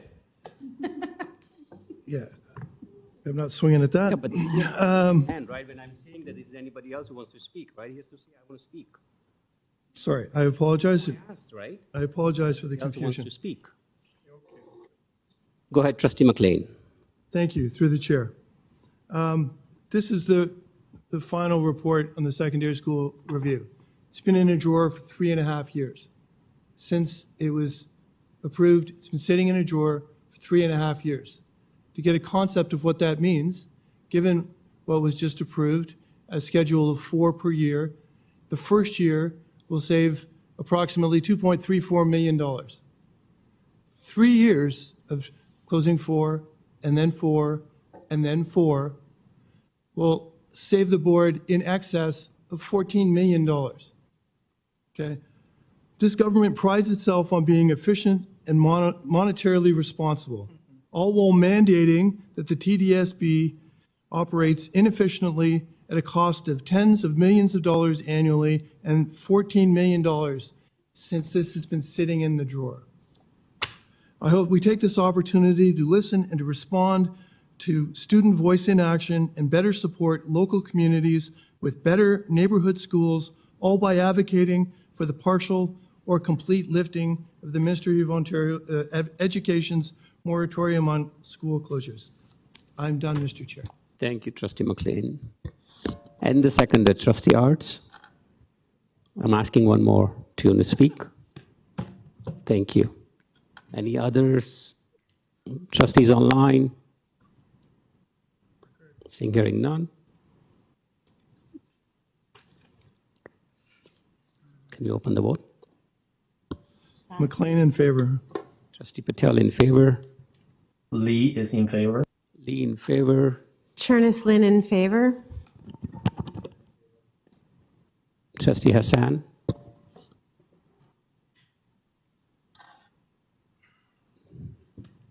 Trustee Hassan. Can we mark him absent?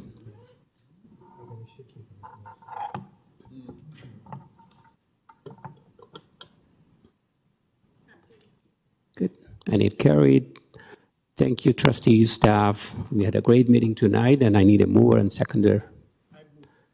Vice Chair Didavides and Trustee Shan. Have a good night.